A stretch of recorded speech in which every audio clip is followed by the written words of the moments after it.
गोपात्री परवेष्टितो विजयते गोपाल चूड़ामणि।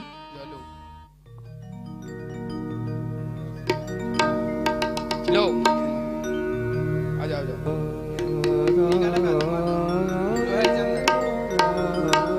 या नमो ब्रह्मण्ड देवाय गो ब्राह्मण हिताय चो जगद्धिताय कृष्णाय गोविंदाय नमो नमः।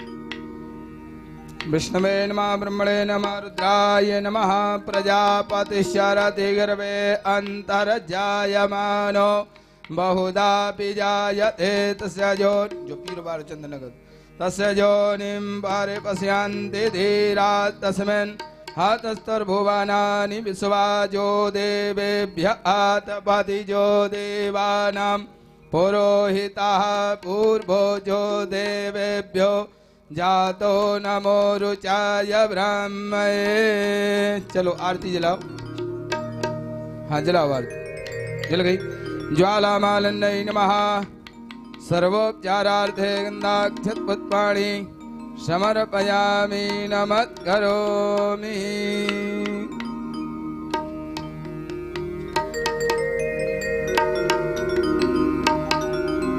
इदगुं हविः प्रजननं वेत्तु दशवीरगुं सर्वगणगुंसताये आत्मधनि प्रजातनि पदुधनि लोकधन्यभयधनि अग्निः प्रजां बहुलं वे करोत्वन्नं पयोरेतो अशमाशोदत्त।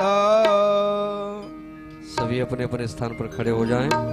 आइए हम सभी मिलकर के श्रीमद् भागवत भगवान की आरती में सम्मिलित होंगे।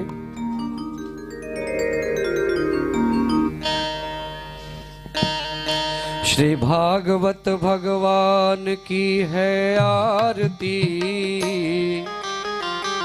पापियों को पाप से है तारती। भागवत भगवान की है आरती, पापियों को पाप से है तारती।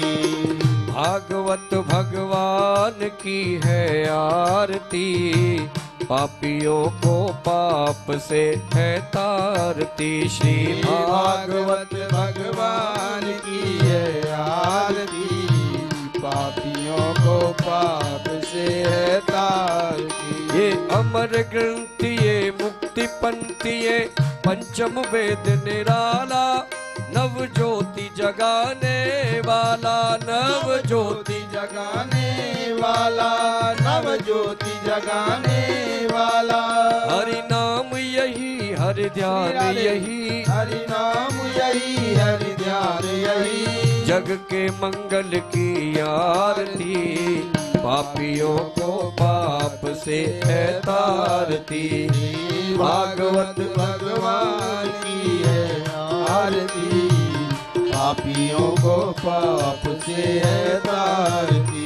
ये शांति गीत पावन पुनीत, पापों को मिटाने वाला, हरि दर्श कराने वाला, हरि दर्श कराने वाला, हरि दर्श कराने वाला। ये सुख करनी ये दुख हरनी, ये सुख करनी ये दुख हरनी।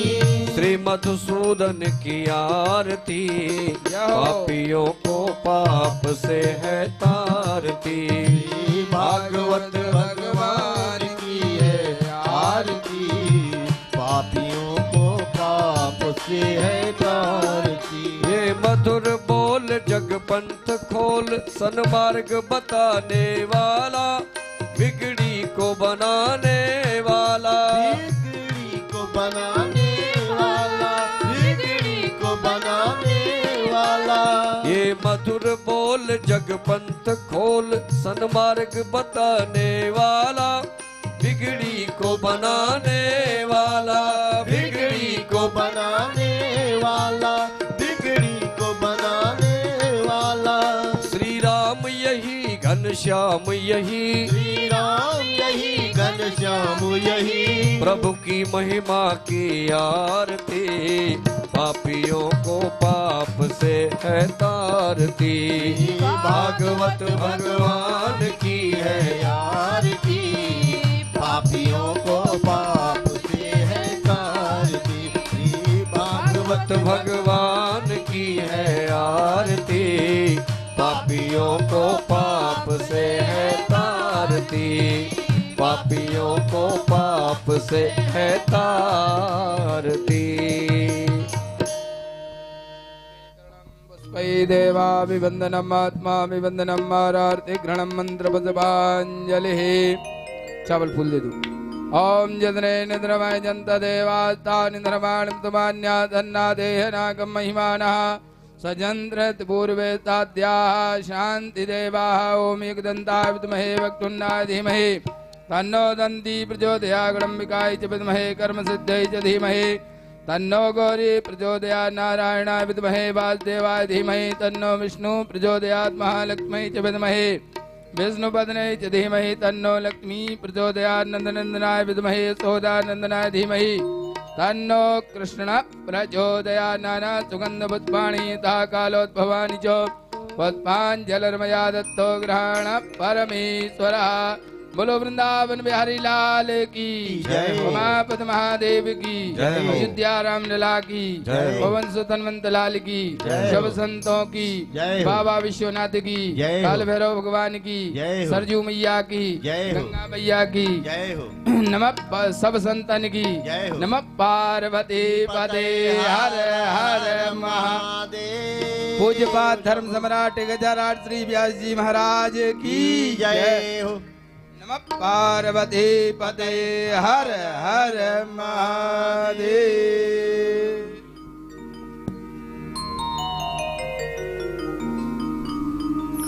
ओम स्वस्ति श्री गणेशाय नमः। श्री सरस्वत्यै नमः। श्री गुरुकर्ण चरण कमलेभ्यो नमः। ध्येयं सदा परिभवग्नं भीष्टदोहं तीर्थास्पदं शिवविरञ्चिनुतं शरण्यं वीर्त्यात्यहं प्रणतपालभवाब्धिपोतं वन्दे महापुरुष ते चरणारविन्दम्। वंशी विभूषित करान्नवनीरदाभा पीताम्बरादरुण बिंब फलाधरोष्ठा पूर्णेन्दु सुंदर मुखादर विंद नेत्रा कृष्णात् परं किमपि तत्त्वमहं न जाने। नारायणं नमस्कृत्य नरं चैव नरोत्तमं देवीं सरस्वतीं व्यासं ततो जयमुदीरये। अज्ञानतिमिरान्धस्य ज्ञानाञ्जनशलाकया चक्षुरुन्मीलितं येन तस्मै श्रीगुरुवे नमः। जय जय श्री राधारमण जय जय नवल किशोर जय गोपी चित चोर प्रभु जय जय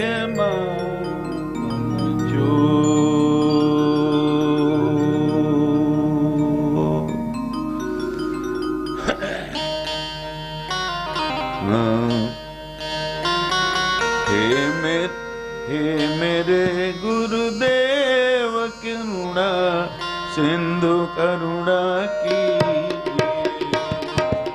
हे मेरे गुरुदेव करुणा सिंधु करुणा कीजिए। मेरे गुरुदेव करुणा सिंधु करुणा कीजिए। हे मेरे गुरुदेव करुणा सिंधु करुणा कीजिए। भूवधम आधीन शरण हूँ अधम आदीन असरण मुझको शरण में लीजिए। हे मेरे गुरुदेव करुणा सिंधु करुणा कीजिए। हे मेरे गुरुदेव करुणा सिंधु करुणा कीजिए।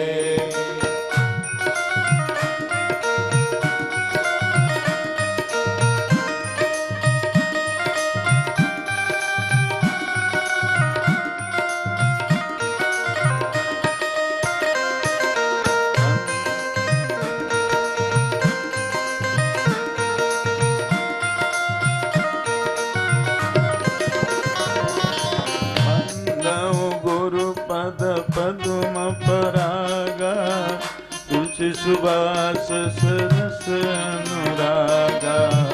बंदो गुरु पद पद्म परागा सुरुचि सुवास सरस अनुरागा। मूर्मय चूरन चारो समन सकल भवरुज परिवारो। अमिय मोरे मैं चूरन चारो समन सकल भवरुज परिवारो। हूँ अधम आदीन असरण हूँ अधम आदीन असरण मुझको शरण में लीजिए।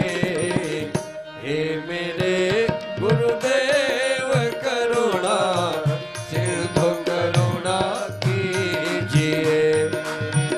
हे मेरे गुरुदेव करुणा सिंधु करुणा कीजिए। गुरुदेव करुणा सिंधु करुणा कीजिए। हे मेरे गुरुदेव करुणा सिंधु करुणा कीजिए।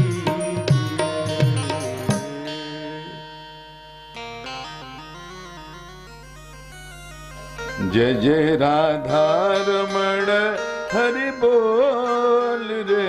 जय जय राधा रमण हरि बोल। जय जय राधा रमण हरि बोल रे। जय जय राधा रमण हरि बोल।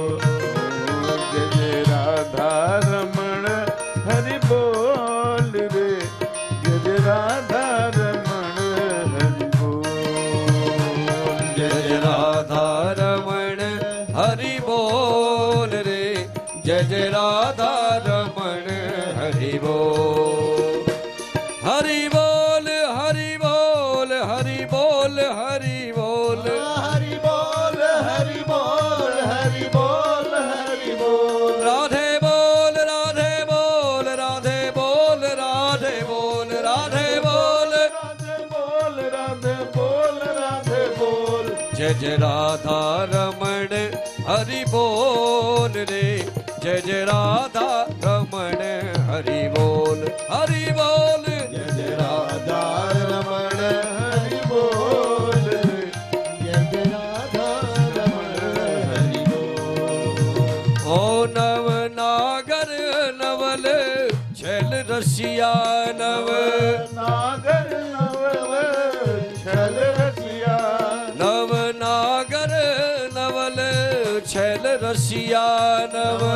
नागर नवल छल रसिया। प्यारो कान्हा मेरो मन बसिया। प्यारो कान्हा मेरो मन बसिया। कर कालिंदी कोल किलोल रे। जय जय राधा रमण हरि बोल हरि बोल। जय जय राधा रमण हरि बोल रे। जय जय राधा रमण हरि बोल।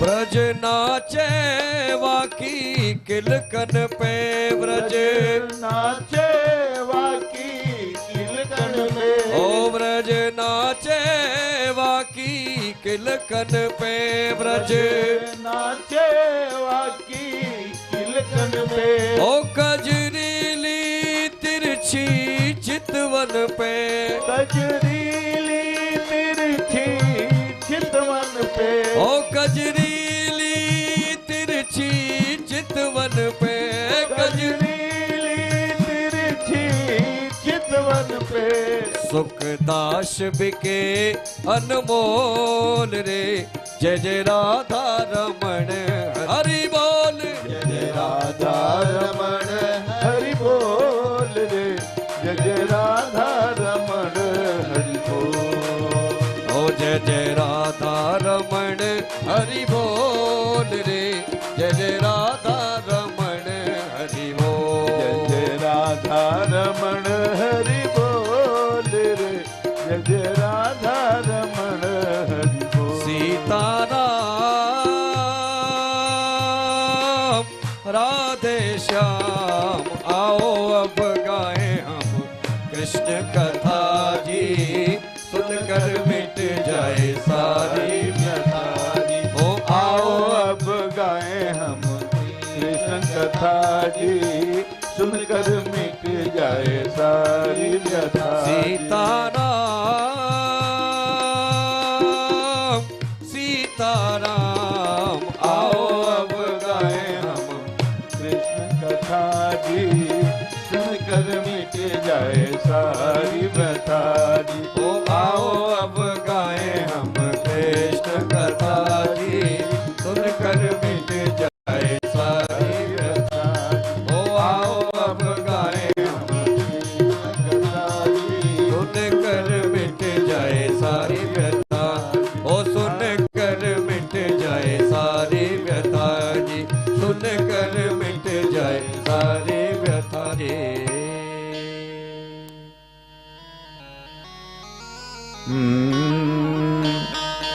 आइए, ये आज चौथा दिन है। आज भगवान का जन्म। आज की कथा बहुत विस्तार से है। आप समझिए कि चतुर्थ स्कंद की भी कुछ कथा बाकी रह गई और पंचम स्कंद से लेकर छठम स्कंद, सप्तम स्कंद, प्रहलाद का चरित्र ही इतना बड़ा है कि 3 घंटा चाहिए। उसके बाद मनवंतरों की जो कथा है अष्टम स्कंद में, समुद्र मंथन की कथा, गजग्राह की कथा, मत्स्यावतार की कथा, मामना अवतार की कथा, तो ये बहुत लंबा आज का जो विषय है बहुत ही लंबा है।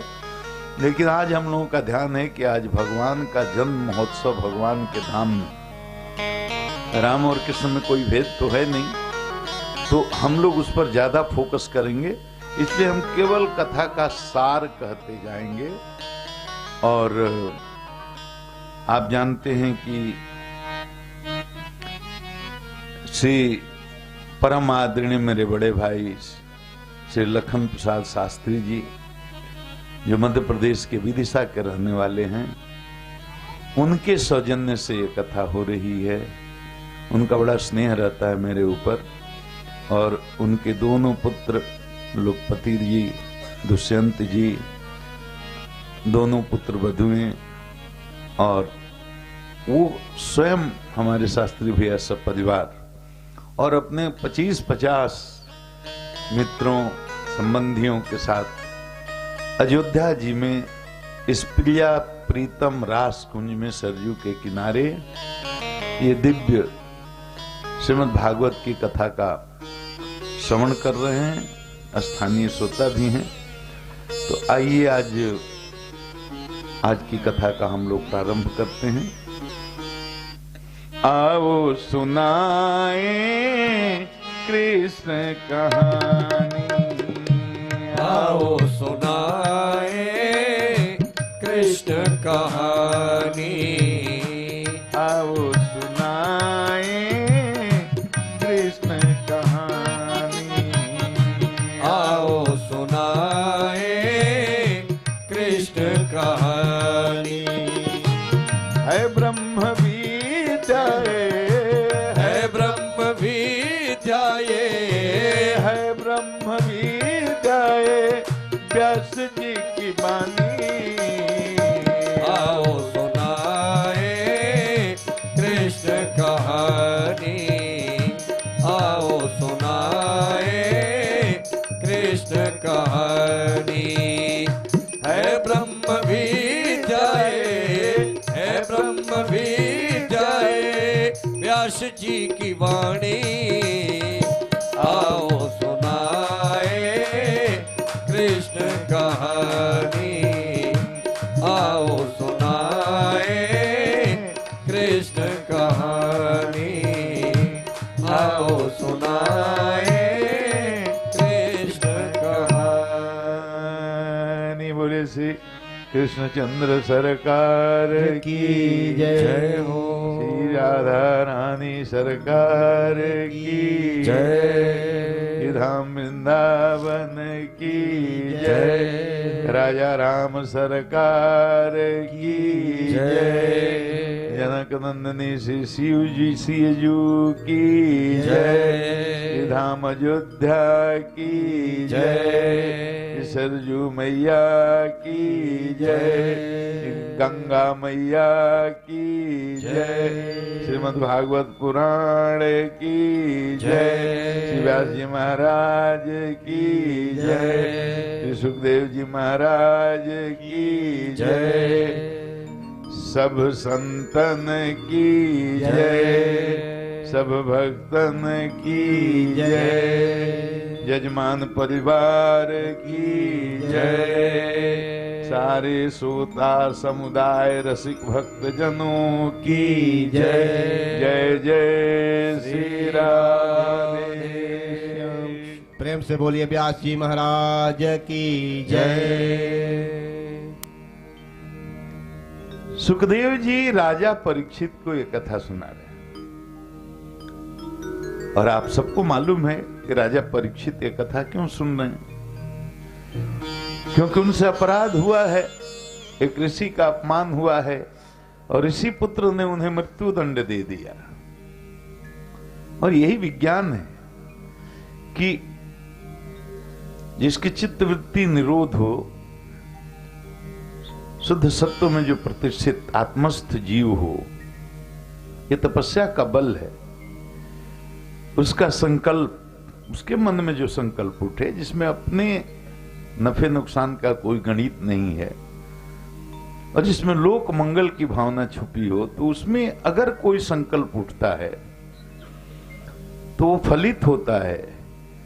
तो ऋषियों का, संतों का साप भी फलित होता है और वरदान भी फलित होता है। और समझेंगे शास्त्रों में जितांत साप के आए हैं, तो देखिएगा कि साप ऊपर से दिखता जरूर है, लेकिन उसमें भी जिसको साप दिया गया उसके मंगल की भावना है और लोक मंगल की भी भावना है।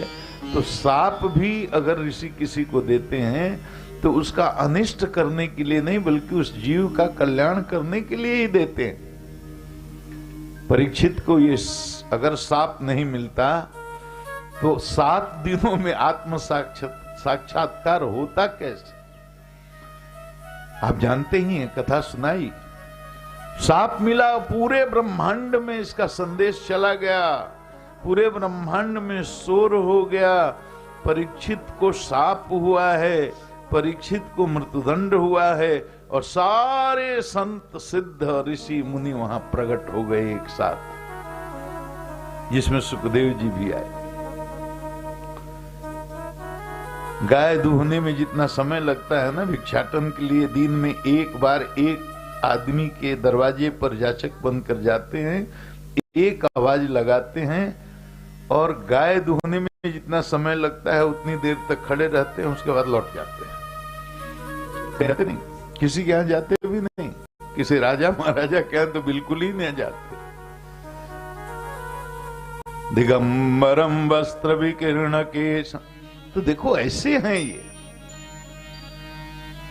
वो सुखदेव जी जिनको भगवान का अंश अवतार कहा गया, वही सुखदेव जी परीक्षित को कथा सुना रहे हैं। सुनो परीक्षित, ध्रुव तो बहुत बड़े संत हुए, अमलात्मा बिमलात्मा वो ध्रुव लोक गए और उनके बड़े पुत्र उत्कल जो हुए वो बैरागी हो गए। वो अपने छोटे भाई वत्सर को राज्य दे दिया, कहा मुझे ये ऐश्वर्य में फंसना नहीं है, मेरा यह संपूर्ण जीवन और जीवन का एक एक पल, एक एक क्षण केवल साधना और आराधना के लिए, भजन के लिए है। उन्होंने बड़ा होने के बावजूद, ज्येष्ठ पुत्र होने के बावजूद सत्ता को स्वीकार नहीं किया, ऐश्वर्य को स्वीकार नहीं किया, वैराग्य हो गए और अपने छोटे भाई को बुला कर, देखो आज भाई भाई तो एक एक बीते जमीन के लिए लड़ते हैं। महाराज एक बार मैं आईजी था, भैया जी, एक क्षत्रिय परिवार का एक आदमी आया, आकर साष्टांग प्रणाम किया, बड़ा संकट में हूं, आप मेरी मदद कीजिए। मैंने कहा कि भैया बताओ क्या संकट है। मेरा परिचित आदमी था अरेबिया। मैंने बताओ संकट क्या है। उसने कहा महाराज हम हत्या के मुकदमे में फंस गए, हमको फंसा दिया गया। हमने कहा अच्छा, तो झूठा फंसा दिया गया। कहा महाराज वो दुर्घटना हो गई, उसको हत्या का रूप दे दिया गया, गोली नहीं चली, गोली चली महाराज, लेकिन अब चलाने की नियत नहीं थी, चल गई, अब गलती तो हो गई महाराज, आप बचा लो। हमने कहा कि इस पूरे मामले को हमको समझ लेने दीजिए कि मेरे हस्तक्षेप करने वाला ये मामला है कि नहीं। महाराज मैंने वहां पता किया, हमने कहा आप दूसरे दिन आना। वहां जो स्थानीय अपने सूत्रों से, पुलिस के माध्यम से, जैसे भी मैंने सूचना करी तो ये पता चला कि जैसे सुनीति और सुरुचि के पुत्र थे उत्कल और ध्रुव जी, उसी तरह से ध्रुव जी और उनका नाम था उत्तम, उसी तरह से एक ही पिता के ये पुत्र थे, 4 भाई, 2 पत्नियां, एक पत्नी से 2 भाई, एक पत्नी से 2 भाई। अब ऐसा दुर्भाग्य, पता नहीं संजोग, 2 सज्जन 2 दुष्ट, और गली के लिए, नली के लिए अलग अलग हो गए थे, बंटवारा हो गया था। और भाई ने भाई की, 2 भाइयों की हत्या करके हमारे यहां वो पैरवी के लिए आए थे। मैंने दूसरे दिन उसको डांट करके भगा दिया। हम ये अपने निजी अनुभव से उदाहरण दे रहे हैं, कैसे भाई भाई आज आपस में लड़ते हैं, एक एक बित्ते जमीन के लिए लड़ते हैं। हर गांव गांव में ऐसे उदाहरण मिलेंगे, कोई अपवाद नहीं मिलेगा। और कौरव पांडवों की बात क्या करें, भाई ही तो हैं, महाभारत हो गया। लेकिन ऐसे भी दिव्य सतोगुणी जीव हुए हैं यहां, और भागवत में तो ऐसे कई लोगों की कथा है जिन्होंने स्वीकार ही नहीं किया।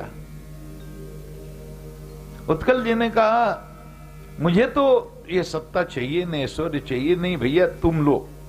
ताज रख दिया अपने छोटे भाई वत्सर के सिर पर और अपने जंगल में तपस्या करने निकल गए। इसी वत्सर के वंश में आगे चल करके एक अंग राजा हुए। वंशावली तो बहुत लंबी है। अंग राजा तो बड़े अच्छे थे और धर्मात्मा भी थे, लेकिन इनका विवाह मृत्यु की बेटी जो सुनीता देवी है उसके साथ हुआ, इसलिए इनसे बेन राजा उत्पन्न हुआ, बेन नामक पुत्र उत्पन्न हुआ। देखो इसीलिए शास्त्रों में कहा है और हमारी परंपरा कहती है कि विवाह में कुल, खानदान, इस सब का बहुत महत्व है, विचार करके करना चाहिए, क्योंकि उसका प्रभाव संतत पर निश्चित रूप से पड़ता है, इसमें कोई दो राय नहीं है। ऐसे जीव अपने संस्कार पूर्व जन्म से लेकर के भी आता है, तो आउटर फैक्टर्स भी हैं, इनर फैक्टर्स भी हैं।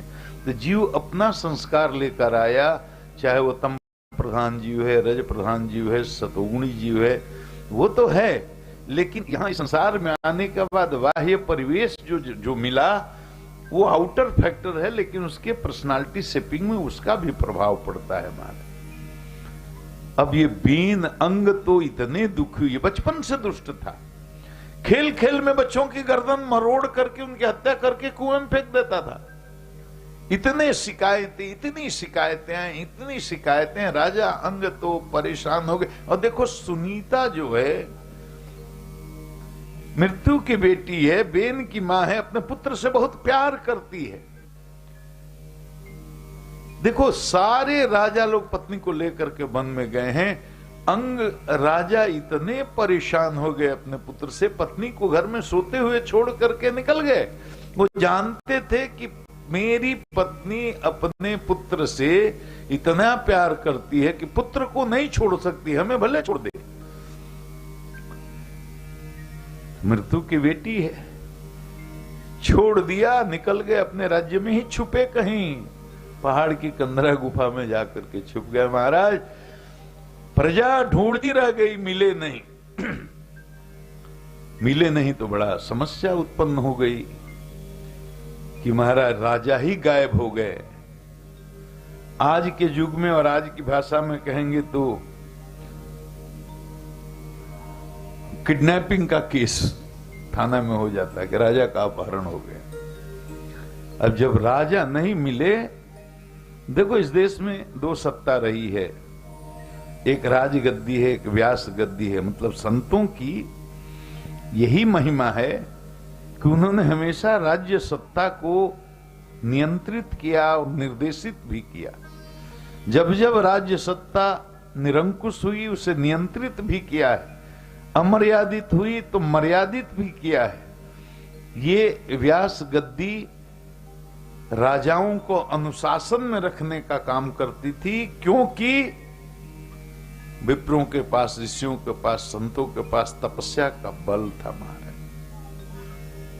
चक्रवर्ती सम्राट हो, माथे पर करोड़ों अरबों का सोने का, हीरे का, जवाहरात का मुकुट हो और पूरे धरती में साम्राज्य हो, लेकिन जंगल से एक लंगोटी लपेटे हुए कोई संत चला जाए और दिख जाए तो मुकुट चरणों में फेंक करके राजा लौट जाते थे साष्टांग। ये तपस्या का फल है। इस देश में कभी भी ऐश्वर्य की पूजा नहीं हुई है चौधरी जी, इस देश में हमेशा त्याग की पूजा हुई है। यही भारतीय संस्कृति की विशेषता है। इसी अर्थ में हम पश्चिम के देशों से अलग हैं। पश्चिम के देशों में आज भी केवल वैभव की पूजा है, ऐश्वर्य की पूजा है, लेकिन हमारे यहां भारतीय संस्कृति में हमेशा संग्रही की पूजा नहीं हुई है, ऐश्वर्य की पूजा नहीं हुई है, हमेशा त्यागी की पूजा हुई है। गुरु वशिष्ठ पूजे जाते हैं, विश्वामित्र पूजे जाते हैं, यहाँ दधीची पूजे जाते हैं, ऐसे ऋषि पूजे जाते हैं। अरे ऐश्वर्य तो रावण के पास भी बहुत था, और हिरण्यकश्यप के पास भी बहुत था, कंस के पास भी बहुत था। देवता जिनके दरबार में आकर हाजिरी लगाते थे, और पवन देव हवा चला रहे हैं, इंद्र जी झाड़ू लगा रहे हैं, वरुण देवता पानी भर रहे हैं, ऐसे ऐसे प्रतापी राजा इस धरती पर हुए, उनमें से किसी की पूजा नहीं होती है महाराज, संतों की पूजा होती है। तो ये ऐसा देश है जहां त्यागियों की, संतों की, महात्माओं की पूजा होती है, ऐश्वर्य की पूजा नहीं होती। लेकिन पश्चिम संस्कृति के प्रभाव में ये हमारे अंदर चेतना में गिरावट आने के कारण आज स्थिति थोड़ी थोड़ी बदलती नजर आ रही है। आज अच्छे आदमी की कीमत कम हो गई है, उसके ऐश्वर्य, उसके वैभव से ही उसकी पहचान होती। आप लाख बेईमान हो, मंत्री हो जाए, पावर में हो जाए, बहुत पैसा आपके पास पीछे हो जाए, हमारा स्तुति गान करने वालों की भीड़ लग जाएगी आपके यहाँ। खूब शरीफ हो, धार्मिक हो, पूजा पाठ करते हो, छल कपट कुछ न रखते हो, ईर्ष्या मान मत्सर कुछ भी नहीं हो, शुद्ध सतोगुण में प्रतिष्ठित हो, हमारे दरवाजे पर बैठकर मक्खी मारते रहिएगा, कोई आपके आने वाला नहीं है। ये स्थिति, ये अलग बात है कि ऐसे जीवों को चापलूसों की जरूरत नहीं होती, वो तो आत्मा राम राम होते हैं, ये अलग विषय है। लेकिन ऐसे लोगों की ही पूजा होती थी। अब ऐसे लोगों का महत्व, ऐसे लोग भी कम होते गए और उनका महत्व भी जो है उनका भी महत्व नहीं। ये दुनिया को मतलब नहीं। ये बेन राजा इतना उपद्रवी हुआ, इतना आतंकी हुआ, आते आते एक ऑर्डिनेंस लाया, उसको अध्यादेश आज की भाषा में कहते हैं, अंग्रेजी में ऑर्डिनेंस करते। साधुओं का था, ये साधु लोग करते क्या भाई? स्वाहा स्वाहा स्वाहा स्वाहा, रामाय स्वाहा, कृष्णाय स्वाहा, विष्णुवे स्वाहा। ये क्या करते हैं लोग? आज से यज्ञ बंद, दान बंद, हवन बंद, संध्योपासन तक बंद कर दिया। कहा नहीं, ये सब नहीं हो। ये भागवत जी में लिखा है, न जष्टव्यम न दातव्यम न होतव्यम द्विजा क्वचित। कानून बनाया, ये कानून पास हुआ पार्लियामेंट से, ऑर्डिनेंस। डुगडुगी फिरवा दी महाराज सब जगह। अपने कोतवालों को, अपने सैनिकों को बोल दिया, देखो जब तक मैं राजा हूं न जष्टव्यम, कोई यज्ञ नहीं करेगा, न दातव्यम, कोई दान, न होतव्यम, कोई हवन नहीं। ब्राह्मणों को देखो, कोई भी न यज्ञ करने पाए, न दान करने पाए, न होम करने पाए, न यज्ञ करने पाए, न संध्या बंदन करने पाए। किसी को भी इसकी अनुमति नहीं। महाराज इसको बनाने में ही झंझट था। जब अंग राजा गायब हो गए तो राज सत्ता खाली हो गई, चारों तरफ बड़ा उपद्रव हो गया, अव्यवस्था फैलने लगी। ऋषियों ने कहा भैया कोई ना कोई राजा तो होना चाहिए, व्यवस्था चलेगी कैसे, समाज चलेगा कैसे? तो कोई कोई तो राजा होना चाहिए। तो राजा बनाया किसको जाए? कुछ उन्होंने कहा बेन को ही बनाना पड़ेगा, दूसरा है कौन? कुछ लोगों ने कहा भैया ये तो इतना दुष्ट है, ये बच्चों की गर्दन मरोड़ करके हत्या कर देता था बचपन में, इसमें केवल दुर्गुण भरे हैं, इसको राजा बनाओगे तो अनर्थ हो जाएगा। अब सभा में बहस हो रही है पार्लियामेंट में। कुछ लोगों ने कहा नहीं नहीं वो ठीक है, बचपन की बातें सब ठीक है, दुष्ट तो है, दुर्बुद्धि है उसके पास, लेकिन शायद जिम्मेदारी आएगी तो उसका स्वभाव भी बदल जाए। और हम लोग हैं किसके लिए और किस लिए, हमारी उपयोगिता क्या है? हम लोग समय समय पर उसको समझाएंगे, उसका मार्गनिर्देशन करेंगे कि राजा को क्या करना चाहिए, ऐसे करो। तो चलो सर्वसम्मत से एक प्रस्ताव पारित हो गया। काफी वाद विवाद के बाद बेन्ही को राजा बनाया जाए। और जैसे राजा बना पहला ऑर्डिनेंस यही लाया, न जष्टव्यम न दातव्यम न होतव्यम द्विजः क्वचित। महाराज जैसे अखबार में छपा सवेरे और टीवी पर आया कि ऐसा कानून पास हो गया, पूरे संतों में और ऋषियों में तो खलबली मच गई, आम जनता में भी, क्यों जनता भी धर्म को धारण करने वाली थी, आज की तरह जनता नहीं थी। पूरी जनता में खले रही, ये क्या हो गया, ये कैसा कानून बना दिया राजा ने कि अब यज्ञ नहीं हो सकता, अब हवन नहीं हो सकता, अब धान्य नहीं हो सकता, अब कोई ब्राह्मण संध्योपासना नहीं कर सकता, कोई राम का नाम ले नहीं सकता, कोई कृष्ण का नाम ले नहीं सकता। कहा ये सब अब नहीं चलेगा।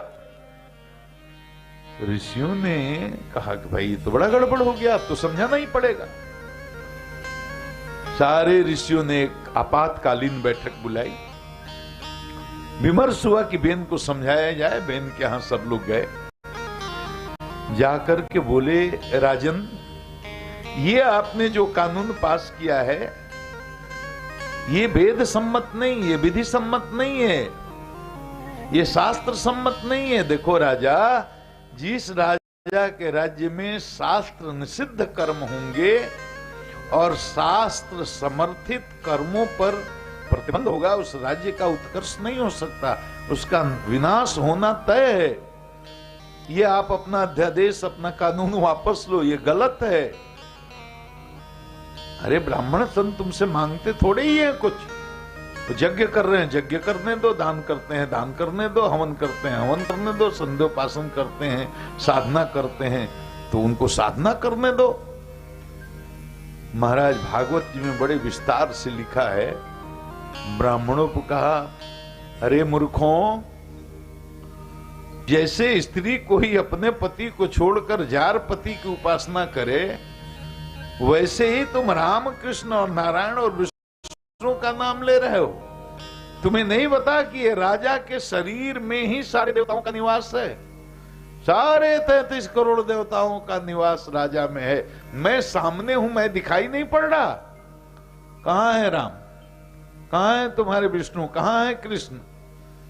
अरे मैं ही राम हूं, मैं ही कृष्ण हूं, मैं ही विष्णु हूं, मैं ही देवता हूं, मैं ही भगवान हूं। यज्ञ करना है तो करो, बेनाय स्वाहा, बेनाय स्वाहा, कृष्णाय स्वाहा, रामाय स्वाहा बंद करो। ये लिखा है भागवत में महाराज। अब तो ऋषियों को बड़ा क्रोध आया। ऋषि अपने अपमान से उतने दुखी नहीं थे, लेकिन जब भगवान के नाम का विरोध किया, कहा कि भाई ऐसा तो कोई नास्तिक हुआ ही नहीं। ऐसा नास्तिक तो हिरण्यकश्यप भी नहीं था, रावण भी नहीं था। फिर ये सब भगवान को मानने वाले थे भैया, ये सब मानते थे।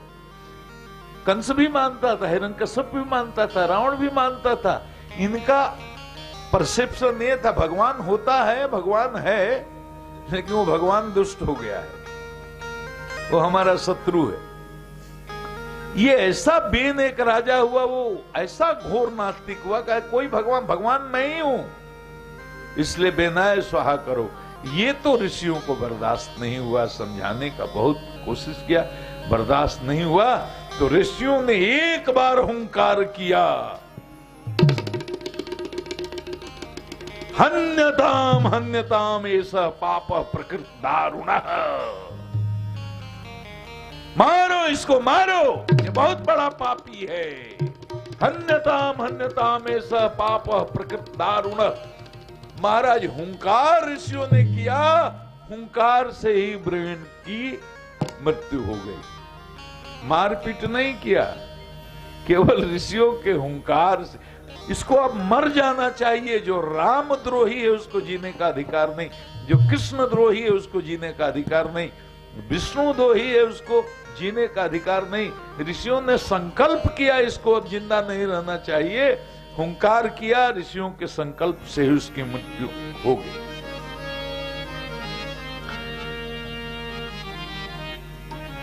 ऋषियों ने सभा बुलाया है, बेन को खूब समझाया है। ऋषियों ने सभा बुलाया है, बेन को खूब समझाया है। बेन का बढ़ा हुआ था पाप, बेन का बड़ा हुआ था पाप। समझ में आई न उसको बात, समझ में आई न उसको बात, समझ में आई न उसको बात। ऋषियों ने किया बहुत हुंकार, ऋषियों ने किया बहुत हुंकार। बेन की निकल गई चित्कार, बेन की निकल गई चित्कार, बेन की निकल गई चित्कार। बेन राजा का मंथन किया है, पृथुअर्ची को प्रकट किया है।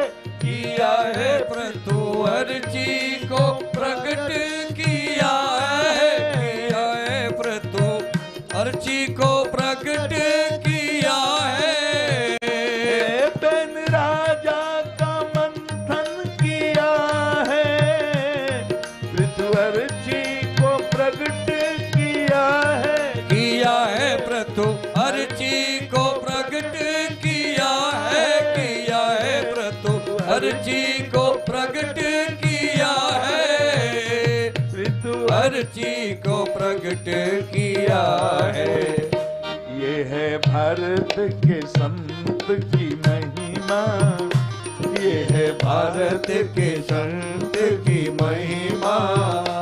अपनी संस्कृति की रक्षा की है भारत के संत की महिमा, अपने संस्कृति की रक्षा किया है। ये है भारत के संत की महिमा, अपने संस्कृति की रक्षा किया है। बेन का काम तमाम। अब तो सारे ऋषि भी सकते में भैया, हम तो इसको डराने आए थे, हम तो इसको डराने आए थे, राजा को डरा करके इसको सुधारे। हम सुधारने आए थे, ये तो सुधार गए। अब क्या हो? अब तो बड़ा संकट हो गया कि अब क्या करें। तो देखो ये मंत्र विज्ञान क्या चीज है। सारे के सारे सिद्ध महात्मा थे, बेन के शरीर का मंथन करके भगवान को प्रकट कर दिया। कितना बड़ा विज्ञान है, स्पिरिचुअल साइंस है सनातन में। ये देखो, ये भागवत जी में लिखा है। पहले जंगे का मंथन किया तो एक निषाद राज निकले, एक काला कलूटा बौना एक आदमी निकला। देखा मेरे लिए क्या आदेश है, मुझे किस लिए प्रकट किया गया। ऋषियों ने कहा तू बैठो, निषिद्ध बैठो। निषिद्ध, उसका नाम पड़ गया निषाद। बाद में इन निषादों की बड़ी महिमा है, भगवान राम ने इनका बड़ा सम्मान किया है। केवट राज ने निषादों को इतना ऊंचा उठा दिया कि हम लोग उनकी महिमा गाते गाते आंखों में आंसू छलक आते। ये निषाद राज की उत्पत्ति का इतिहास यहां से शुरू होता है भागवत जी में। उसके बाद दोबारा मंथन जब किया तो वाम भाग से और दाहिने भाग से, एक तरफ से पृथु एक तरफ से अर्ची, ये साक्षात भगवान के ही रूप थे। भगवान के अवतार ही पृथु जी थे, इनका अवतार हुआ। बोले पृथु महाराज की जय। अर्ची जी लक्ष्मी की स्वरूप थी। बोले अर्ची मैया की जय। ऋषियों ने पहचान लिया भगवान के चरणों में, पृथु के चरणों में वही चिन्ह थे जो भगवान के चरणों में रहते हैं। ऋषि तो आत्मदर्शी होते हैं, ब्रह्मवेता होते हैं। उन्होंने पहचान लिया कि ये तो साक्षात भगवान ही प्रकट हुए हैं हम लोग कल्याण करने के लिए। इसलिए बड़ी उनकी अभ्यर्थना की, वंदना की। माधी आ गए, सूत आ गए, फिर बंदीजन आ गए। एक परंपरा थी, मागधी, सूत और बंदीजन ये सब आकर के और बहुत स्तुति जब करने लगे तो पृथु महाराज नाराज हो गए। बोले महान भावों, अभी अभी तो आया हूं, अभी तो कुछ किया भी नहीं, बिना किए मेरी इतनी प्रशंसा हो रही है, ये तो उचित नहीं है। हमने किया कहां, अपना प्रभाव कहां प्रकट किया, मैंने कैसे कौन सा ऐसा कर्म किया जिसके कारण मेरी इतनी स्तुति कर रहे हो आप। डांटा, प्रजा आ गई, राजाभिषेक हो गया था तो नए राजा थे। रोते गाते छाती पिटते प्रजा आई, सरकार हमारा दुख बहुत विशाल है, हमारा कष्ट हरो। पृथु महाराज ने कहा बताओ तुम्हारा कष्ट क्या है। कहा हमारे भूखों मर रहे हैं, खाने को अन्न नहीं, पीने को पानी नहीं महाराज। क्या हुआ? कहा महाराज पृथ्वी ने अपना स्वभाव बदल दिया, सारे रत्नों को अपने घर में छुपा लिया। अरे पृथ्वी का धर्म क्या है? एक दाना बो, चाहे धान का, गेहूं का, किसी चीज का, तो उसको 1000 दाना करके लौटाती है। कहा महाराज पूरा अकाल पड़ा हुआ है, कुछ भी नहीं है, हम मर रहे हैं भूखों, हमारी रक्षा करो। अच्छा पृथ्वी ने ऐसा किया है? भागवत जी में लिखा है इतने क्रोधित हुए हैं पृथु महाराज, वसुदेव हम त्वाम वधिष्यामि, तुम्हारा वध कर दूंगा मैं। पृथ्वी ने कहा सरकार, गाय के भेष में करके आई। कहा सरकार हमारा वध कर दोगे तो प्रजा को कहां रखोगे? उन्होंने कहा जोग बल से दूसरी पृथ्वी बना लूंगा, तुम्हारे भरोसे थोड़े ही है हमारी प्रजा। मैं जोग बल से दूसरी पृथ्वी बना लूंगा, लेकिन तुम्हारा मरण तय है, तुमको अब मैं मारूंगा, तुम्हारा वध करूंगा। अरे तुम्हारे अंदर थोड़ी भी करुणा नहीं है, थोड़ी भी दया नहीं है। हमारी प्रजा भूखों मर रही है, तुमने सारे रत्नों को, औषधियों को अपने उदर में छुपा करके रखा है। पृथ्वी हाथ जोड़ को बोली, सरकार इसमें मेरा कोई दोष नहीं है, हमें क्षमा करो महाराज। आपके ही वंश में एक से एक राजा हुए हैं जिन्होंने मेरा बहुत ही सम्मान किया, मेरा उचित दोहन किया, मैंने सारी प्रजा का पोषण किया। लेकिन जब पृथ्वी का शोषण होने लगे, एक महात्मा कथा में कह रहे थे, दोहन करना और शोषण करना में फर्क है। आजकल हम पृथ्वी का शोषण कर रहे हैं, इतना फर्टिलाइजर, इतना केमिकल दे रहे हैं, जमीन बंजर हो रही है। जितनी आवश्यकता है उसके हिसाब से उत्पादन करो। पृथ्वी ने कहा, महाराज अब आप जैसे आप स्वयं आ गए हो, आप तो भगवान ही हो, तो फिर मुझे अपने रत्नों औषधियों को छुपाने का कोई प्रयोजन ही नहीं है। महाराज तो मनु महाराज को बछड़ा बना करके कई प्रकार के बीज धान्यों का संग्रहण किया गया। फिर भागवत में लिखा है कि यही पृथु महाराज हैं जिन्होंने सबसे पहले पृथ्वी को समतल बनाया।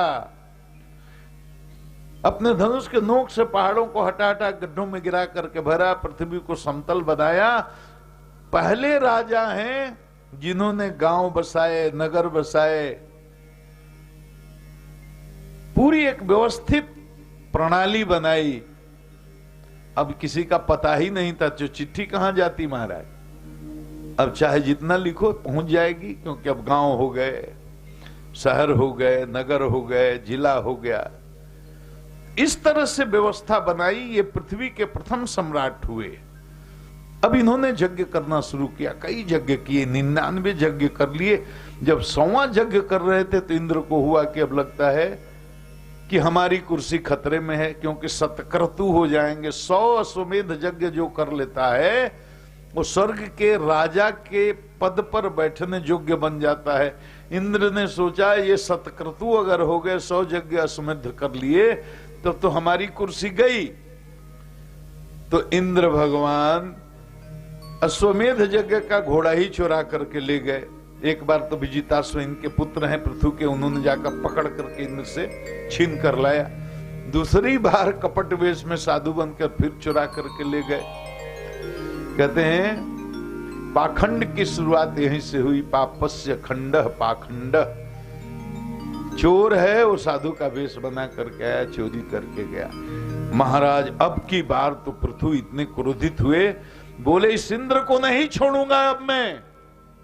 युद्ध की तैयारी करने लगे। पुरोहित थे यज्ञ में बैठे हुए, ब्राह्मणों ने कहा सरकार आपको युद्ध करने की कोई जरूरत है, इंद्र क्या चीज है।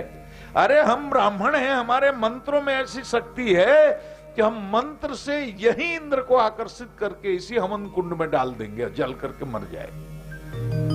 आपको क्रोध करने की जरूरत नहीं है। पृथ्वी महाराज के तो अब विलंब के ही कारण स्वामी ये ब्राह्मण देवताओं विलंब क्यों कर रहे हो, ये इंद्र बड़ा दुष्ट है, इसने हमारे यज्ञ को नष्ट करने के लिए ऐसा व्यवधान कई बार घोड़े चुरा करके ले गया, अब ये क्षमा करने लायक नहीं है। आकर्षित करो अपने मंत्र के बल से और इसी हवन कुंड में लेकर के उसको जला करके भस्म कर दो, खत्म। महाराज देवताओं ने जो इंद्र का नाम लेकर मंत्र पढ़ करके आहुति देनी शुरू की, स्वर्ग लोक से सीधे मंत्र के बल। देखो मंत्र का क्या विज्ञान, हमारे सनातन में क्या विज्ञान, क्या ब्राह्मण होते थे, क्यों ब्राह्मणों का सम्मान इतना था, क्यों ऋषियों का, संतों का सम्मान था। ऐसी ऐसी दैवीय शक्तियां थी महाराज, देवता डरते थे। महाराज अब तो लगा कि हवन कुंड में इंद्राय स्वाहा की जगह इंद्र भगवान का ही स्वाहा हो जाएगा। ब्रह्मा जी तुरंत भागे भागे, अरे ब्राह्मण देवताओं ये क्या कर रहे हो, पूरी ये सृष्टि की व्यवस्था गड़बड़ हो जाएगी, ये इंद्र को ही जला करके मार दोगे क्या। पृथ्वी महाराज कहा, अरे महाराज आपने 99 अश्वमेध कर लिए हो, आपको इंद्र की जगह लेनी है क्या, स्वर्ग का राजा बनना है? पृथ्वी बोले नहीं नहीं, हमको स्वर्ग से क्या मतलब, हमको नहीं स्वर्ग का राजा बनना है। बोले महाराज तो 99 पर ही स्थगित कर दो, आपकी धर्म ध्वजा तो ऐसे ही लहरा रही है, आप भगवान के अंशावतार हो, आप क्यों ये 100वां यज्ञ पूरा करना चाहते हो? बेचारे उडरा हुआ है। मान गए। जब मान गए, जब नहीं करेंगे 100वां यज्ञ, उसी समय यज्ञ भगवान नारायण प्रकट हो गए और बोले पृथु, तुमने, इंद्र ने जो अपराध किया, ब्रह्मा जी कहने पर तुमने उसको माफ कर दिया, और तुमको स्वर्ग का भी कोई लोभ नहीं है, तो मैं प्रसन्न हूं, अब मांगो हमसे, क्या मांगना चाहते हो? तो देखो कथा तो बड़ी विस्तृत है, लेकिन क्या मांगा पृथु ने वो देखो। पृथु जी ने नहीं मांगा, कहा स्वर्ग की कोई जरूरत नहीं, मोक्ष नहीं मांगा, मुक्ति नहीं मांगी, वैकुंठ नहीं मांगा, साकेत नहीं मांगा, ऐश्वर्य नहीं मांगा, ये भी नहीं मांगा कि करोड़ों वर्षों तक ऐसे ही, कल्प शतकोट कल्प तक मैं ऐसे ही राज्य करता रहूं, कुछ नहीं मांगा। एक ऐसी चीज मांगी जो पूरे शास्त्रों में अनोखी है और अनूठी है और अपने आप में अकेली भी है, इसका जोड़ा भी नहीं मिलता। बोले विधत्स्व कर्णायुत में स्मे बरम। महाराज अगर देना ही चाहते हो, वैसे मुझे कोई जरूरत नहीं है, लेकिन देना ही चाहते हो तो हमको 10,000 कान दो। अब बताओ किसी को 10,000 कान भगवान दे दें, कहां लगाओगे? अपने शरीर में 10,000 कान लगाने का जगह है? बोलो चौधरी जी, आपको 6 कान और लग जाए तो कैसा लगेगा आपका मुंह? हाँ, लेकिन 6 कान लग जाएगा तो लोग कान देखेंगे, आपका मुंह नहीं देखेंगे। नारायण। अब 10,000 कान लग जाए, अब बताओ कैसा लगेगा शरीर? फिर तुम महाराज जी कहने का भाव, महाराज 10,000 कानों की श्रवण शक्ति हमको दे दो, एक कान से आपकी कथा सुनने से मेरी तृप्ति नहीं होती। ये कथा का महत्व है। भगवान के अवतार ही हैं, अंशावतार हैं। वो कह रहे महाराज आपकी कथा सुनने से तृप्ति ही नहीं होती, तृप्ति ही नहीं होती। ये किसको नहीं होती? ऐसे ही लोगों को नहीं होती जो रसिक, जो आत्मस्थ लोग हैं, रसिक लोग हैं, सिद्ध लोग हैं, संत लोग हैं, जिनके चित्त में किसी प्रकार विकार नहीं है, उनको कथा में इतना रस मिलता है। हम कहते हैं अरे एक ही वही भागवत है ना, तो सुन ही क्या है, तो फिर क्या सुनना? क्या एक ही भागवत हर साल, एक ही भागवत, एक ही वक्ता, क्या सुनना? बोलिए।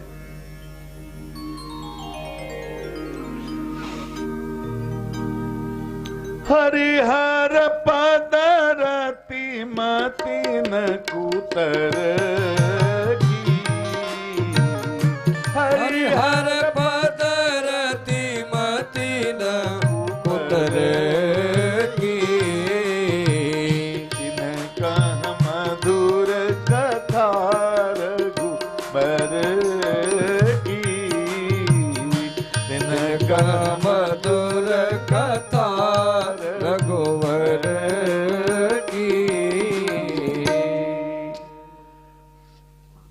ऐसे लोगों, ऐसे जीव भगवान की कथा से इतना प्रेम है कि 10,000 कान मांगा, एक कान से सुनने से मैं तृप्त ही नहीं होता हूं, और मुझे और कुछ करना नहीं है।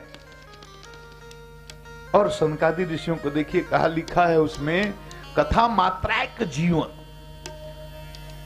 उनका जीवन ही कथा है। 4 भाई हैं, एक कथा करते हैं, वो जब थक जाते हैं दूसरे व्यास गद्दी पर बैठते हैं, वो पहले वाले श्रोता बन जाते हैं, फिर तीसरे व्यास गद्दी पर बैठते हैं, फिर वो आकर श्रोता बन जाते हैं। तो आपस में ये 24 कथा मात्रा का जीव 24 घंटे निरंतर, उन्हें तो न सोने की जरूरत है, न कुछ करने की जरूरत है, शरीर भी उनका दिव्य है। केवल कथा, कथा का ये महत्व है। अच्छा देखो कथा से होता क्या है, बहुत आदमी देखो कथा से होता ये है कि हमारे चित्त में हर तरह के संस्कार हैं, तमोगुणी संस्कार भी हैं, रजोगुणी संस्कार भी हैं, सतोगुणी संस्कार भी हैं। तो संस्कारों का पहाड़ है चित्त में संचित। तमोगुणी संस्कारों का पहाड़ भी है, रजोगुणी संस्कारों का पहाड़ भी है, सतोगुणी संस्कार थोड़ा कम होंगे, छोटा पहाड़ होगा। जब हम भगवान की कथा सुनते हैं तो ये सत्संग से हमारे सोए हुए सतोगुणी संस्कारों को ठोकर लगती है और हमारे सोए हुए सतोगुणी संस्कार जग जाते हैं। जब सोए हुए सतोगुणी संस्कार जगते हैं तो सतोगुणी विचारों का प्रवाह शुरू हो जाता है। तो प्रवाह शुरू हो जाएगा तो उसके बाद फिर तदनुसार कर्म होने लगेगा। तो उसका प्रभाव आज कथा सुने तो एक दिन रहा, दूसरे दिन तो फिर रजोगुण का तमोगुण का इतना प्राबल्य है कि फिर वो पुरानी जिंदगी में लौट गए। लेकिन रोज रोज अगर कोई कथा सुनेगा, रोज आपके सोए हुए सतोगुणी संस्कारों को ठोकर लगेगी, तो ये पक्की बात मान लो, आज कल परसों कितने भी सोए हुए संस्कार हों, वो आपके सोए हुए सतोगुणी संस्कारों को कथा जगा ही देती है। और जैसे सोए हुए संस्कार जगते हैं तो हमारा विचार भी सतोगुणी होने लगता है। फिर विचार जैसा होगा वही विचार मजबूत होता है तो संकल्प बनता है, फिर संकल्प से ही कर्म अभिव्यक्त होता है, फिर उसी कर्म से फिर संस्कार बनते हैं। तो जैसे सतोगुणी संस्कारों को ठोकर लगी, सतोगुणी विचारों का प्रवाह शुरू हुआ, सतोगुणी संकल्प बनने शुरू हुए, तो सतोगुणी कर्म होने शुरू हुए, फिर सतोगुणी कर्मों से सतोगुणी संस्कार बनने शुरू हुए। और जैसे जैसे सतोगुणी संस्कारों का पहाड़ बड़ा होता गया, वैसे वैसे तमोगुण छटता गया, रजोगुण छटता गया। ये सनातन का विज्ञान है। इसलिए इन्होंने कहा विधस्व कर्णायुत में सुमे बरम, 10,000 कान ही दे दो। प्रजा को बड़ा सुंदर उपदेश दिया है। महाराज भागवत जी में लिखा है, एक दिन देखे पृथ्वी महाराज की 4 सूर्य के समान चमकते हुए कोई चीज आसमान से उतर रही है। अरे भाई ये कौन है? आकर धरती पर जब सामने खड़े हुए तो पता चला ये सनकादि ऋषि हैं। महाराज सबको प्रणाम किया, अर्घपात दिया, सबको आसन दिया और बड़ा सुंदर सत्संग हुआ है। वो भी विस्तार से भागवत में वर्णन है। लेकिन पृथु जी ने कहा महाराज निचोड़ बता दो, तो सनकादि ऋषियों ने कहा समस्त शास्त्रों का यही निचोड़ है कि जीवन में अगर अपना कल्याण चाहते हो तो सत्संग करो। सेवा और सत्संग से बड़ा और कुछ नहीं, इसी से कल्याण होगा। विजितासु को, अपने पुत्र विजितासु को राज्य दे करके और पृथु जी चले गए संन्यास धर्म में। आगे प्राचीन बरही की कथा है। बड़े कर्मकांडी हुए हैं और इतने कर्मकांडी हुए कि रोज माने यज्ञ ही करते रहते थे और हजारों हजार की संख्या में पशुओं के बलि देते रहते थे। नारद जी तो बड़े, देखो, दया सर्वभूतेषु संतुष्टया जेन केनवा तितिक्षवः कारुणिका। साधु के लक्षण है। नारद जी को करुणा हो गई कि ये कर्मकांड कर रहे हैं, ये स्वर्ग में जाने के लिए, लेकिन इनसे बड़ा अधर्म हो रहा है, पाप हो रहा है। नारद जी प्रकट हुए, बोले ये क्या कर रहे हो? बोले जो वेद में लिखा हो वही कर रहा हूं। नारद जी ने कहा वेद में ये लिखा नहीं है, इसका उल्टा अर्थ आपने समझ लिया। वेद हिंसा को नहीं समर्थन देता और आप ये करते हैं। जोग बल से नारद जी ने कहा आकाश की तरफ देखो। अब प्राचीन बरही ने जैसे देखो ये संतों, देखो ये विज्ञान कितना है, कैसा है हमारा सनातन का। कहा आकाश की तरफ जरा सर उठाओ। आकाश की तरफ जब सर उठाए तो जोग बल से नारद जी ने दिखाया, जितने हजारों लाखों पशुओं का वध किए थे, सारे के सारे पशु हजारों लाखों की संख्या के आसमान में दिखाई दिए। सब आंख लाल लाल करके क्रोधित मुद्रा में प्राचीन बरही की तरफ देख रहे हैं। प्राचीन बरही जी कांपने लगे, सरकार ये क्या हो रहा है? नारद जी ने कहा तुम्हारे मरने की प्रतीक्षा कर रहे हैं कि मर करके आए तब उसके पेट में हम लोग अपनी सींग घुसेड़ेंगे। महाराज हमें उपदेश दो, हमारा कल्याण करो। तो प्राचीन बरही को उपदेश दे करके, भजन का उपदेश करके इस हिंसा के कर्मकांड से विरत किया। प्राचीन बरही का कल्याण हुआ। इसी प्राचीन बरही के 10 प्रचेता पुत्र हुए और यही 10 प्रचेताओं ने सुखदेव से रुद्र गीत सुना सत्संग की महिमा सुनी और फिर मार्सा से विवाह कर दक्ष को उत्पन्न किया। प्रचेतागण अपने पुत्र दक्ष को राज देकर के भजन को चले गए। देखो नारद जी ने जो संतों के लक्षण बताए हैं, ये बड़ा ही भागवत जी का सुंदर श्लोक है। दया सर्वभूतेषु संतुष्ट योजेन केनवा सर्वेन्द्राण्योपशान्त्या च तुष्यता सुजनार्दनः।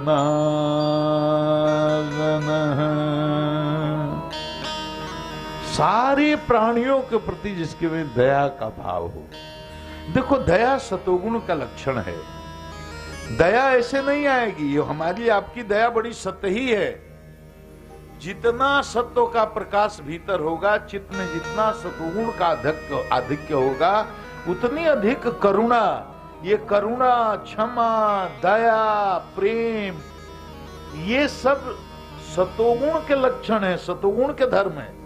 जैसे जैसे चित्त में साधना से, भजन से, सत्संग से, गुरु कृपा से, ईश्वर की कृपा से, किसी भी साधन से, योग से, कर्म मार्ग से, ज्ञान मार्ग से, जैसे जैसे चित्तवृत्ति की शुद्धि होगी, जैसे जैसे तमोगुण कम होगा, रजोगुण शांत होगा, जैसे जैसे सत्व में प्रकाश होगा, सत्व में उत्कर्ष होगा, वैसे वैसे जीव के अंदर क्षमा की भावना बढ़ेगी, करुणा की भावना बढ़ेगी, दया की भावना बढ़ेगी, प्रेम की भावना बढ़ेगी। चेतना की उसी ऊंचाई पर कोई भक्त बोलता है कि सिया राम मय सब जग जानी, सिया राम मय सब जग जानी, करऊं प्रणाम जोरी जुग पानी, करऊं प्रणाम जोरे जुग पानी। ये तो एक भक्ति मार्ग के जोगी की, तुलसीदास जी महाराज की बाणी है। इसी बात को वेदांतियों ने, जो अद्वैत वेदांत के समर्थक हैं, इसी बात को अलग अलग ढंग से कहा, सर्वम खलु इदं ब्रह्म। क्या मतलब? सब कुछ ब्रह्म है, सबके अंदर वही ईश्वर है। भाई सबके अंदर जब वही ईश्वर है तो आपको पता क्यों नहीं चलता? आपको ये पता क्यों नहीं चलता कि सबके अंदर वही भगवान है? तब लड़ाई किससे कर रहे हो, झगड़ा किससे कर रहे हो, ईर्ष्या किससे कर रहे हो, द्वेष किससे कर रहे हो, गोली किसको मारो, मुकदमा किससे लड़ रहे हो, गाली किसको दे रहे हो, अपमानित किससे कर रहे हो? तो सबके अंदर वही, अगर ईश्वर वही ब्रह्म है तो किसी का अपमान किया तो ईश्वर का अपमान हुआ कि नहीं? किसी को गाली दिया तो ईश्वर को गाली देना हुआ कि नहीं? बोलो। क्योंकि हम जानते जरूर हैं कि चेतना में इसकी अनुभूति नहीं है। देखो ज्ञान वो है जो चित्त में आकर के स्थापित, अनुभव के आधार पर, अनुभूत के आधार पर चित्त में स्थापित होगा, वही ज्ञान है। किताब के पढ़ कर करके, ये कथा भी क्या चीज है? पढ़ करके इधर उधर से जुटा करके और सामग्री जुटा करके अभ्यास करके बोलते हैं, ये कथा नहीं है। कथा तो वो है कि चित्त शुद्धि के बाद उसका प्रवाह स्वयं चले, भीतर से कथा आए, वो कथा है। तो देखो ये दया हुआ, क्षमा हुआ, ये श्लोक जो लिखा है इसकी व्याख्या कर रहा हूं कि दया सर्वभूतेषु। अब सामान्य अर्थ क्या हुआ भैया इसका? सारे प्राणियों में दया का भाव रखो। कैसे रखो? यहां तो भाई को भाई शत्रु नजर आता है। भाई पैसे के मामले में, पैसा का मामला आता है, जायदाद का मामला आता है। सम्राट अशोक ने अपने 100 भाइयों को कटवा दिया इसलिए कि कोई राज्य सत्ता का उत्तराधिकारी अपने को बनने का दावा न करे। 100 भाइयों की गर्दन कटवा दी। पटना ही में वो कुआं है जिसमें 100 भाइयों की लाश पड़ी है। औरंगजेब ने अपने बाप को जेल में डाल दिया। और मुगल शासकों में तो इतने हुए हैं कि बड़ी क्रूरता से अपने सगे संबंधियों, पिता पुत्र की सबकी हत्या करके गद्दी पर बैठे हैं। कहां दिखाई पड़ा सबके अंदर? जब तमोगुण का उत्कर्ष चित्त में है तो ये बात समझ में आएगी, दया सर्वभूतेषु हो ही नहीं सकता। तो दया तो सतोगुण का धर्म है ना, सतोगुण का लक्षण है ना। तो चित्त में जब तक सतो का उत्कर्ष नहीं होगा तब तक दया कहां आएगी। जो दया आ रही है वो नकली है, दिखावटी है, उसमें यश की कामना है।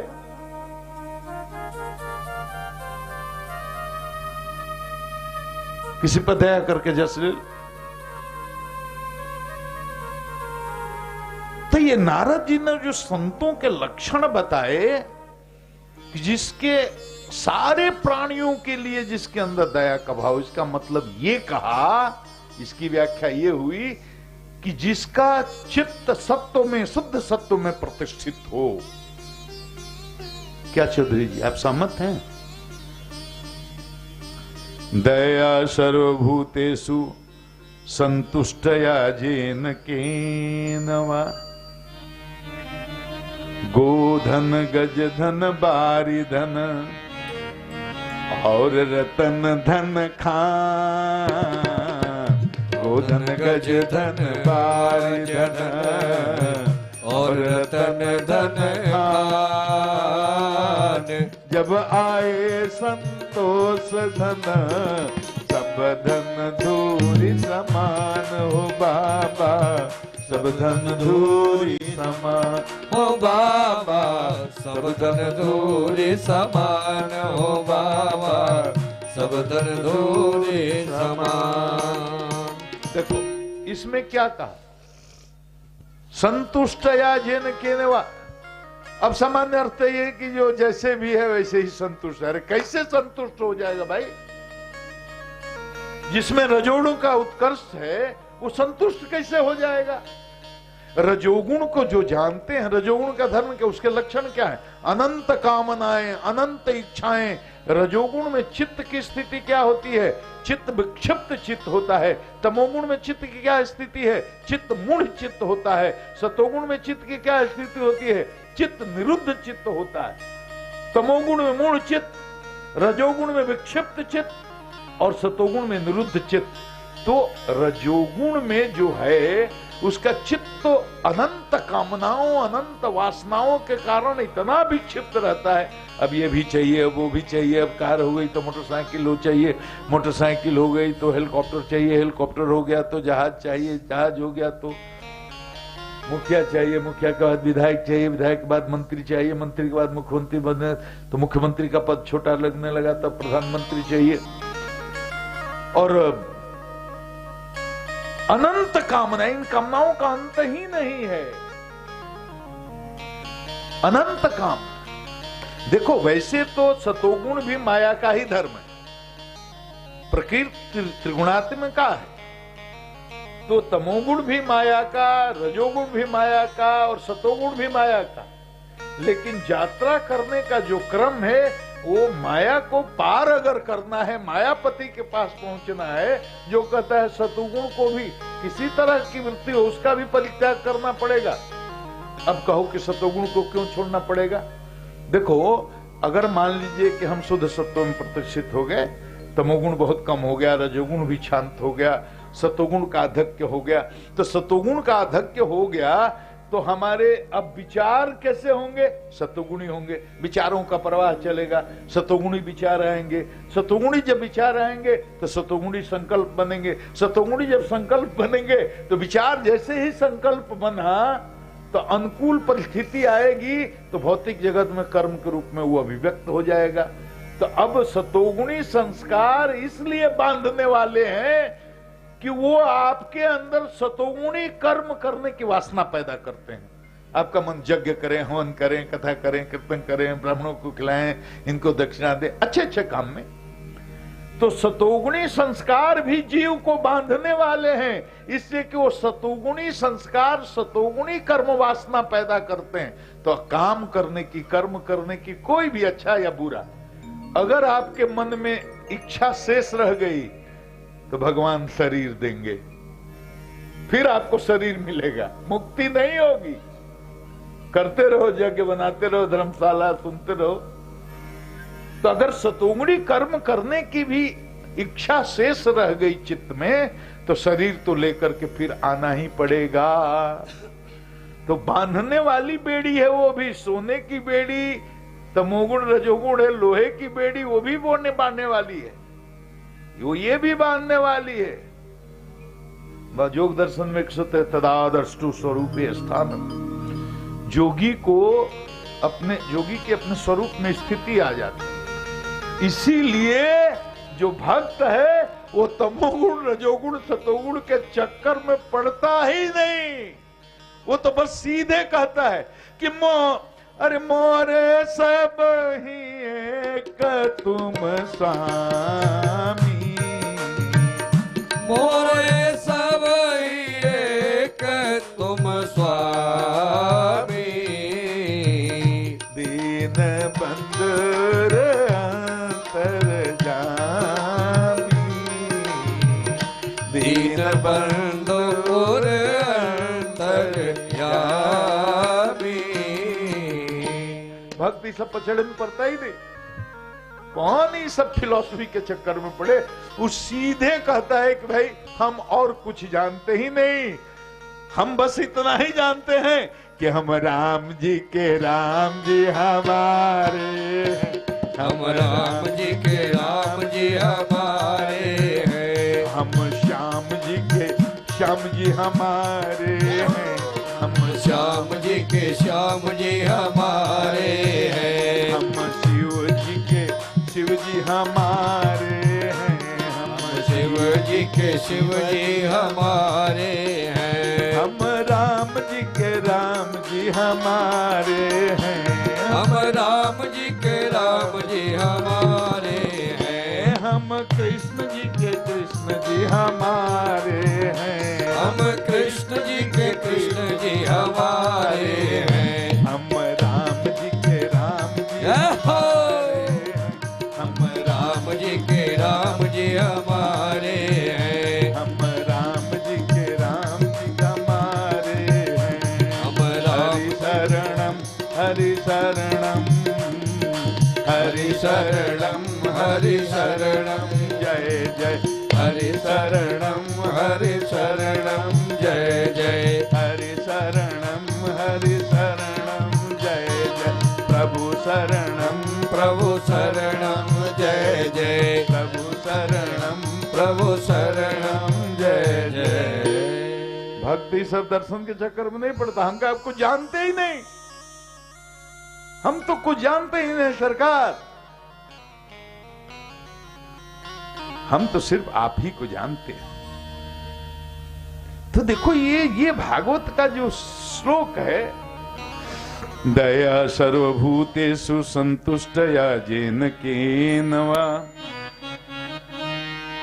सर्वेन्द्रियोपशान्त्या च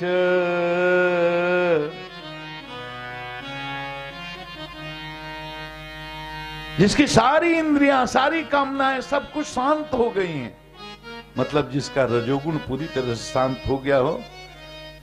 ये बता रहे हैं नारद जी भगवान कैसे प्रसन्न होते हैं। तुष्यतासु जनार्दन, भगवान ऐसे ही जीव पर प्रसन्न होते हैं। दया सर्वभूतेषु संतुष्टया येन केनवा सर्वेन्द्रियोपशान्त्या च तुष्यतासु जनार्दन। मैंने जिसके हृदय में सारे प्राणियों के प्रति दया हो, जो जैसी स्थिति है उसी में संतुष्ट रहता हो, और जिसकी सारी इंद्रियां शांत हो गई हो, भगवान उस पर प्रसन्न होते हैं। मतलब क्या किया कि सतोगुण को बढ़ाओ, सतोगुण को बढ़ाओ। जब सतोगुण का उत्कर्ष होगा तब ये सब लक्षण उत्पन्न होंगे और तभी भगवान प्रसन्न होंगे। तो सतोगुण को बढ़ाने का एक ही साधन बताया, सबसे सहज बताया। सतोगुण से होता है क्या? विवेक होता है, और विवेक को बढ़ाने का एक ही साधन बताया। बिनु सत्संग विवेक न होई, बिनु सत्संग विवेक न होई, राम कृपा बिनु सुलभ न सोई, कृपा बिनु सुलभ न सोई। बिना सत्संग के विवेक नहीं होता, सत असत का ज्ञान नहीं होता, और सत्संग बिना भगवान की कृपा के नहीं मिलता। यही भाव। तो महाराज हर सिद्ध को जरूर नहीं कि साधु हो, लेकिन महाराज हर साधु सिद्ध है। उसकी साधुता ही उसकी सिद्धि है। इसलिए हमेशा इस बात से बचना चाहिए मैं कि किसी साधु का अपमान ना हो जाए। हम तो यहां तक कहते हैं कि साधु के वस्त्र में अगर कोई कपटी भी है, अगर माथे पर उर्धपुंड है, कासाय वस्त्र है, साष्टांग दंडोत मारिए महाराज, ना जाने किस भेष में मिल जाए भगवान। साधु का अगर अपमान हो गया, दाढ़ी और चोटी बढ़ाकर गेरुआ पहनकर चल रहा है, सब आपको कपटी लग रहा है, ठग लग रहा है, और एक भी उसमें असली अगर निकला, महाराज आपकी दुर्गति हो जाएगी। अरे साधु अवज्ञा कर फल ऐसा, साधु अवज्ञा कर फल ऐसा, जरै नगर अनाथ कर जैसा, जरै नगर अनाथ कर जैसा।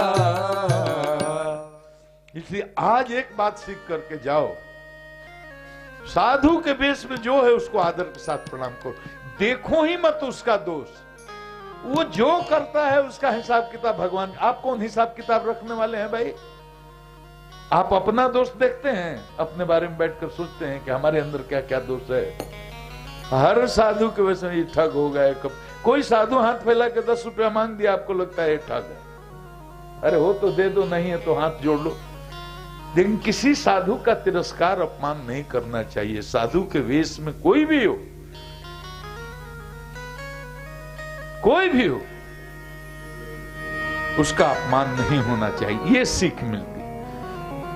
देखिए पंचम स्कंद में तो प्रियव्रत का भी चरित्र है। प्रियव्रत जी को नारद के उपदेश से वैराग्य हो गया। प्रियव्रत जी तो उतानपाद के वंश का हम लोग सुन रहे थे, लेकिन एक और पुत्र है ना मनु जी के। कौन? मनु जी के कौन पुत्र हैं? और प्रियव्रत। हाँ, तो उतानपाद के वंशावली तो सुन लिए, प्रियव्रत का सुनिए। और बीच बीच में आपसे सवाल भी पूछेंगे, इसलिए सावधानी सुनिएगा। हाँ, क्योंकि बड़ा होशियारी से सोते हैं बीच में। बोलिए श्रीमन नारायण। हाँ,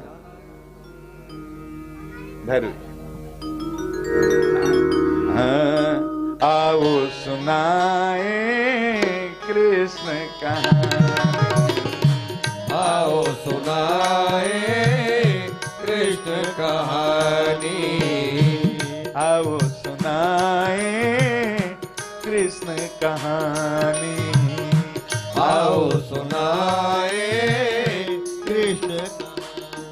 रुक, जहां हाथ दिए तो वहीं रोक दो।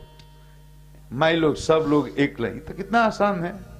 आओ सुनाए कृष्ण कहानी, है ब्रह्म विद्या व्यास जी की बानी। सब कोई गाएगा हाथ होकर मस्ती में। अरे आओ सुनाए कृष्ण कहानी, आओ सुनाए कृष्ण कहानी, आओ सुनाए कृष्ण कहानी, आओ सुनाए कृष्ण कहानी। है ब्रह्म विद्याए, है ब्रह्म विद्याए व्यास जी की बानी। आओ सुनाए कृष्ण कहानी, आओ सुनाए कृष्ण कहानी। है ब्रह्म विद्याए, है ब्रह्म विद्याए व्यास जी की वाणी।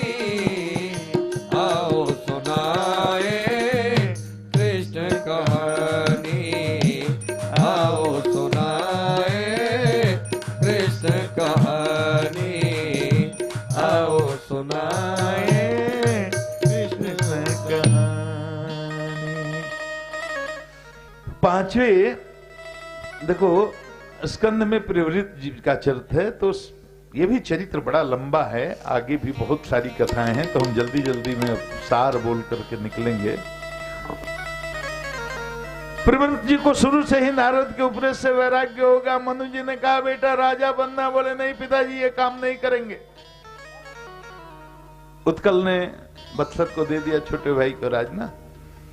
प्रियव्रत बोले नहीं नहीं हमसे ये नहीं होगा, हमको ये सब नहीं करना।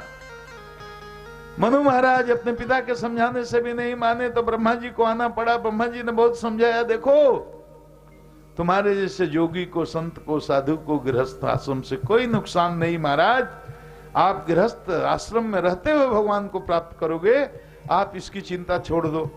अब ब्रह्मा जी चूंकि आ गए, अब ब्रह्मा जी की बात टाल ही नहीं सकते थे, इसलिए उनके समझाने से विवाह करने को तैयार हुए। 2 रानियां थी, दोनों रानियों से 4 पुत्र इनको हुए हैं। मारे इनके बारे में भागवत जी में लिखा है, अपने जोग बल से सूर्य के समान एक दिव्य रथ इन्होंने तैयार किया और उस पर आरूढ़ होकर के पृथ्वी की 7 बार परिक्रमा की और रात ही नहीं होने दी। आधा रात होती थी, आधा दिन होता था, अभी भी होता है चौधरी जी, दिन के बाद रात होती है। प्रियव्रत जी सोचे हम रात ही नहीं होने देंगे, तो अपने तपोबल से एक दिव्य रथ पर आरूढ़ होकर पृथ्वी की 7 बार परिक्रमा की और रात ही नहीं होने दी।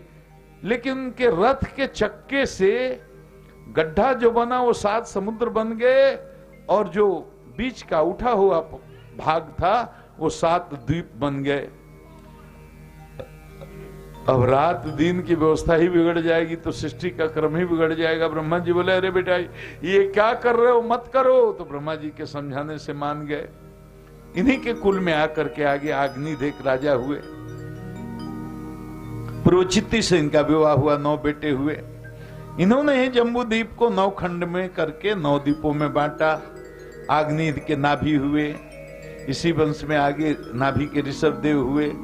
ऋषभदेव महाराज ने इंद्र की पुत्री जयंती, इनको भी भगवान का एक अंशावतार कहा जाता है। इन्होंने इंद्र की पुत्री जयंती से विवाह किया। इंद्र एक बार इनके राज्य में वर्षा ही नहीं किए, इन्होंने अपने जोग बल से अपने राज्य में वर्षा करके और धरती को सिंचित किया, किसानों को तृप्त किया, अन्न उपजाया। तो इंद्र महाराज इतने प्रसन्न हुए, आकर के क्षमा मांगी और कहा सरकार मेरी पुत्री जयंती, इसको स्वीकार कर लो। तो इंद्र की पुत्री से ऋषभदेव का विवाह हुआ। देखो क्या विज्ञान है, ऋषियों के विवाह देवताओं की कन्याओं से। कौन सा जमाना था, क्या विवाह था, कितना तपस्या का बल था, हमारे ऋषि कितनी ऊंचाई पर थे। देखो जयंती से 100 पुत्र हुए, सबसे बड़े उसमें भरत जी थे और भरत जी ने लिखा 100 करोड़ वर्षों तक राज किया महाराज, बहुत प्रतापी रहा। इन्हीं के नाम पर ये भारतवर्ष है। भागवत में लिखा है, इन्हीं स्पष्ट लिखा है कि इन्हीं, वो शकुंतला दुष्यंत के भी भरत हुए हैं, भरतखंड उनके नाम पर पड़ा। लेकिन भारतवर्ष जो पड़ा नाम, वो इसी भरत जी के नाम पर भारतवर्ष पड़ा, जो ऋषभदेव जी के। ये भागवत में स्पष्ट लिखा है महाराज। इस देश का नाम पहले अजनाभ खंड था, अजनाभ वर्ष था, वहां से इनके भरत जी के नाम पर ये भारतवर्ष हो गया। और बहुत बड़े साधक थे, अंत में अपने बड़े बेटे को सुमति को राज्य देकर के सन्यास ले गए। चले पुलहाश्रम में, नेपाल में मुक्तिनाथ धाम जहां है गंडकी के किनारे, वहां चले गए महाराज। लेकिन साधना बड़ी अच्छी चल रही थी, सब कुछ ठीक ही ठाक चल रहा था। एक दिन ऐसी घटना हुई जिसने इनका अंतिम मृत्यु को बिगाड़ दिया। एक हिरणी का बच्चा, हिरणी के बच्चे माने मृग के मुंह में पड़ करके इनकी मृत्यु बिगड़ गई। गर्भिणी हिरणी थी, शेर ने दहाड़ मारी, हिरणी ने छलांग लगाई जान बचाने के लिए, प्रसव हो गया, वो तो मर गई। लेकिन उसके बच्चे को ये इन्होंने रक्षा की, बचा लिए, प्राण लेकर घर आए। यहां तक तो दया सर्वभूतेषु दया करनी चाहिए, शास्त्रों का वचन है। यहां तक दया का काम था, ठीक है। लेकिन दया अगर मोह में बदल जाए तो फिर बड़ा मुश्किल है। अब उसी बच्चे के साथ सोते हैं, खाते हैं, पिलाते हैं 24 घंटे। बड़ा विस्तार से भागवत जी में लिखा, 24 घंटा इधर उधर कहीं मृगी का बच्चा चला जाता है ना, छटपटाने लगते हैं, उसको गोद में उठाते हैं, साथ ले चलते हैं, थोड़ा दूर अच्छा थक गया मेरा बच्चा, आ जा गोद में आ जा, उसको चूमते हैं, चाटते हैं। थोड़ी देर के लिए नहीं दिखाई पड़े तो बेचैन हो जाते हैं, संध्योपासन पर बैठते हैं, तब तक आकर बैठ जाता है, इनको प्यार से देखने लगता है, इनको बेचैनी हो जाती है, कैसे जल्दी संध्योपासन खत्म करें, कैसे मृग के बच्चे को प्यार करें। ये सब चीजें हैं। और महाराज ऐसी स्थिति हुई कि धीरे धीरे उनकी साधना छूट गई, पूजा छूट गई, सब छूट गई। मृगी के बच्चे, मृग के बच्चे में इतने, अब मृगी एक आई, जब जवान हुआ एक मृगी आई तो मृगी के साथ भाग गया। अब जब भाग गया तो इतना शोक इनको हो गया कि हाँ मृगी तेरा कहाँ गया, तेरा क्या होगा, कौन खिलाता होगा, कौन सुलाता है। मृग मृग करते करते, मृग का स्मरण करते करते शरीर छोड़ा तो अगला जन्म फिर मृग जोनी में लेना पड़ा। लेकिन तपस्या करी थी तो पूर्व जन्म की स्मृति बनी रही, इसलिए प्रारब्ध के अनुसार समय आने पर अपना शरीर छोड़ा।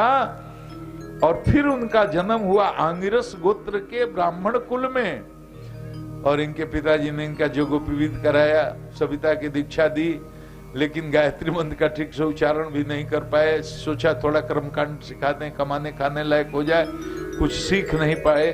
उनको पूर्व जन्म की स्मृति थी कि मोह में कहीं फंसना नहीं है, और मृग के मोह में फंसकर भरतजात की ऐसी दुर्गति हो गई। तो अब तो समझो, जड़ भरत जी करें बाप रे बाप, एक बार फंसे तो मृग बनना पड़ा, अब तो हम फंसने वाले नहीं हैं। छोड़ो पीहू, छोड़ो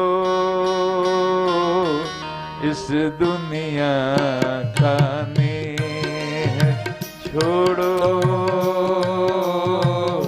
इस दुनिया का नेह, छोड़ो इस दुनिया का नेह, छोड़ो इस दुनिया का नेह। एक मृग के संगत भरत जी, धरियो मृग की देह। हो तुलसी दिन की कौन गति, जो घर घर करत स्नेह। छोड़ो इस दुनिया का नेह, छोड़ो इस दुनिया का नेह, छोड़ो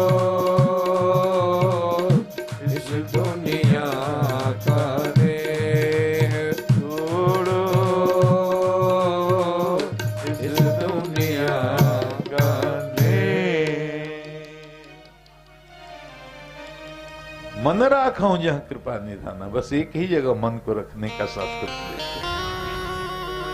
बोले नहीं नहीं, अब हमें इसमें फंसना नहीं है। भाइयों ने समझा कि मेरा नालायक भाई एक निकल गया, ये केवल खाता है, और भाभियां तो इतनी परेशान करे ना, सब भाइयों को खिलाकर जूठा कट्ठा जो बचे वो दे दे। गाय की खल्ली वल्ली भी कभी खाना नहीं रहता दे देती, उसको भी अमृत समझकर खा जाते थे। भाइयों ने कहा अब किसी काम लायक तो रहा नहीं, एक झोपड़ी लगा खेत की रखवाली करो भाई। ये मकई लगाया हुआ है इसकी राजियों, तो मकई का रखवाली क्या करेंगे महाराज, वो तो ब्रह्मवेता हैं, जोगी हैं, वो मकई और रखवाली क्या करेंगे। एक रसिक संत भाव में कहते हैं कि मकई और फसल को लुटा लुटा कर पक्षियों को खिलाने लगे। कि राम जी के चिरई, राम जी का खेत, खाल चिरई भर भर पे। अरे राम जी की चिरई, राम जी का खेत, खाल चिरई भरे भरे पे। अरे राम जी के चिरई, राम जी का खेत, खाल चिड़िया भर भर पे। अरे राम जी के चिरई, राम जी का खेत, खाल चिरई भरे भरे पे। भाइयों ने कहा एकदम नालायक है, किसी काम का नहीं। महाराज रूखा सूखा खाकर हिष्ट पुष्ट रहते थे महाराज। एक दिन तो ऐसा हुआ कि एक डाकू का सरदार था, उसने संकल्प लिया था हमको पुत्र पैदा हो जाएगा, देवी को नरबली दूंगा, पुत्र पैदा हो गया। अपने लोगों, अब एक बलि देने के लिए किसी को लाया था, वो जीव भाग गया। डाकुओं के सरदार ने अपने लोगों से कहा भाई पकड़ कर देखो, किसी को लेकर के आओ। अब ये बड़े हिस्ट पुष्ट मोटे राजे महाराज पकड़ में आ गए, इन्हीं को बांध के ले गया, लोग ले गया, खूब बढ़िया से नहलाया धुला गया, शरीर चमकने लगा, अच्छे वस्त्र पहनाए गए, बलि के पहले किया जाता है। और इसके बाद में रसमलाई मालपुआ दिव्य प्रसाद उसको दिया गया, खूब डकार डकार कर खाए महाराज। घर में तो जूठा ही मिलता था, सूखा उखा, अब रसमलाई और पुआ मिला तो जम करके खाए। खाने के बाद कहा था कि अब सरकार उठिए, तो बोले कि कहाँ, तो बोले कि मालपुआ जो खाए या रसमलाई कोई फोकट का थोड़े था, तो क्या करोगे? कहा कि काटेंगे। कहा कि अच्छा तो काट दो, कहाँ काटोगे? तो नहीं, यहाँ थोड़े काटना है। कहा कहाँ काटोगे? कहा भगवती को बलि देनी है, वहां पर काटेंगे। ये तो आत्मा राम है, अवधूत है, इनको जीने और मरने का देहा शक्ति है ही नहीं। तो जिसमें देहा शक्ति नहीं है, देह में अहमता ही नहीं, वो तो जानते हैं कि हमको कोई क्या मारेगा, हम मरने वाले थोड़े हैं। अरे एक बार तो मर कर देख ले, दूसरी बार मृग हुए तब भी मर कर देख लिए, ये भी मर करके देख लेंगे, स्मृति भी इनकी पूर्व जन्म की बनी रहती है। तो बोले कि चलो भाई ले चलो, काट दो। देवी के यहाँ ले जाकर के जैसे बलिदान देने की तलवार निकाला ठाकुर सरदार ने, एक झटके में काट दे। अरे महाराज उसी समय भगवती स्वयं प्रकट हो गई, सहस्रोच्चाट दे सयुव देवी भद्रकाली, बोलिए दुर्गा मैया की जय। और तलवार छीनकर उसी तलवार से डाकुओं के सरदार के साथ सारे सहयोगियों का सिर काट दिया,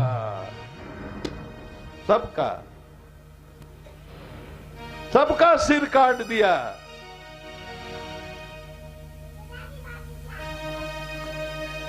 देवी भगवती का गीत एक हमारे कैसेट में बहुत पहले, अरे पापा हो माई के दुआरी चढ़ाई हम लाल चुनरी, पापा हो माई के दुआरे चढ़ाई हम लाल चुनरी, बाबू हो माई के दुआरी चढ़ाई हम लाल चुनरी, बाबू हो माई के दुआरे चढ़ाई हम लाल चुनरी, लाल चुनरी हो पापा लाल चुनरी, लाल चुनरी हो पापा लाल चुनरी, लाल चुनरी हो पापा लाल चुनरी, लाल चुनरी हो पापा लाल चुनरी, हे पापा हो माई के दुआरी चढ़ाई हम लाल चुनरी, पापा हो माई के दुआरे चढ़ाई हम लाल चुनरी, पापा हो माई के दुआरे चढ़ाई हम लाल चुनरी।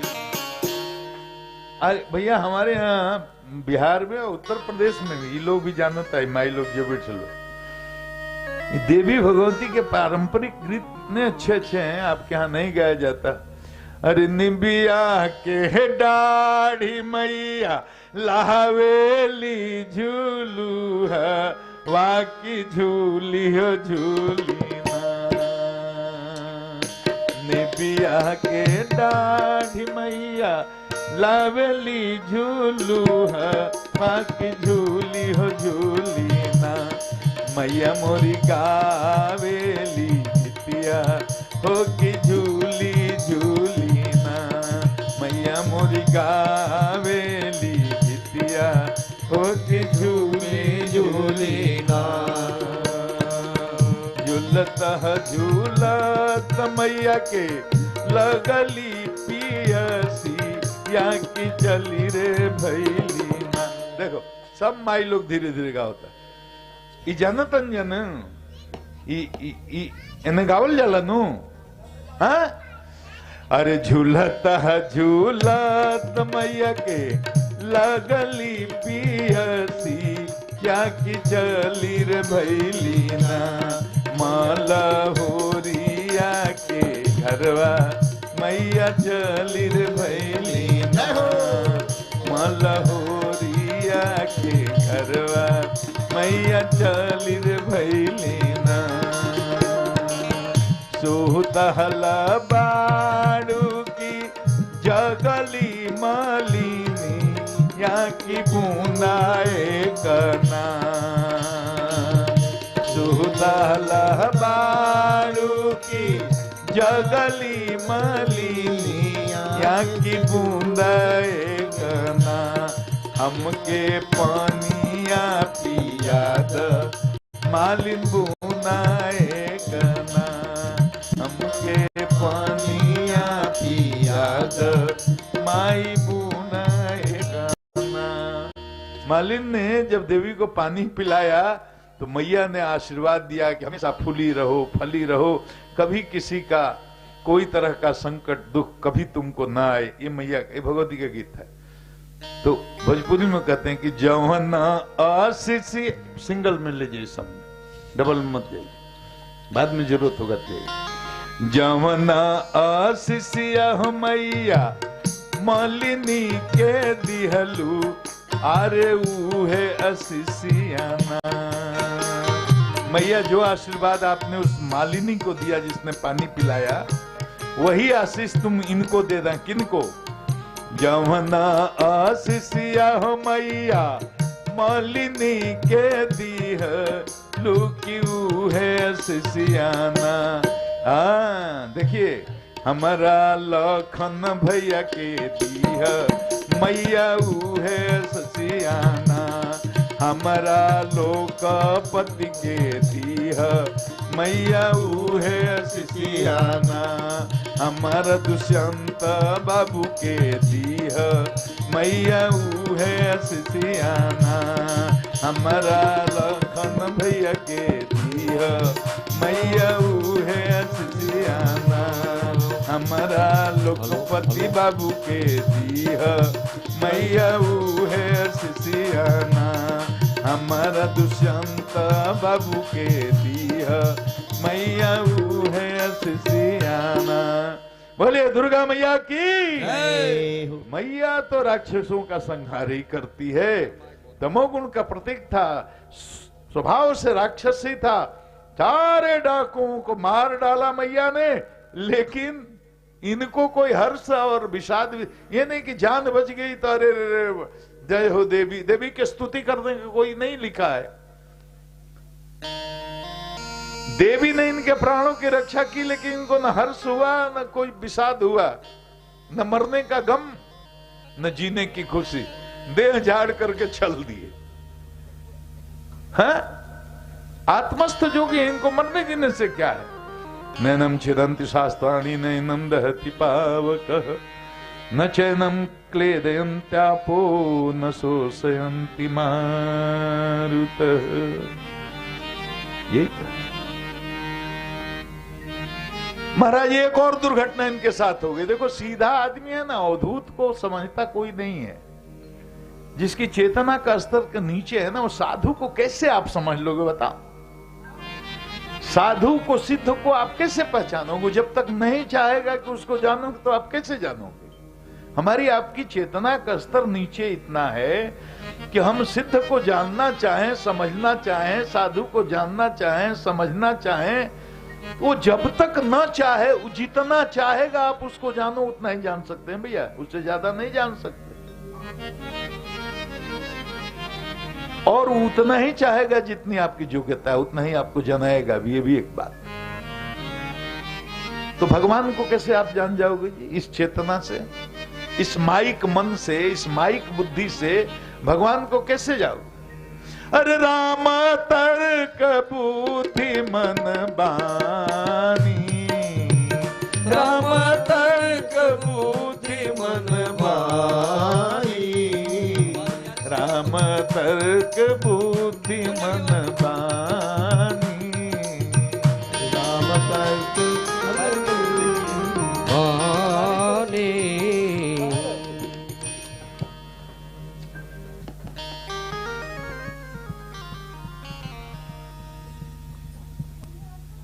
कैसे जानिएगा? सिंध सोवीर देश का राजा रघुगण जा रहा है, कहा कपिल जी से प्रवचन सुनने, भाषण सुनने, सत्संग करने। बड़ा सत्कर्मी है, बड़ा सत्संगी है, बड़ा सतोगुणी राजा है। लेकिन राजा है तो रजोगुण भी है। रास्ते में एक कहार बीमार हो गए, या पता नहीं घर में रह गया हो, कुछ हुआ होगा, एक कहार घट गया। कहा भाई किसी को खोज करके लाओ, यही पकड़ा गए, मोटे ताजे, इनको ले जा करके कहार में पालकी में जोत दिया। बताओ, ये कभी पालकी तो चलाए नहीं थे, एक बार भी नहीं बोले कि हम पालकी में नहीं लगेंगे। जहां लगा देता है कोई, खेत की रखवाली करो तो खेत की रखवाली करने लगते हैं। चलो तुमको बलि देना है तो उसके लिए जाके बैठ जाते हैं। चलो तुमको पालकी ढोना है तो पालकी ढोने में लग जाते हैं। यही साधु का स्वभाव होता है। देखो, सतोगुण का भी एक अहंकार होता है, सिद्धि का भी अहंकार होता है। इसके तो शास्त्रों में बहुत प्रमाण है। एक सतोगुण का साधना का अहंकार, तपस्या का अहंकार, ज्ञान का अहंकार, विद्वता का अहंकार। खाली तमोगुणी आदमी को तमोगुणी अहंकार नहीं होता है, सतोगुणी अहंकार भी होता है। सिद्धों को भी सिद्धि का अहंकार हो जाता है, ज्ञानियों को ज्ञान का अहंकार हो जाता है, विद्वानों को अपनी विद्वता का अहंकार हो जाता है। ये तो मन बुद्धि चित्त अहंकार आत्मा का सबसे नीचे, सबसे नजदीक का तत्व है ना। तो जब तक आत्मदर्शन न हो तब तक ये पीछा छोड़ता नहीं। कहार बना लिया तो ये नीचे देखते हैं। साधु हैं, कोई जीव हत्या न हो जाए, कोई चीटा चीटी पैर के नीचे न मर जाए। एक चीटा पड़ा, उछल पड़े, राजा के सिर में लगी पाल के ठक। अरे संभाल करके चलो। कहारों ने कहा, भैया ऐसे क्यों उछल कूद मचा रहे हो, जरा ठीक से चलो। नहीं, इनको क्या मतलब कौन क्या बोल रहा है, ये तो अपने मगन में। आगे चले, फिर चीटा चीटी कुछ दिखाई पड़ा, फिर उछल गया। राजा को जोर से चोट लगी। राजा चिल्लाया ऊपर से, अरे मूर्खों,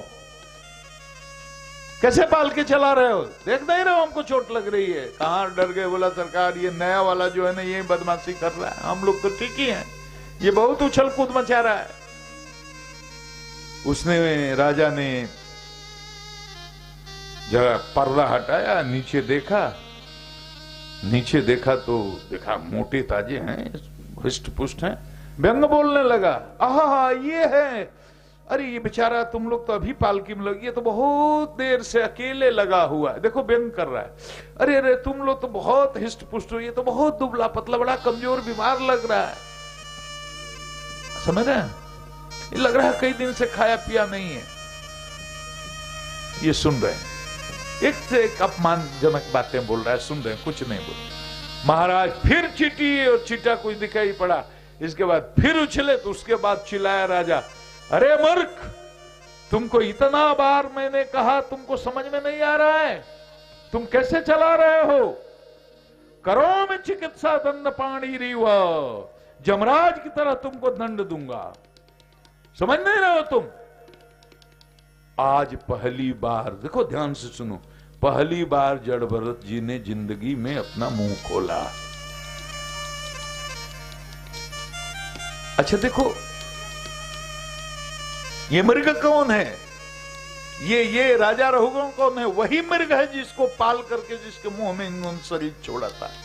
इस योनि में राजा रघुगण बना है। बड़ी वात्सल्य भाव आया, बड़ा आनंद आया। बोले कि ये मृग था, हमको तो पता है, इसको अपने पूर्वजों का एहसास नहीं।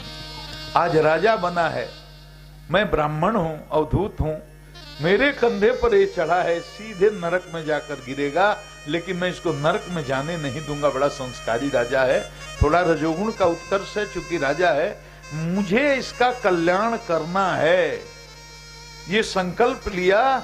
और तब मुंह खोले, बोले कि राजा दंड किसे दोगे।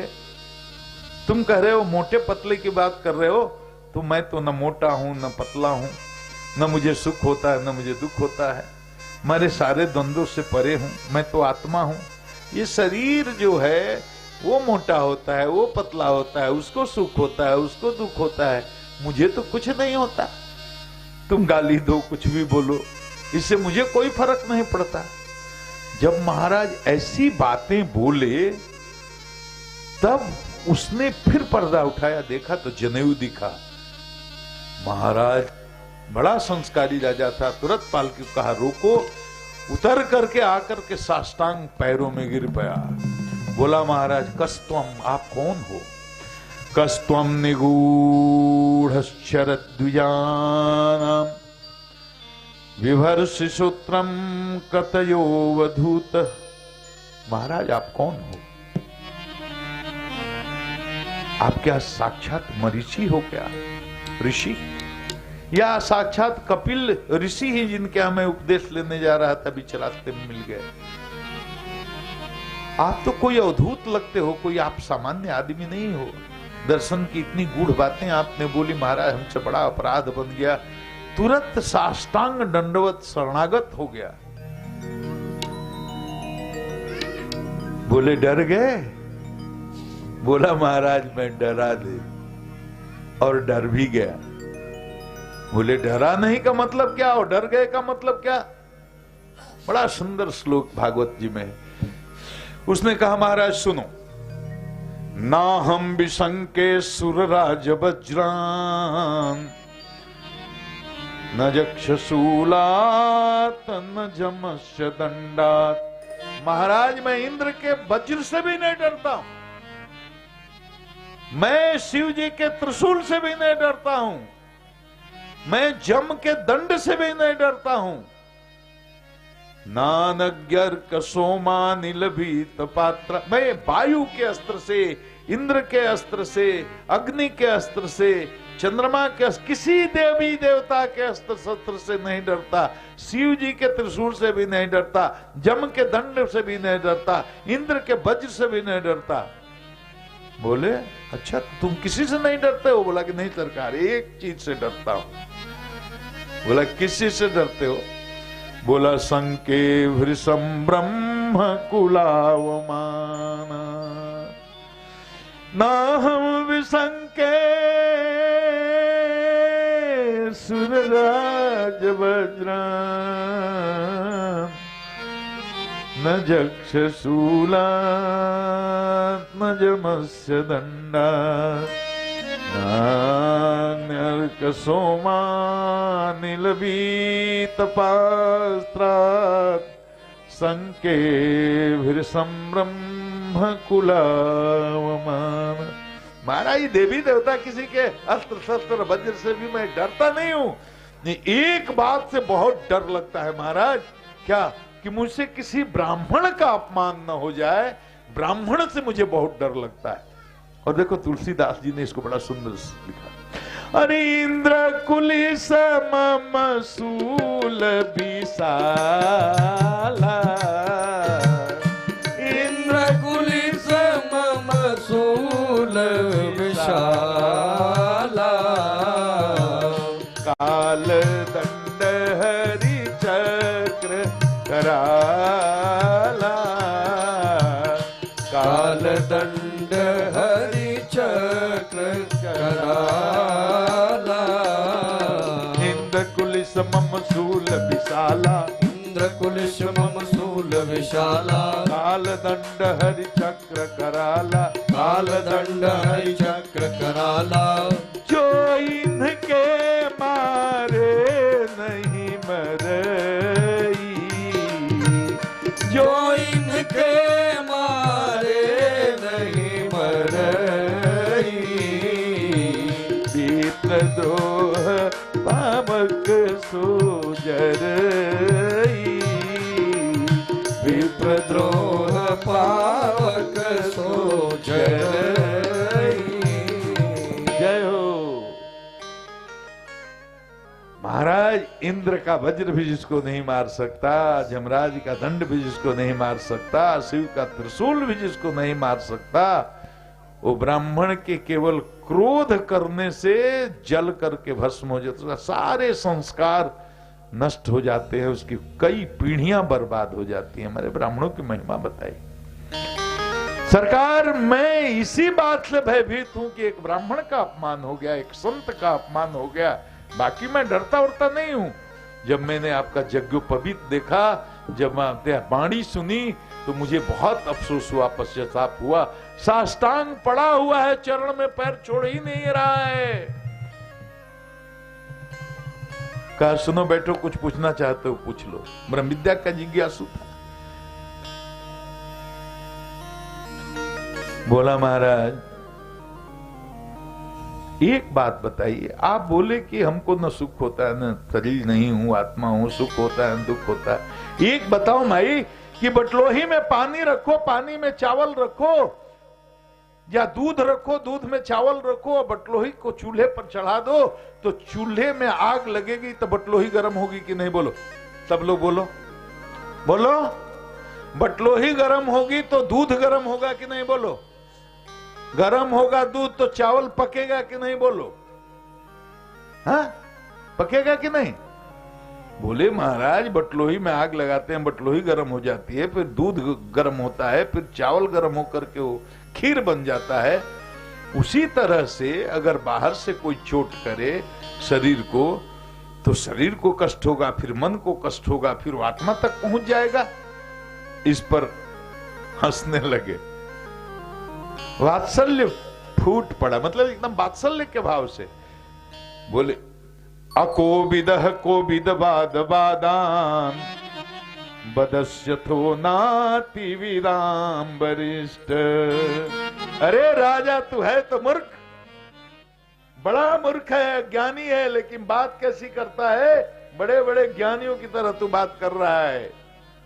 हाँ, राजा ज्ञान बघारो नाही, राजा ज्ञान बघारो नाही, राजा ज्ञान बघारो नाही, राजा ज्ञान बघारो नाही। पोथी पढ़ी पढ़ी पंडित हो गए, पोथी पढ़ी पढ़ी पंडित हो गए, भेद नहीं कछु जानी। हो, पोथी पढ़े पढ़े पंडित हो गए, भेद नहीं कछु जानी। हो, सत्संगति हो दीर्घ काल तक, सत्संगत हो दीर्घ काल तक, तब तो तत्व को पाहि, राजा ज्ञान बघार नाही, राजा ज्ञान बघारो नाही, राजा ज्ञान बघारो नाही। बैठ बैठ करके सत्संग में लोगों से, संतों से, विद्वानों से सुन सुन करके तो अपने को बहुत बड़ा ज्ञानी, बहुत बड़ा पंडित समझता है। अरे तू उदाहरण दे रहा आत्मा से, अरे ये जिसका तुमने उदाहरण दिया, थोड़ा वेदांत में या बर्दाश्त करो, फिर आगे बड़ा आनंद आएगा। ये जिसका उदाहरण दिया, ये सब सावयव पदार्थ हैं, आत्मा निरवयव है, तो सावयव पदार्थ तुलना निरवयव पदार्थ से नहीं हो सकती। तुम घटा रहे हो बटलोही को और चावल को और दूध को आत्मा से। अरे बटलोही को छू सकते हो, आत्मा को छू सकते हो क्या? बोले चौधरी जी आप बताइए। हाँ, आत्मा को छू सकते हैं, आकाश को हाथ में बांध सकते हैं, आकाश को तलवार से काट सकते हैं। तो निरवयव की तुलना सावयव से करोगे, महाराज आखिर ये बताओ तब दुख होता किसको है? बताया देखो, सुख दुख का भोक्ता मन है, आत्मा को इससे कोई लेना देना नहीं है। ये बहुत वेदांत की बात है, इसमें ले जाएंगे तो आप सब लटपटाए काल चाहिए ना करियो सुनाई ऐसे एकरा पन्ना की कुछ। और बहुत भूगोल खगोल के बारे में भी जिज्ञासा की। परीक्षित ने, सुखदेव जी ने बहुत बताया कि देखो संपूर्ण पृथ्वी 7 द्वीपों में बटी है। जम्बू द्वीप है, लक्षद्वीप है, सामल्ली द्वीप है, कुश द्वीप है, क्रौंच द्वीप है, साक द्वीप है, पुष्कर द्वीप है। हम लोग जैसे जिस द्वीप में रहते हैं इसका नाम जम्बू द्वीप है। संकल्प में बोलते हैं ना जम्बू द्वीप है, वरखंडे, ये सब बोला जाता है। हम लोग जिस द्वीप में रहते हैं इसका नाम जम्बू द्वीप है। और 7 लोक ऊपर हैं, 7 लोक नीचे है। भू भुव स्व जन तप, ये सब बोलते हैं ना गायत्री मंत्र में भी। उसी तरह नीचे भी वही आकाश पताल रसातल वगैरह वगैरह, तल सुतल बितल आकाश पताल सतातल। तो परीक्षित ने पूछा, महाराज ये बताओ ये ब्रह्मांड की परिधि कितना है? बोले कि ये ब्रह्मांड की पूरी एक ब्रह्मांड 50 करोड़ योजन में है, और ऐसे ऐसे करोड़ों करोड़ों ब्रह्मांड हमारे कृष्ण के एक एक रूम में रहते हैं। आप सोचो, आप सोचते रहना घर जाकर, 50 करोड़ योजन का एक ब्रह्मांड, और एक एक रूम में कोटि कोटि ब्रह्मांड, एक एक रूए में करोड़ों करोड़ों ऐसे ब्रह्मांड समाये रहते हैं। उस ईश्वर को कैसे समझ लोगे इस बुद्धि से? इस माइक बुद्धि से समझोगे? उसके लिए तो दिव्य बुद्धि चाहिए, दिव्य मन चाहिए, दिव्य अंतःकरण चाहिए। तो भगवान न चाहें कैसे आप समझ लोगे? बोलो। अरे इस बुद्धि से तो कोई पुरुष अपनी पत्नी को समझ पाता है, पत्नी पुरुष को समझ पाती है, भाई भाई को समझ पाता है, मित्र मित्र को समझ पाता है। व्यवहार में एक दूसरे आदमी को क्यों ठगता है, कोई क्यों ठगा जाता है? किसी के अंतःकरण में प्रवेश करने की शक्ति तो सिद्ध को है, साधु को है, या भगवान को है, या गुरु को है। लोक व्यवहार में जितना आपका मलिन चित्त है उसका उतना मलिन चित्त है। न वो आपके चित्त की बात को समझता है, न आप उसकी चित्त को बात। एक बात बताओ, पति पत्नी अगर दूसरे के अंतःकरण की बात जानने लगे, कितना दिन विवाह चलेगा, वैवाहिक जीवन? बताओ। हाँ? झगड़ा रोज होगा कि नहीं? 4 दिन में तलाक होगा, हम बता रहे। ये भगवान ने बड़ी व्यवस्था की हम अज्ञानियों को, हम किसी के मन की बात न जान सकते। सामने कोई बड़े हो भाग्य सरकार, आप आए, पधारी, आओ, मालपुड़ा खिला रहे हैं, और भीतर से गाली दे रहे हैं, कमीना कहां से याद। ऐसा होता है व्यास जी, होता है ऐसा। हम एकदम उस आदमी को पसंद नहीं कर रहे हैं, लेकिन ऊपर से ऐसे आओ भगत कर रहे हैं, सम्मान कर रहे हैं कि तीसरा आदमी देखे तो कहे कि ये कितने श्रद्धालु हैं। जितने राजनेताओं के प्रशंसक हैं ऐसे ही होते हैं। यही भक्त में, राजनीति में और अध्यात्म में ही फर्क। राजनेताओं के पीछे जो भीड़ है सब स्वार्थ की भीड़ है। सत्ता गायब, सारे चेला चमचे गायब। क्या मनोज बाबा गलत बात? अंतःकरण से जो जुड़ेगा ना, ये धर्म जोड़ता है ना हृदय को। कपट से थोड़े मन जुड़ेगा, कपट से हृदय अंतःकरण नहीं जुड़ता, ये प्रेम से जुड़ता है। और कपटी के मन में प्रेम कैसे होगा? रजोगुणी आदमी तो प्रेम ही नहीं कर सकता। अरे सुर नर मुनि सबके यह रीति, सुर नर मुनि सबके यह रीति, सारथ लागी करही सब प्रीति, सारथ लागे करई सब प्रीति। प्रेम सतोगुणी, प्रेम का स्वरूप जो है सतोगुण है। सतोगुणी, सतोगुण का लक्षण है ये। चित्त अंतःकरण जब तक पूरी तरह से शुद्ध नहीं होगा तब तक प्रेम का उदय ही नहीं होगा। ये सब अटैचमेंट है। पुत्र का पिता से, पिता का पुत्र से, पत्नी का पति से, पत्नी का पति से। अच्छा देखिए, एक बात कहेंगे तो बुरा मत मानो। ये नौकरी में है कोई, तो अगर मान लो बड़े ओहदे पर कोई पति हो, उसकी मृत्यु हो जाती है, पत्नी बहुत रोती है। इसलिए नहीं रोती है कि मर गया, मतलब इसलिए रोती है कि 3 लाख रुपया सैलरी, 2.5 लाख रुपया महीने आता था, वो गया। सुविधा गई, साधन गया, हर महीने में 50,000 की शॉपिंग करते थे, वो गया। अब साड़ी कहां से खरीदेंगे, गहना कहां से खरीदेंगे, कार कहां से रहेगा, नौकर चाकर कहां से रहेगा। अब तो माल में से झोंपड़ी में सीधे हम तो भिखारी हो गए। ये बात है कि नहीं? इस बात का दुख है क्या? कितनी ऐसी पत्नियां आज के युग में है कि पति भिखारी है, 4-4 दिन तक खाना नहीं दे पाता है, अपने बच्चों को भी और पत्नी को भी भूखे पेट सुलाता है, बच्चों को भूखे पेट सुलाता है। और अपने भी भूखे पेट सोता है तब भी पत्नी उसको भगवान की तरह समझती है। वो तो हमको लगता है केवल सुदामा जी की पत्नी एक सुशीला है, दूसरी कोई पत्नी कलयुग में तो कोई वैसी नहीं है। शास्त्रों में बहुत पत्नियां ऐसी हुई हैं, हिंदुस्तान में माताएं बहुत हुई हैं। क्या पति का सम्मान उसकी दरिद्रता में जो पत्नी करे, प्रतिकूल परिस्थिति में करे, वो पत्नी है। क्या धीरज धर्म मित्र अरुणारी, धीरज धर्म मित्र अरुणारी, आपतकाल परीखऊं चारी, आपतकाल परीखऊं चारी। एक बड़े साहब थे, वो रिटायर हो गए भैया, तो 3 सब्जी और चटनी और चोखा भुंजिया पापड़ अचार के साथ भोजन करने का आदत था। रिटायर हुए तो उसके एक ही सप्ताह के अंदर 3 सब्जी से 2 सब्जी भई, 2 सब्जी से 1 सब्जी हो गई, चटनी भी गाय, पापड़ भी गाय।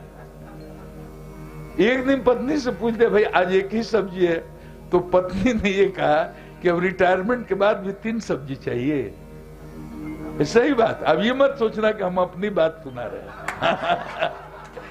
बोलिए श्रीमन नारायण। आओ आओ आओ सुनाए कृष्ण कहानी, आओ सुनाए कृष्ण कहानी।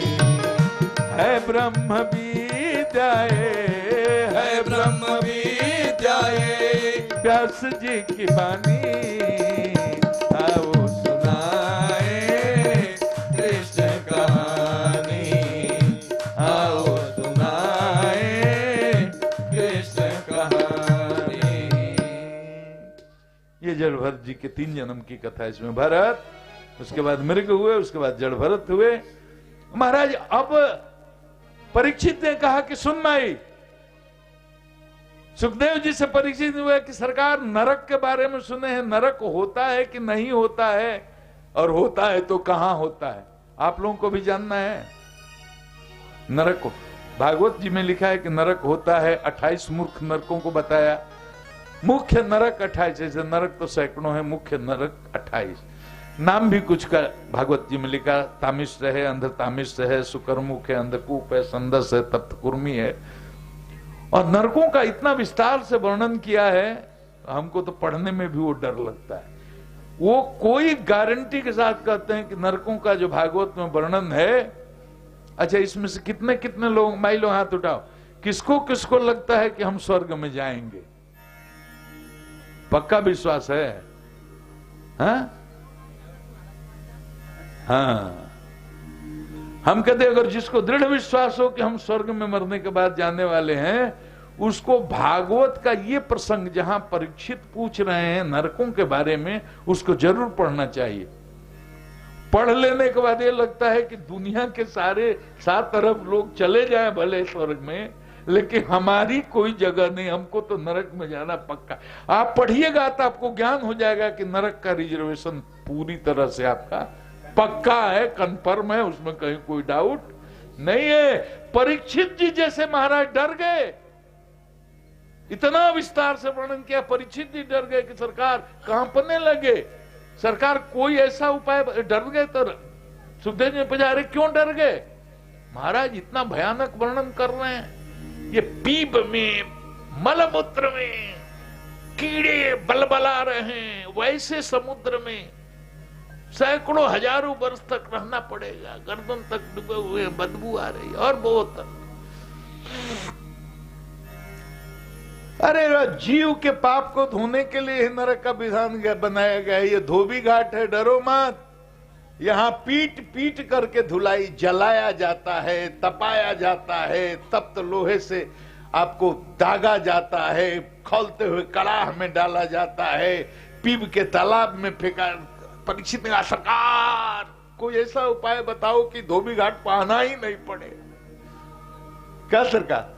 व्यास जी, मनोज बाबा, चौधरी जी, हम एक बात कह से चौधरी जी जरूर स्वर्ग में जाएंगे। ये बड़े भक्त आदमी। परीक्षित जी डर गए, सरकार इतना तो जीव, हम तो सब पामर हैं, जाने में ही पाप होता है। सारा 90% हमारा अपना व्यक्तिगत अनुभव है कि 90% पाप जानबूझ कर आदमी करता है, 10% पाप अनजाने में अज्ञानता में होते होंगे। तो महाराज कोई ऐसा उपाय बताओ कर कि ऐसे खतरनाक धोबी पाट पर आना ही नहीं पड़े, धोबी घाट पर आना ही नहीं पड़े। खलते हुए कड़ाह में डाला जाए, पीप के तालाब में फेंका जाए, लोहे से दाबा जाए, तपते बालू पर चलाया जाए, चील कौवे शरीर का मांस नोच नोच कर खा रहे हैं, गीध आंख निकाल कर खा रहे हैं। महाराज बड़ा भयानक वर्णन है, कोई उपाय बताइए। प्रायश्चित बहुत बताया है, लेकिन कहा कि सबसे बढ़िया अगर लॉन्ड्री है जहां एकदम बिना मेहनत का चकाचक छपाई, कौन हो कौन पाउडर, हम रिकॉर्ड कर रहे हैं इसलिए हम विज्ञापन हो जाएगा इसलिए बोलेंगे नहीं, लेकिन आजकल बहुत पाउडर चलते हैं ना सफेदी के लिए, ये पाउडर लाइए चकाचक सफेदी दाग छुड़ाए। तो परीक्षित जी ने कहा कि मैं एक उपाय बता देता हूं, इसी साबुन से धो लो, चकाचक जीव के सारे पाप धुल जाते हैं। क्या है सरकार? कहा बहुत आसान है, एक चुटकी खाली डालो, घोलो, एकदम चकाचक झकाझक निकल करके आ जाओ। बोलो क्या है महाराज? बड़ा सुंदर श्लोक है, भागवत का बड़ा पॉपुलर है, सब व्यास लोग बोलते हैं। केचित केवलया भक्त्या वासुदेव परायण, केचित केवलया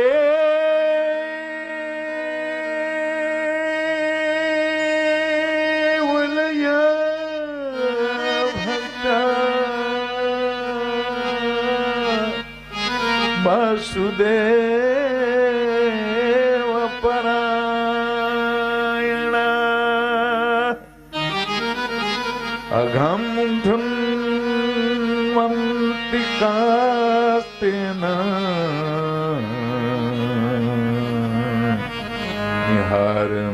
निहारमीव भास्कर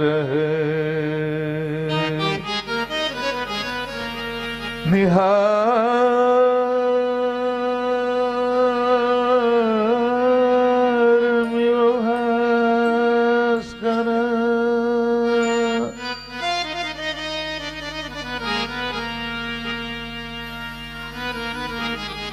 एक ही उपाय है, क्या?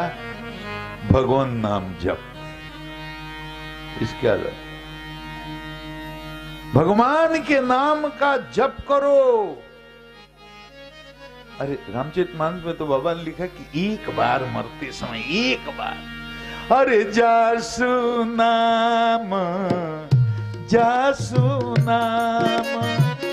मरत मुख आवा, अधमऊ होई मुकुत स्तुति गावा, अधमऊ होई मुकुत स्तुति गावा। जासु नाम मरत मुख आवा, जासु नाम मरत मुख आवा, अधमऊ मुकुत स्तुति गावा, अधमऊ मुकुत स्तुति गावा, अधमऊ मुकुत स्तुति गावा। एक बार भी मरने के समय, एक बार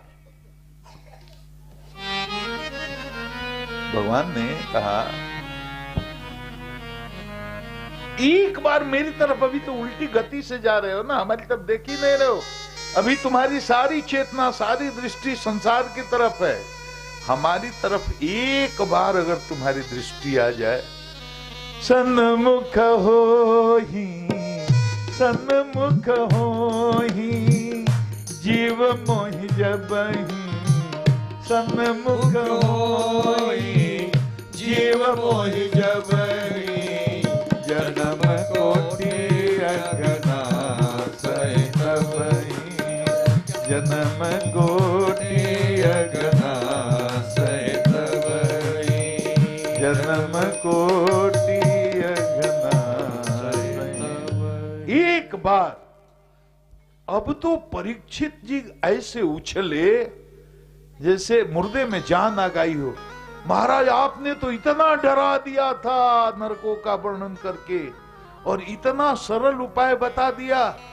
एक बार राम का नाम, एक बार नारायण का नाम, एक बार कृष्ण का नाम, एक बार विष्णु का नाम, एक बार परमपिता परमात्मा को स्मरण करने से, उसका नाम लेने से जीव के सारे पाप धुल जाते हैं और वैकुंठ का टिकट उसका कंफर्म हो जाता है। बोले हाँ महाराज, ऐसा कभी कहीं हुआ हो तो बताओ। अरे कोई बात बोलते कहीं हुआ हो तो बताओ, ऐसा हुआ है कहीं?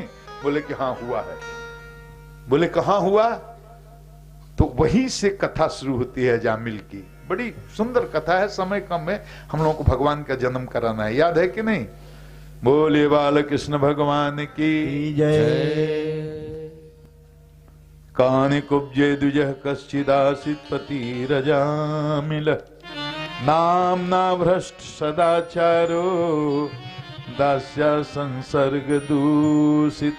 कान्यकुब्ज का, कनौज का रहने वाला कान्यकुब्ज ब्राह्मण, विशुद्ध ब्राह्मण, संस्कारी ब्राह्मण, संध्या गायत्री करने वाला, उच्च कुल में उत्पन्न ब्राह्मण, एक दुष्टा को, एक दुष्ट को कहीं देख लिया और उसका मन खराब हो गया। और देखो यही बात है। अब बातें तो सिद्धांत में हम सब जानते हैं, आप भी जानते हैं, हम भी जानते हैं, कोई भी नहीं जानता है, लेकिन इस मन को संभालना इतना कठिन है। कितना संभालना है, कैसे संभालना है, हम तो संभालते संभालते बूढ़े हो गए, आज तक नहीं समझा। लेकिन इसका एक ही उपाय है। मन में बहुत तरह की वासनाएं हैं, क्योंकि एक दिन में मन बना नहीं है, करोड़ों करोड़ों जन्म बना। एक दुष्टा को एक दुष्ट के साथ, दुष्ट को दुष्टा के साथ रमण करते देखा, और ऐसा संस्कारी कुलीन ब्राह्मण, उसका चित्त ने आंखों के सामने, आंखों का हार, आहार सुन समझ कर लेना है, इंद्रियों का, कानों का हार, क्या सुनना चाहिए, खराब बात नहीं सुननी चाहिए, खराब चीज नहीं देखनी चाहिए, क्योंकि वो ये तो दरवाजे हैं। आंख नहीं देखती, देखता मन है, कान नहीं सुनता, सुनता मन है। तो ये चित्त तक बातें जाती हैं, चित्त में जाकर उसकी तस्वीर चिपक जाती है। ये मन का कोई भरोसा नहीं, क्षण में धर्मात्मा, क्षण में दुरात्मा, क्षण में जोगी, क्षण में भोगी। ऐसा देखते हैं, कभी क्रोध आ जाता है, कभी काम आ जाता है, कभी ईर्ष्या आ जाती है। अब ये भी ठीक थे, किसी ने कुछ कह दिया, अहंकार को चोट लगी, फुफकारने लगी। ऐसा नहीं होता है क्या भैया? चौधरी जी आप में नहीं होता है, क्योंकि आपको मैंने कभी क्रोधित होते हुए नहीं देखा। आपने देखा है कभी? ये सही संत हैं, संतों के सारे लक्षण इन एक क्षण में जो।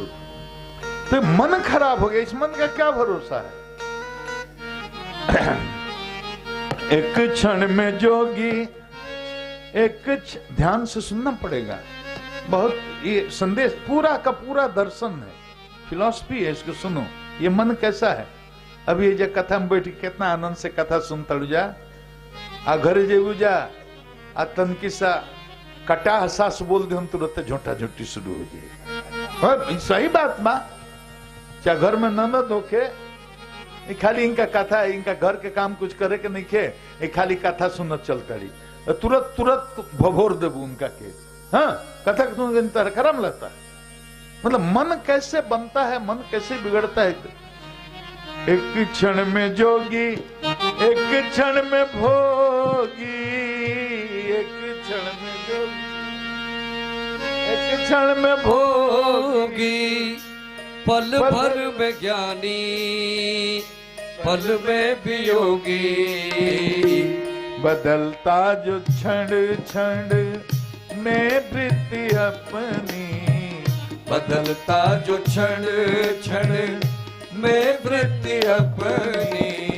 कभी अपने मन के भरोसे न रहना, कभी अपने मन के भरोसे न रहना।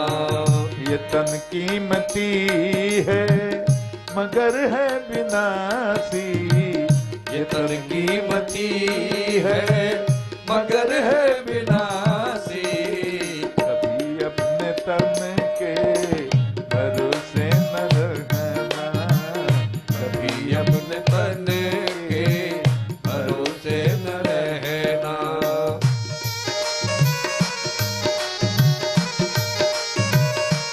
मन कैसे बदलता है, ये देखो।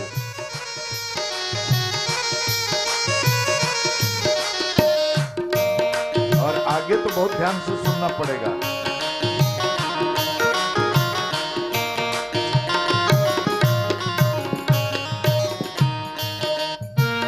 तुझको जो मेरा मेरा कहेंगे, तुझको जो मेरा मेरा कहेंगे, जरूरी नहीं मैं भी तेरे रहेंगे, जरूरी नहीं वे भी तेरे रहेंगे। मतलब से मिलते हैं दुनिया के साथी, मतलब से मिलते हैं दुनिया के साथी। कभी इस मिलन के भरोसे न रहना, कभी इस मिलन के भरोसे न रहना, कभी इस मिलन के भरोसे न रहना। ये तन कीमती है मगर है विनाशी, ये तन कीमती है मगर है विनाशी। कभी अपने तन के भरोसे न रहना, कभी अपने तन के भरोसे न रहना।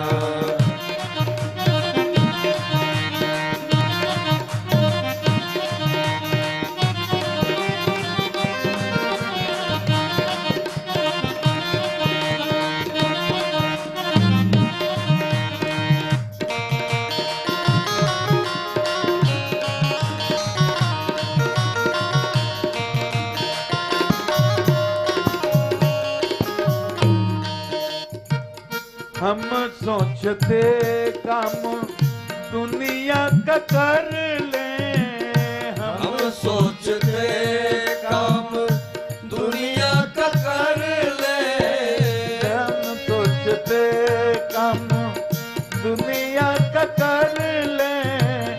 धन धाम अर्जित कर नाम कर लें, धन धाम अर्जित कर नाम कर लें।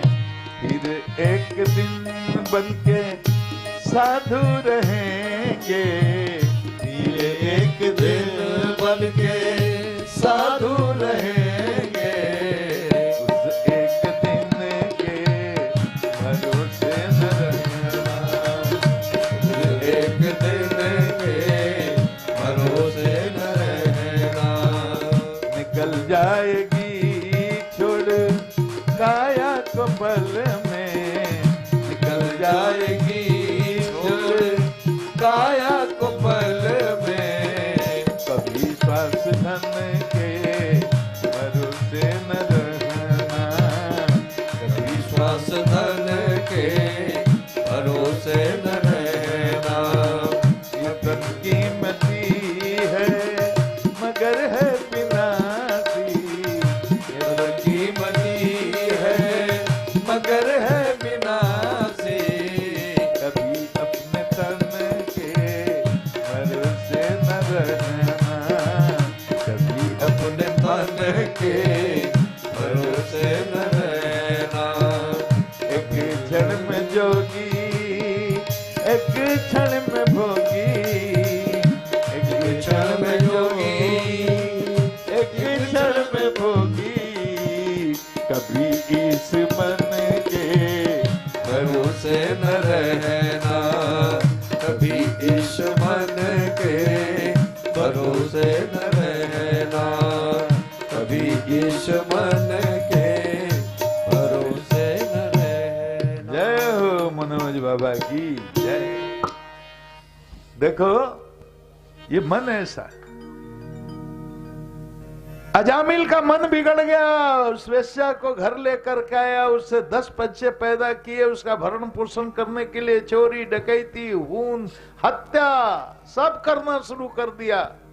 वो तो संतों की कृपा हुई, एक बार संतों की टोली आई, उन्होंने कहा भैया देखो हमारे कहने से एक काम कर लो, बोलो क्या कर लें। अपना जो सबसे छोटा वाला पुत्र है उसका नाम नारायण रख लो। पता नहीं पूर्व जन्म क्या संस्कार थे, संतों की बात उसने मान ली। पूर्व जन्म के संस्कार नहीं होते तो संतों की बात भी नहीं मानता, बड़ा मुश्किल है मानना।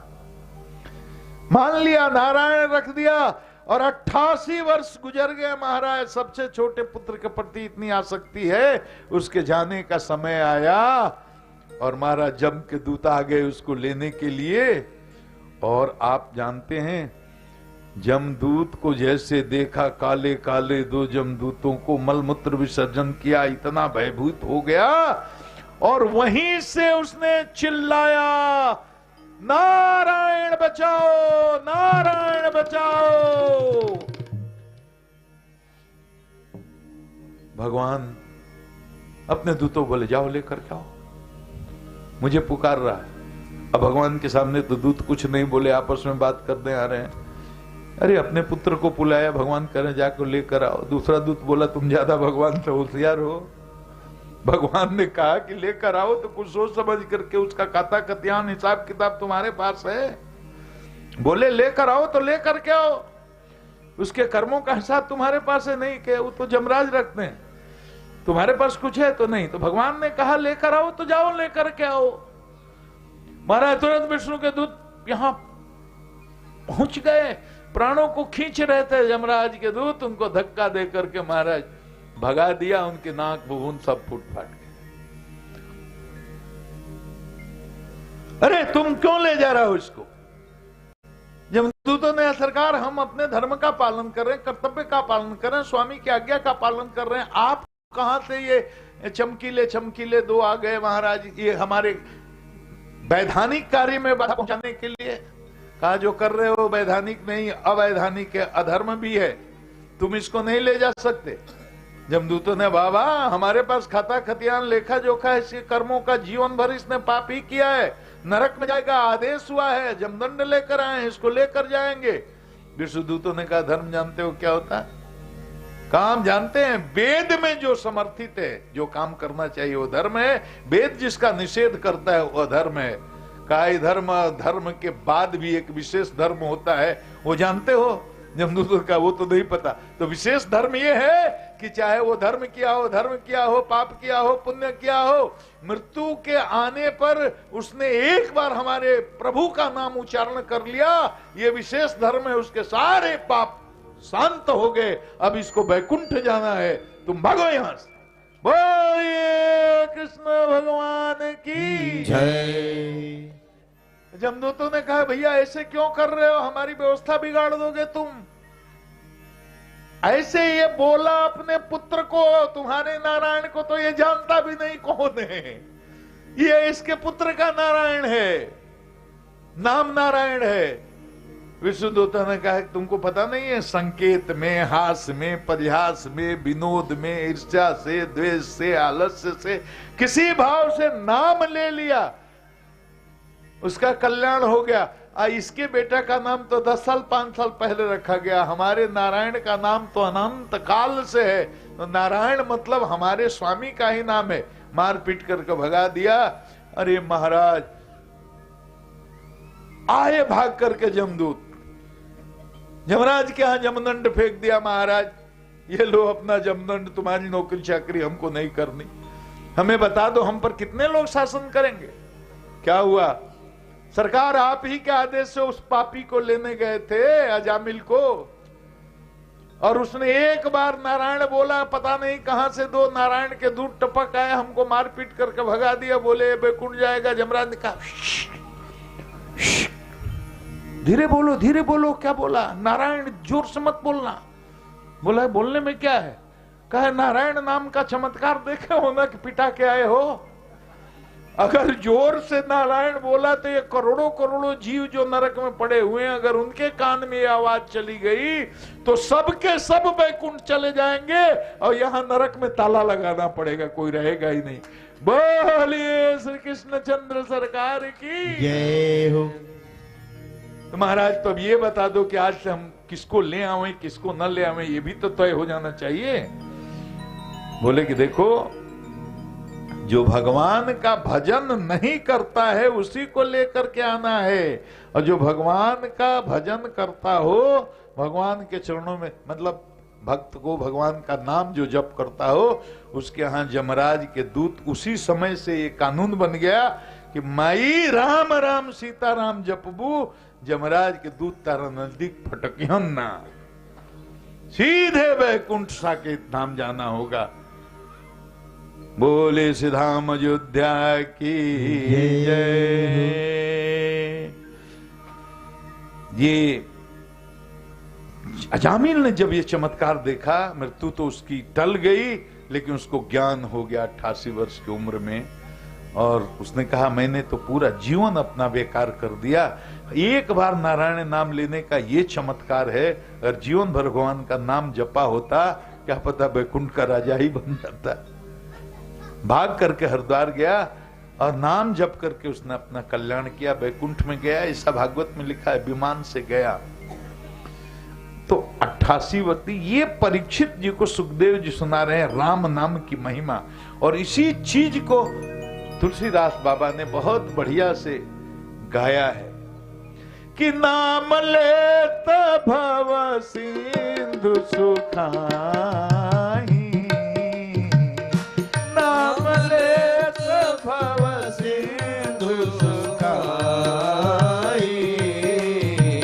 करऊं विचार सुजन मन माही, करऊं विचार सुजन मन माही, करऊं विचार सुजन मन माही।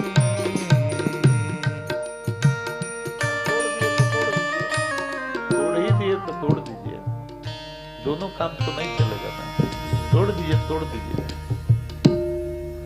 बोले श्री कृष्ण चंद्र सरकार की जय। ये है नाम की महिमा।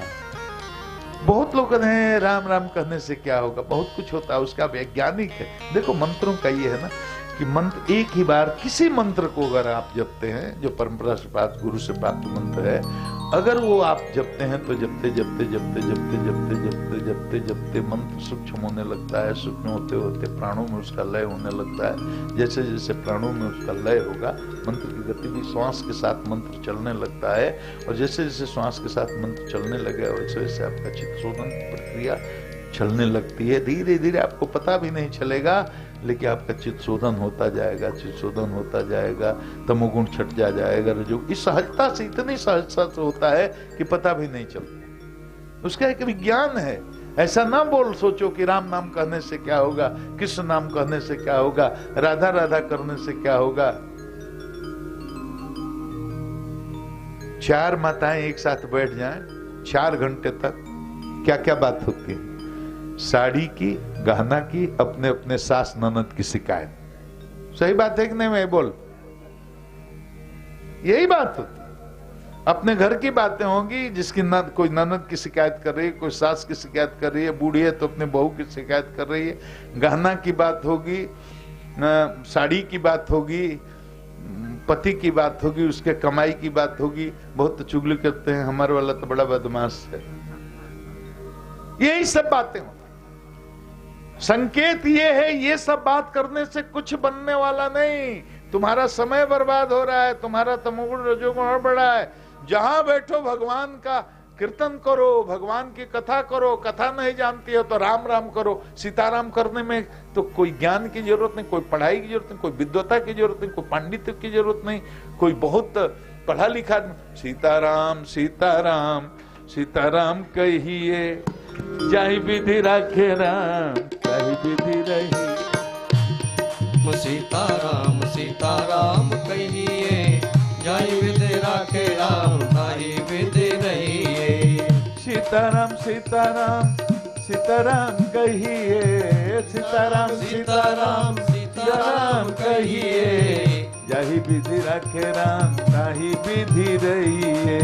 जाहि विधि राखे राम, ताहि विधि रहिए। महल में रहिए चाहे झोपड़ी में रहिए, महल में रहिए चाहे झोपड़ी में रहिए, जाय विद राखे राम ताहि विद रहिए, जाय विद राखे राम ताहि विद रहिए। सीताराम सीताराम सीताराम कहिए, जाहि विधि राखे राम ताहि विधि रहिए। ये हो गया अजामिल का प्रसंग। अजामिल को एक बार नारायण करने से परीक्षित ने पूछा, महाराज प्रचेषा दक्ष की कहानी आपने बीच में छोड़ दी थी, तो उनका क्या हुआ? जो प्राचीन बरही के पौत्र हैं, माने पोता हैं। तो सुखदेव जी प्राचीन बरही की कथा सुना रहे हैं कि प्राचीन बरही के 10 पुत्र हुए, यही तो प्रचेता है जिनका विवाह वृक्षों की कन्या बारसी से हुआ। इनसे दक्ष उत्पन्न हुए। प्रचेतागण दक्ष को राज्य देकर वन चले गए।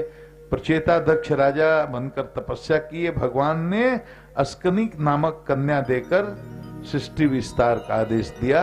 तो ये दक्ष का विवाह हुआ अस्कनी से और इनको सृष्टि विस्तार का आदेश मिला। सुखदेव जी कहते हैं कालांतर में बहुत समय बीतने के बाद प्रचेता दक्ष ने 10,000 पुत्र उत्पन्न किए और सबसे सृष्टि विस्तार कराना चाहते थे। नारद जी ने 10,000 पुत्रों को उपदेश देकर के बैरागी बना दिया। ये संसार में फंसने का गया, भजन करो, सब बैरागी हो गए। फिर 1,000 पुत्र उत्पन्न किए।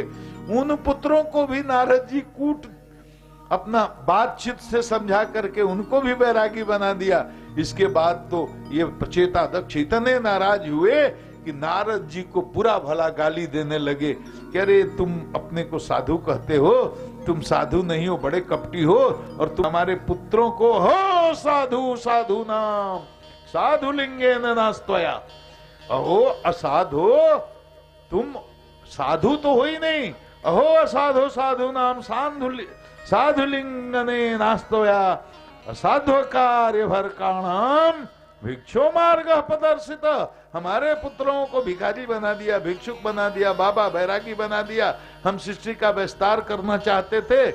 अरे बड़े तुम पापी हो, जाओ तुमको दंड देते हैं, शाप देते हैं, एक जगह स्थिर नहीं रहोगे, कहीं तुम्हारा आश्रम नहीं बनेगा, हमेशा घूमते रहोगे।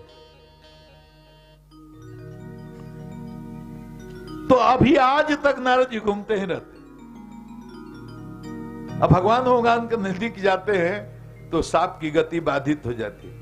हरि देखी साप हरि सुमिरत हरि साप गति बाधी, सुमिरत हरि साप गति बाधी, सहज विमल मन लागी समाधि, सहज विमल मन लागी समाधि।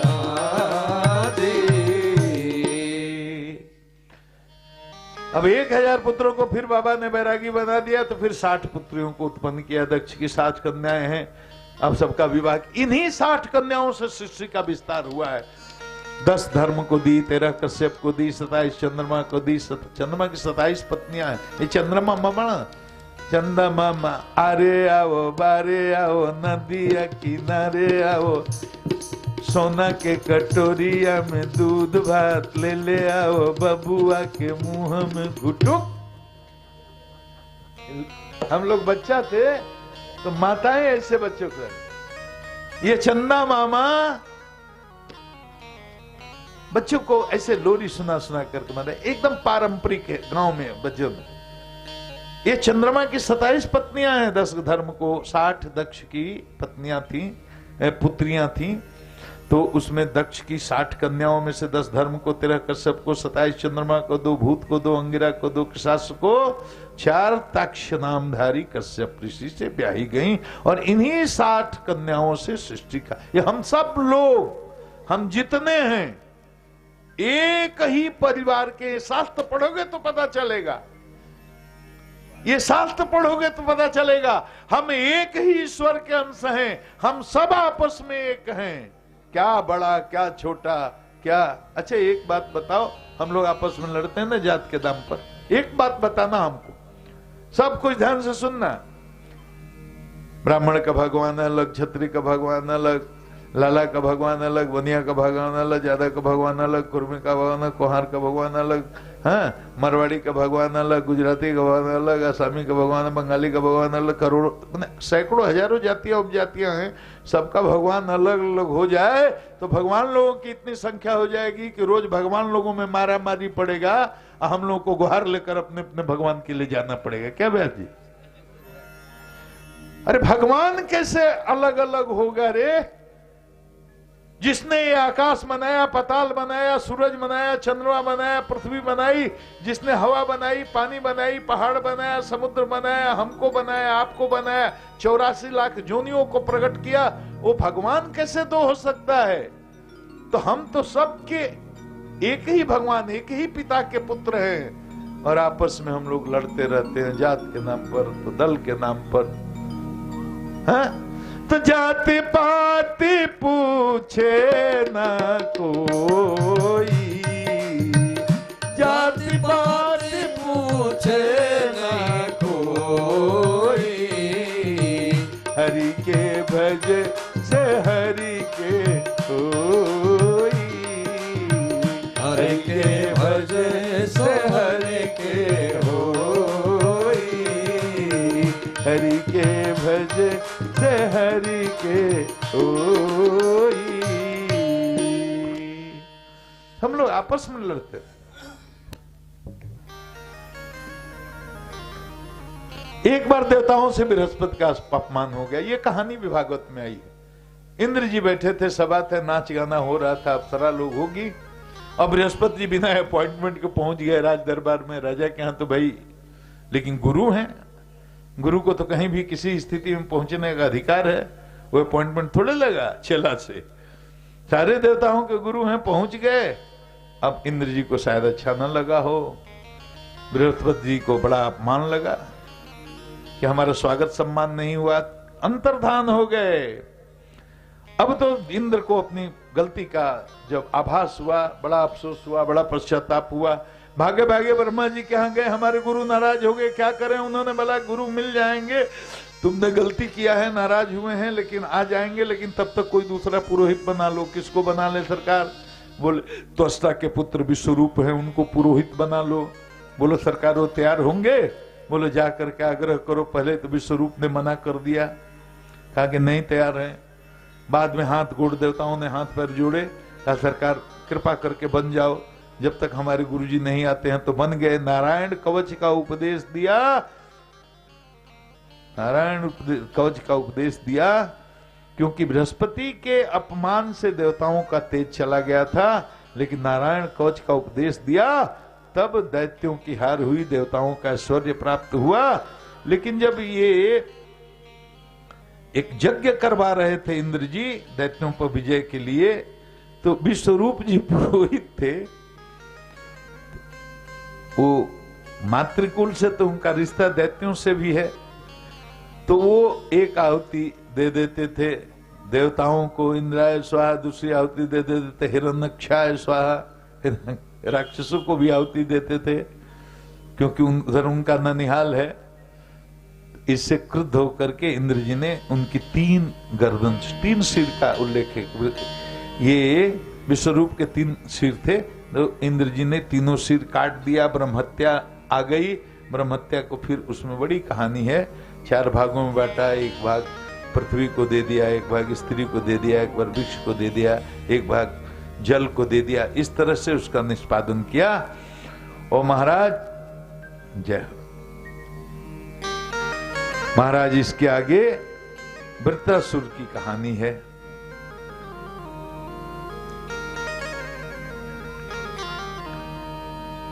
विश्वरूप की जब हत्या हो गई, उसके पिता त्वष्टा इतने दुखी हुए, बोले कि मैं इंद्र को अब जिंदा नहीं छोड़ूंगा, एक यज्ञ करूंगा, उससे ऐसा शक्तिशाली दैत्य पैदा करूंगा जो इंद्र की हत्या करेगा, इंद्र के ऐश्वर्य को नष्ट करेगा। हत्या का बदला प्रतिशोध में लूंगा। मेरे पुत्र को इंद्र ने मारा है, मैं उससे प्रतिशोध लूंगा। और उसने एक यज्ञ किया, यज्ञ में कुछ त्रुटि हो गई, तो इंद्र को मारने वाले की जगह इंद्र से मारा जाने वाला पुत्र पैदा हो गया, जिसका नाम है वृत्रासुर। हम लोग वित्रासुर को बहुत बड़ा भक्त मानते हैं, दैत्य कुल में उत्पन्न है, प्रहलाद भी दैत्य कुल में उत्पन्न है। बोले वित्रासुर महाराज की जय। क्यों इनकी इतनी प्रतिष्ठा है, क्यों इनको इतना बड़ा भक्त माना गया? दैत्य कुल में उत्पन्न होने के बाद भी देखो प्रहलाद कैसे बड़े संत हुए, महात्मा हुए महाराज। उसी तरह से वित्रासुर जी की मृत्यु तो होगी नहीं। हम लोगों के बीच में पूज्य श्री पवन शास्त्री जी महाराज एक कथा प्रवक्ता भी हैं और शत्रुघ्न निवास यहाँ पर महंत भी हैं। श्री वरुण दास जी महाराज कथा प्रवक्ता भी हैं।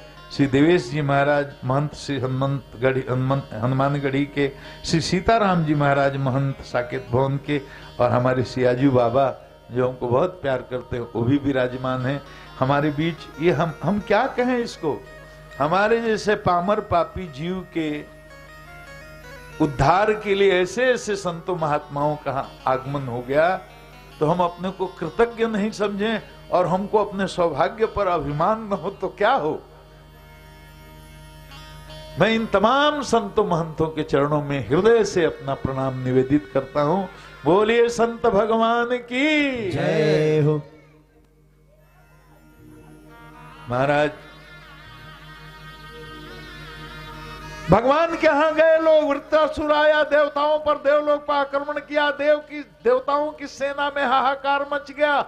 देवता लोग, संक्षेप कर रहा हूं, सार कर रहा हूं, क्योंकि भगवान का जन्म कराना है, समय बहुत कम है, इसलिए केवल संकेत करते हुए कथा तो अब नहीं हो पाएगी। अभी बहुत कथा आगे बाकी है। प्रहलाद जी की पूरा चरित्र बाकी है। कई मनवंतर की कथाएं हैं, वो समुद्र मंथन से लेकर आजगर का उदय, बहुत आगे कथाएं हैं। तो हम केवल संकेत अब करते चलेंगे। भगवान का जन्म कराना है, माताएं बैठी हैं उसी आनंद के लिए, और वेदांत और योग की बातें होती हैं तो माताएं सोने लगती हैं, और जब सास बहू की बातें होती हैं तो बहुत ध्यान से सुनती हैं। इतना तो सत्संग से सीख कर जाओ कि कभी भी सास बहू ननद गोतिया में आपस में लड़ाई झगड़ा ना हो, झोटा झोटी ना हो। इतना सीख कर जाना है कि नहीं भगवान की कथा से? हाथ उठाकर बोलो आप लोग, घर में शांति बनाकर रखना है कि नहीं? बोलिए श्री सीताराम सरकार की जय। सारे देवता ब्रह्मा जी को लेकर गए भगवान की शरण में, सरकार ये वृत्रासुर से जान बचाओ, ये पता नहीं कहां से इतना शक्तिशाली दैत्य, हम इससे पार न पा सकेंगे। भगवान ने कहा सुनो, मैं उसको मार नहीं सकता, भक्त है मेरा वो, मैं उसको मारूंगा नहीं। महाराज सरकार तो हम लोग की रक्षा कैसे होगी?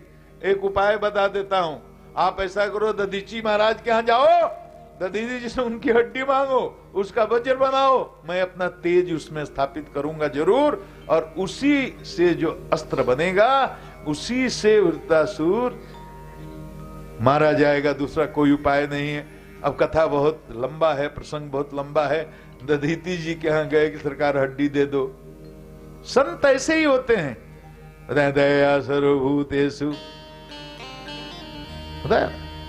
इतनी करुणा, इतनी दया, इतने रोए गिड़गिड़ाए देता। पहले तो कहा कि अरे देवताओं, मांगने के पहले सोचा क्या? सबसे प्यारी देह होती है आदमी की, हमसे तुम मेरा हड्डी मांगते हो? जिंदा रहते हुए तो हड्डी दे नहीं सकते, मतलब हमको मरने के लिए कह रहे हो? हाँ सरकार मर जाओ, हमें बचाना है तो आप मर जाओ, लेकिन अपनी हड्डी दे दो। भागवत जी में लिखा हुआ है ना कि नमक छिड़क करके शरीर पर गाय से चटवा करके पूरा मांस खत्म, हड्डी लेकर के आए लोग, उससे वज्र बना, भगवान ने अपना तेज का आधान किया उसमें। वही वज्र लेकर के इंद्र जी युद्ध में गए, और युद्ध का तो बड़ा विस्तार से वर्णन है महाराज, लेकिन उस युद्ध के विस्तार में नहीं जाएंगे, हम केवल 2-3 श्लोकों की तरफ संकेत करेंगे। उस वज्र में वृत्रासुर को साक्षात नारायण के दर्शन हो रहे हैं, श्री कृष्ण के दर्शन हो रहे हैं, और वृत्रासुर ने महाराज युद्ध भूमि में जो भगवान की स्तुति की है, उससे पता चलता है उसकी चेतना का स्तर क्या है, उसकी चेतना का स्तर क्या है। शुद्ध सत्व में प्रतिष्ठित निरुद्ध चित्त है उसका, उसके अंतःकरण में कोई कलमश नहीं है, कोई मल नहीं है, और एक जन्म की तपस्या हो नहीं सकती। मैंने निवेदन किया था, ये मन एक दिन में बनता नहीं, ये अंतःकरण एक दिन में बनता नहीं, एक जन्म में भी नहीं बनता, ये सैकड़ों सैकड़ों करोड़ों करोड़ों जन्मों में बनता है। देख आई ये शरीर चला जाएगा, अंतःकरण चिता में जलेगा नहीं, मन नहीं जलेगा, बुद्धि नहीं जलेगी, चित्त नहीं जलेगा, अहंकार नहीं जलेगा। दर्शन की भाषा में इस अंतःकरण चतुष्टय कहते हैं। ये पंचभौतिक शरीर जल जाएगा, ये अंतःकरण नहीं जलेगा। ये कहां जाएगा? ये आत्मा के साथ चिपक करके जहां जहां जाओगे वहां। अगर आदमी किसी प्रमादवश या किसी दुर्योगवश हम आप मरकर प्रेत भी हो जाएं, स्वभाव वही रहेगा। अगर इस जन्म में दुष्ट हैं तो प्रेत योनि में भी दुष्ट ही रहेंगे, और इस जन्म में शरीफ है, अच्छे हैं, सज्जन हैं, तो मरने के बाद प्रेत भी होंगे तो अच्छे वाले सज्जन प्रेत होंगे। मतलब ये मन, ये अंतःकरण की यात्रा आत्मा के साथ चलती रहती है। ये शरीर जलता है, मन नहीं जलता। तो यही विज्ञान है कि एक जन्म में साधना करके जिसने मन बनाया वो समाप्त शरीर छोड़ेगा, लेकिन जहां से साधना छोड़ा है दूसरे जन्म में वहीं से उसकी साधना शुरू होगी। उसकी साधना बेकार नहीं जाएगी, उसका नाम जब बेकार नहीं गया। उसने जो अपना अंतःकरण बनाया है, ऐसा नहीं कि वो जल गया, बेकार हो गया। उसको वैसे का वैसे अगले जन्म में मिलेगा। वो अपनी यात्रा फिर वहां से शुरू करेगा। इसलिए ये वृत्रासुर एक दिन में नहीं बना है, इसको परीक्षित को सुख जी ने बताया है। ये कोई गप नहीं कर रहे हैं, मैं आगे बताऊंगा। ऐसी दिव्य स्तुति की है, अहम हरे तव पादक मूल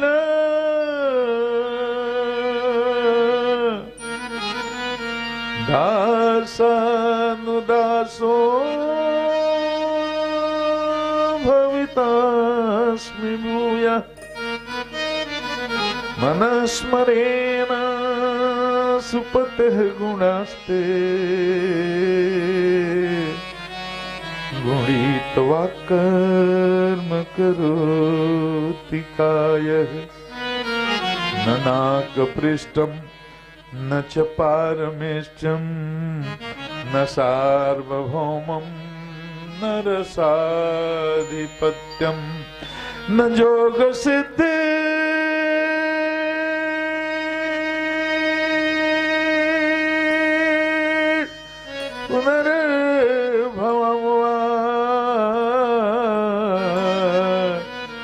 समंजसत्वा विरहयकम्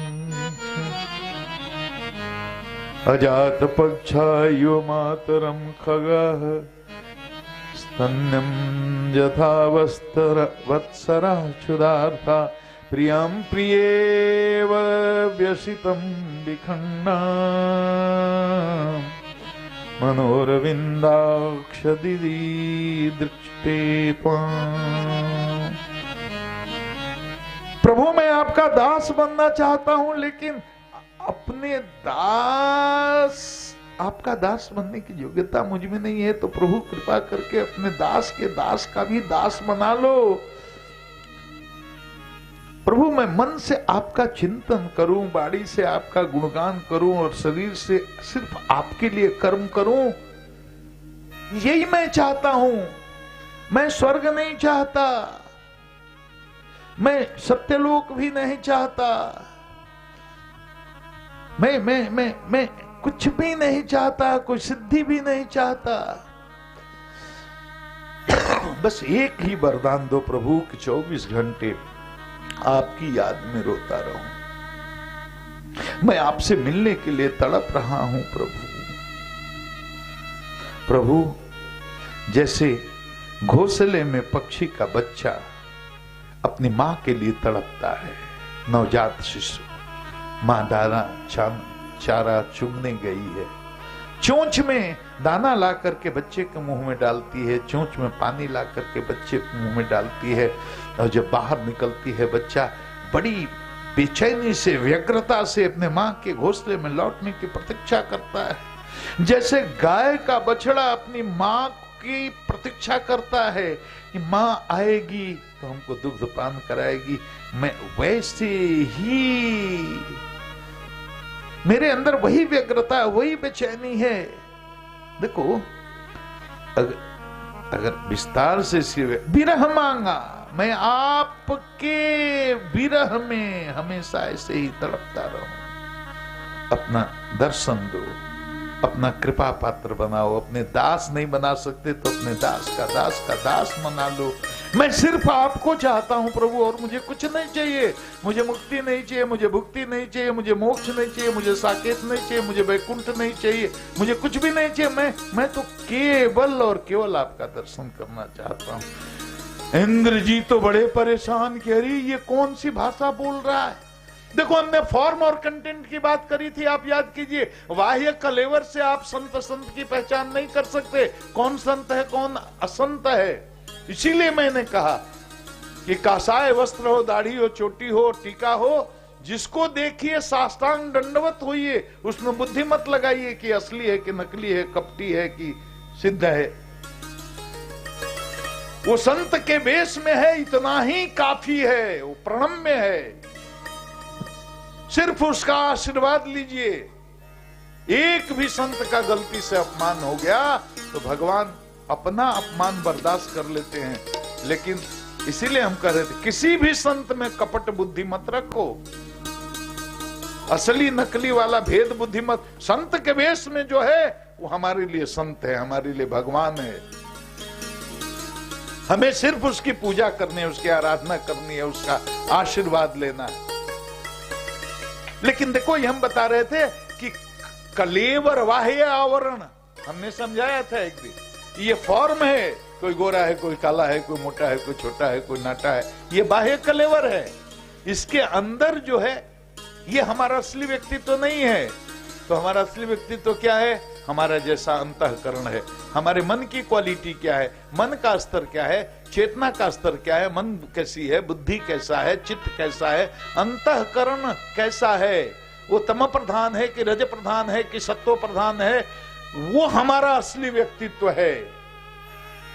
ये व्यास जी महाराज ने इन श्लोकों के माध्यम से वृत्रासुर महाराज के अंतःकरण का दर्शन कराया, इन स्तुति श्लोकों के माध्यम से, कि देखो बाहर से इसका कलेवर भले दैत्य वाला हो, लेकिन भीतर से तो ये बहुत बड़ा भक्त है, ये जोगी है, ये सिद्ध है, आत्मस्थ जीव है। ये प्रारब्ध से दैत्य जोनि में आ गया, लेकिन ये है सिद्ध, ये है बहुत बड़ा भक्त। हम हरे तो पादेक मूल दासानुदासो भवितास्मि भुव अननाक पृष्ठम न च पारमेश्यम न सार्वभौमम न रसाधिपत्यम। श्लोकों के माध्यम से अंतःकरण का दर्शन कराया। इंद्र जी ने देखा और उनके मुंह से अचानक निकल गया, अहो दानव सिद्धो असि जस्यते मतिरीदृषि। जिसकी बुद्धि, जिसका चित्त, जिसका अंतःकरणों को देखा, जिसका अंतःकरण ऐसा हो, तुम तो सिद्ध हो। हम बोल रहे थे सिद्ध, तो हम अपने मन से नहीं बोल रहे। वृत्रासुर सिद्ध है, संत है, लिखा है भागवत जी में। इंद्र ने कहा कि तुम तो सिद्ध हो।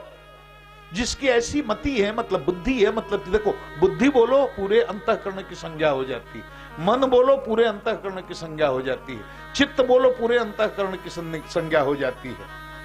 बोले जिसकी ऐसी मति हो, तुम तो सिद्ध लगते हो। भक्त सर्वात्मनात्मनम सुहृदम जगदीश्वरम। तुम तो भक्त हो, तुम तो सिद्ध हो। डांटा कि हमको आपसे सर्टिफिकेट नहीं चाहिए कि हम भक्त हैं कि सिद्ध हैं कि जोगी हैं कि आत्मस्थ जीव हैं। हमको आपसे कोई सर्टिफिकेट की जरूरत नहीं, तुम तो युद्ध करो। और युद्ध का वर्णन है, एक बार तो गदा भी मारा, मुक्का, एरावत चक्कर खा के गिर पया। इंद्र के हाथों में अमृत है, एरावत को सहलाए, एरावत स्वस्थ हुआ। एक बार तो गदा भी इंद्र भगवान की गिर गई, शर्माने लगे। और वृत्रासुर कह रहा है, अरे ये गदा वदा से हम थोड़े मरेंगे, अरे दधीची के हड्डी से वज्र बना, उसको चलाओ, शर्माओ मत, उसको चलाओ, उसी से मरूंगा मैं, और कोई उपाय नहीं है, चलाओ जल्दी, विलंब मत करो। एक बार तो एरावत सहित इंद्र को भी निगल गया था। 1 वर्ष के बाद नारायण कोच के प्रभाव से पेट फाड़ करके निकले। वृत्रासुर की कहानी बड़ी। ये अब तो जब ये कहानी सुखदेव महाराज ने परीक्षित को सुनाई तो परीक्षित को बड़ा आश्चर्य हुआ। महाराज दैत्य था, राक्षस था, दैत्य काल में एकदम तामसिक राक्षस दैत्य माने तमोगुण प्रधान होते हैं, रजोगुण प्रधान होते हैं, लेकिन इसकी वृत्ति तो सात्विकी है, तो ऐसा क्यों, ऐसा क्या हो गया? तब उसके पूर्व जन्म की कहानी इसीलिए कह रहे हैं, ये अंतःकरण ये आत्मा के साथ यात्रा करता है, मन एक दिन में नहीं बनता। ये सनातन विज्ञान की बातें मैं बोलता हूं। बोले ये एक दिन में थोड़े वृत्तासुर बना है। सुनो परीक्षित, ये जो है ये सूरसेन देश का राजा चित्रकेतु है, पुत्रहीन था, अंगिरा ऋषि के आशीर्वाद से एक पुत्र पैदा हुआ, बड़ा जिद किया, फल दिए, पत्नी खाई और पुत्र पैदा हुआ। बोले ये पुत्र सुख और दुख दोनों देने वाला होगा। थोड़ा सा बड़ा हुआ, बाकी पत्नियों ने ईर्ष्या से जहर दे दिया कि राजा अब हम लोग पर ध्यान ही नहीं देते हैं, केवल कृतदूती को, अपनी पहली पत्नी, उसी पत्नी को जिससे पुत्र हुआ उसी को प्यार करते हैं, अब पुत्र को प्यार करते हैं। जहर दे दिया, मर गया। चित्रकेतु राजा रानी विलाप कर रहे हैं, शोक में डूबे हुए हैं। अंगिरा ऋषि, नारद ऋषि आए। अंगिरा ने कहा, अरे मैंने कहा था कि सुख और दुख देगा, क्यों रो रहे हो? चला गया, इतने दिन के लिए था। बोले नहीं नहीं, हमें तो हमारा पुत्र चाहिए, रो रहे हैं। नारद जी ने अंगिरा से कहा, देवता आप पीछे हटो, मैं समझाता हूं। नारद जी आए, बोले चाहते क्या हो? चित्रकेतु ने कहा अपना पुत्र जिंदा होना चाहता हूं। बोले ठहरो। अपने जोग बल से उसकी जीवात्मा को बुलाया, कहा भाई देख तेरे माता पिता रो रहे हैं, इस मृत शरीर में तू प्रवेश कर जा, अपने आयु का भोग कर, क्यों इतना दुखी करता है? वो बोला कि कौन से माता पिता, कर्मों के अनुसार हमारे करोड़ों जन्म हुए, करोड़ों जोनियों में गया, करोड़ों माता पिता हुए, ये किस जन्म के माता पिता है? वे अपना परिचय दें। अब नारद जी ने चित्रकेतु सुना तुमने? चित्रकेतु ने कहा सरकार हो गया परिचय अब पूरा, ये हम ही से परिचय हमारा बेटा पूछ रहा है कि अपना परिचय दो कि कौन जन्म के मेरे बाप हो। तो हो गया परिचय पूरा। अब क्या कहा सरकार, अब कोई मतलब नहीं है, मोह से मुक्ति मिली, शोक से मुक्ति मिली, नारद अंगिरा के उपदेश से तो वैराग्य हो गया। और नारद जी ने मंत्र दिया संकर्षण भगवान का कि 7 दिन में भगवान संकर्षण के दर्शन होंगे, और मंत्र से उनको संकर्षण भगवान का दर्शन भी हुआ, विद्याधर लोक प्राप्त हुआ। अब प्रमोशन होता है। एसपी में 1 गाड़ी, डीआईजी में 4 गाड़ी, हम डीजीपी थे तो हमारे साथ 20-20 गाड़ियां रहती थी भैया जी। 10 गाड़ी आगे कमांडो चलता था, 10 गाड़ी पीछे चलता था। प्रमोशन होगा तो विद्याधर लोक में ही गया तो इसको विमान मिल गया, घूम रहा है चारों लोक में, इसकी गति हो गई महाराज। अब एक दिन पहुंच गया शिवलोक कैलाश पर, शिव जी को देखा, पार्वती जी को गोद में लेकर के देवताओं की सभा को माने ब्रह्म विद्या का उपदेश कर रहे हैं। अब इसको पता नहीं किस जन्म का क्या प्रारब्ध, कुछ अशिष्ट भाषा में बोल दिया कि देखो ये बड़े ज्ञानी बनते हैं और देवताओं की सभा में, संतों की सभाओं में इस तरह का अशिष्ट आचरण कर रहे हैं। पत्नी को गोद में बैठा करके बैठे हुए हैं, शिव जी तो हंसने लगे, लेकिन पार्वती जी बोली अरे दुर्मते जा, राक्षस हो जा, तुम्हें इतना ज्ञान नहीं है, तुम शिव के बारे में इस तरह की टिप्पणी करता है। हमारे शिव शंकर बोले इनके बारे में ऐसी टिप्पणी, दुर्मते। इसके बाद में हाथ जोड़ के बोला माता मुझसे गलती हो गई, मुझे क्षमा करो, डरता उड़ता मैं कुछ नहीं हूं, सांप वापस लेने का भी अनुरोध नहीं करता हूं, राक्षस हो जाऊंगा ठीक है, लेकिन हमसे गलती हुई, माफा। शिव जी बोले देखो भक्त का यही प्रभाव है, भक्त जो भगवान की शरण में हो किसी से डरता नहीं का, प्रारब्ध बस जो मिला उसको भोगूंगा।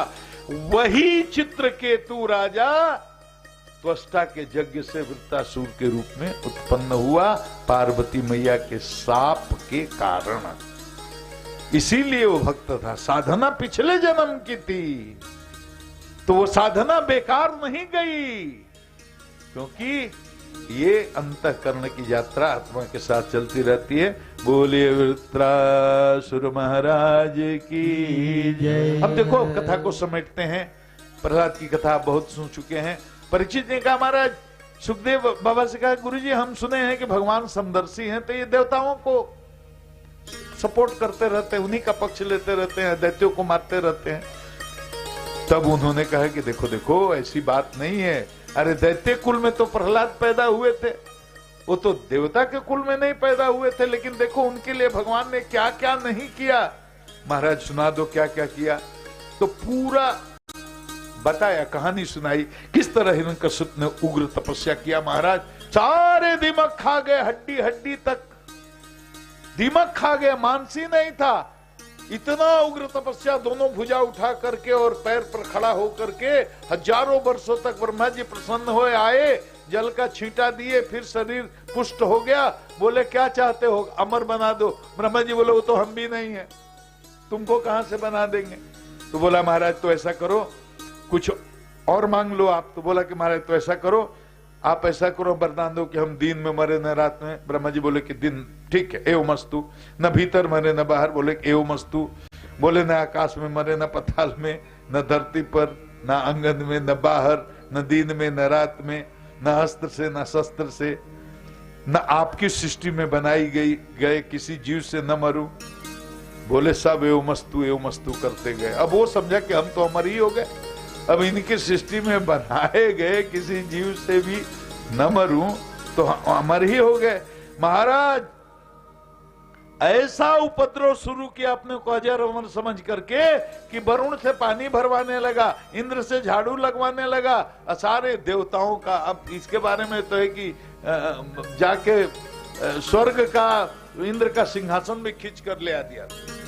ये इतना उपद्रव है। इसके 4 बेटे हुए जिसमें प्रहलाद सबसे छोटे थे। और प्रहलाद जी की कहानी ये सुखदेव जी परीक्षित को सुना रहे हैं कि ऐसा मत कहो कि भगवान केवल देवताओं का पक्ष लेते हैं। प्रहलाद जब छोटे स्कूल जाने लायक हुए तो हिरण्यकश्यप के विश्वविद्यालय में, जहां प्राइमरी से लेकर हायर एजुकेशन की पढ़ाई होती थी, संडामर्क जी जो शुक्राचार्य के पुत्र हैं, वो वहां के वाइस प्रिंसिपल, वाइस चांसलर थे। तो उनके यहाँ जमा कराया कि जाओ पढ़ाओ। कुछ दिन के बाद छुट्टी हुई तो प्रहलाद जी को संडामर्क जी पहुंचा दिए। कयाधु उनकी माता हैं, पूरा नहला धुला करके, साज श्रृंगार करके, वस्त्राभूषण पहना करके कहा जाओ पिता को प्रणाम करके आओ। और पिता हिरण्यकश्यप ने गोद में बड़े प्यार से बैठाया, चूमने चाटने लगा। कहा बेटा क्या क्या पढ़े हो ये बताओ। बहुत पढ़ाई हो रही है। तो पढ़ाई तो हो रही है, तो क्या क्या पढ़े हो। तो उसने कहा तत्साधु मन्य सूर्यवर्य देहिना सदा समुद्विग्न धियाम सद्गृहात् हित्वात्मपात गृहमन्धकूपम मनम गतो यदधरिमाश्रयेत। पिताजी संसार में मैं और मेरे के चक्कर में सब फंसे हैं। पिताजी ये जो संसार है ये अंधा कुआं है, इसलिए घर का त्याग करिए और वृंदावन जा करके भगवान का भजन करिए। कहे पागल हो गया मेरा बेटा। अरे किसने ये सब पढ़ा दिया तेरे को रे? बुलाया भीसी को, संडामर्क जी का, आपने ये पढ़ाया सरकार, ये सब तो सिलेबस में नहीं है। हमारे यहाँ तो विष्णु से द्रोह करना, देवताओं से द्रोह करना सिखाया जाता है। ये विष्णु की भक्ति करने की बात कर रहा है। ये तो अपने कोर्स के बाहर का चीज बोल रहा है सरकार, हम लोग नहीं पढ़ाए हैं। क्या व्यास जी बोले तो ये कहां सीख गया? पता नहीं सरकार, हम पता करेंगे। हाँ इसको ठीक से ले जाइए, इसको पढ़ाइए। महाराज संडामर्क जी बड़ा डटा कह रहे, दैत्य चंदन मने जातो अयम कंटकम द्रुमा। ये दैत्यों के चंदन रूपी मन में ये कंटक कहां से उग गया रे? तू कलंकी, पढ़ाया जाता है क्या? तू बोलता है क्या? हमको भी मरवाए या क्या? जानता नहीं तेरे बाप कैसा? ये सब कहेगा विष्णु का भजन करो, हरि का भजन करो, ये सब बात बोलोगे तो हमारी गर्दन कट जाएगी। महाराज दूसरा बार कुछ दिन के बाद फिर इनकाउंटर हो गया प्रहलाद जी में। संडामर्क जी से पूछेगा आप ठीक से अब सिखा पढ़ा के लाएंगे? महाराज एकदम पूरा पुख्ता टाइट, सब कुछ ठीक ठाक है, अब की बार नहीं मिलेगा। अब बोला अब की बार बेटा, अब की बार क्या पढ़ करके आए हो? तो नवधा भक्ति का उपदेश दे दिया। विस्तार में नहीं जाएंगे, संकेत करके चलिए जन्म कराएंगे। श्रवणम कीर्तनम विष्णु स्मरणम पाद सेवनम अर्चनम वंदनम दास्यम सख्यम आत्मनिवेदनम।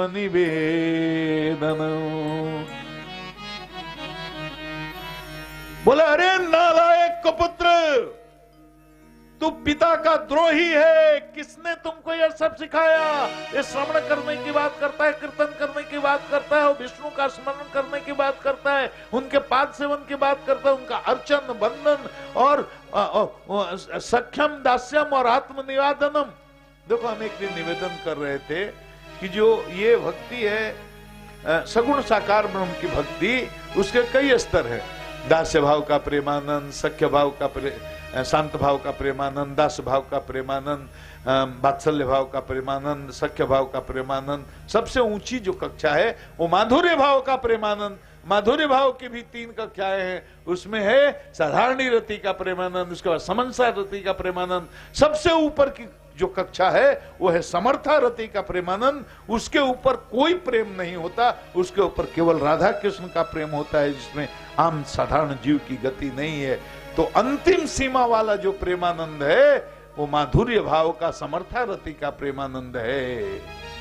ये श्रवण कीर्तन विष्णु जी के श्रवण का, कीर्तन का, स्मरण का, पाद सेवन का, अर्चन का, बंधन का, दास्य का, सख्यम का और आत्मनिवेदन शरणागति की बात करने लगा कि जो है विष्णु है उनकी शरणागति करो, अच्छा जैसे उनकी भक्ति कर लो। कहा कि बाप रे बाप, ये विष्णु का भक्त पैदा हो गया, मेरे शत्रु का जासूस मेरे घर में, अब कब मेरी गर्दन कटवा देगा, अब इसको छोड़ना नहीं है, रजोगुण प्रचंड है। महाराज लिखा हुआ है, कथा कहूं तो घंटों लगेंगे।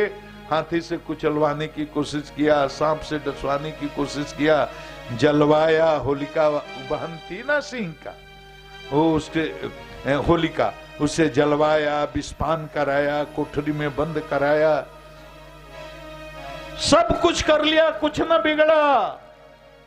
अब तो संडा मर जाए सरकार, आपसे तो पूरा त्रिलोक डरता है, सारे देवता आपके हाजिर लगाते हैं। ये छोटे बालक से डरने की जरूरत क्या, एक चांस और दीजिए, अब की बार इसको ठीक करके लाते हैं। अब इसके पास कोई उपाय भी नहीं था, सब कुछ करके थक गया था। कहा ठीक है, एक चांस और, 3 चांस तो सब जगह मिलता है ना।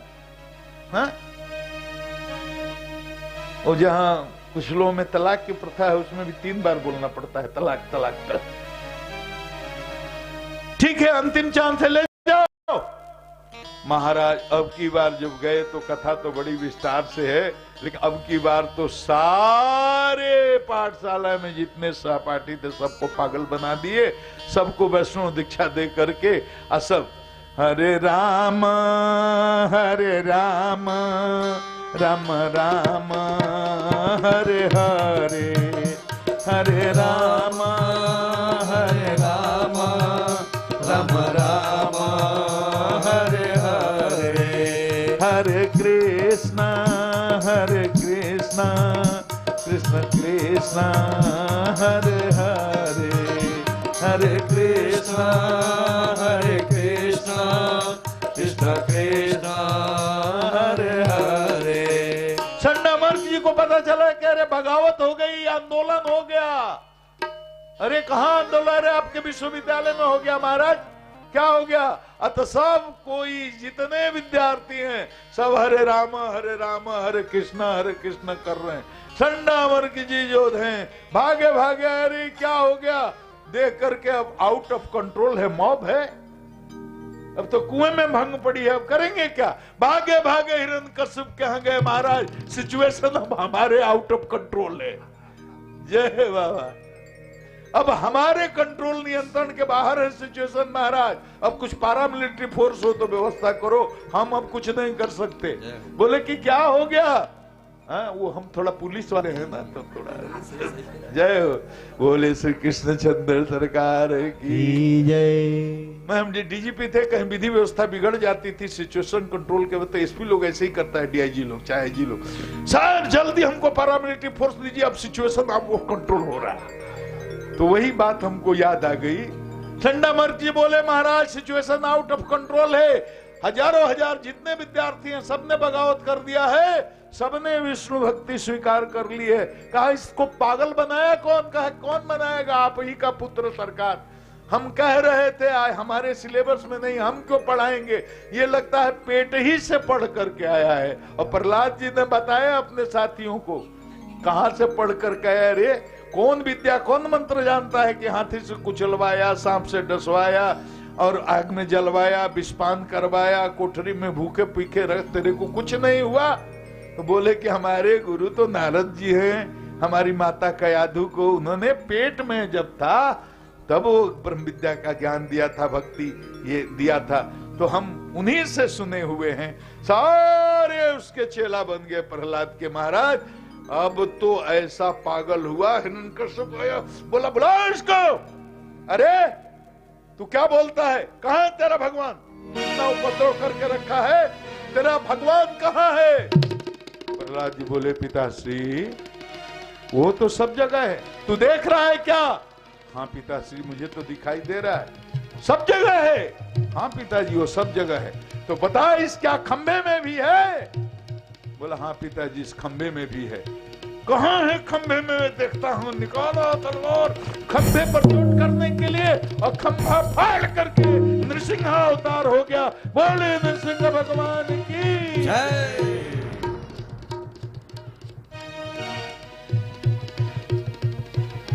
भगवान का अवतार हुआ।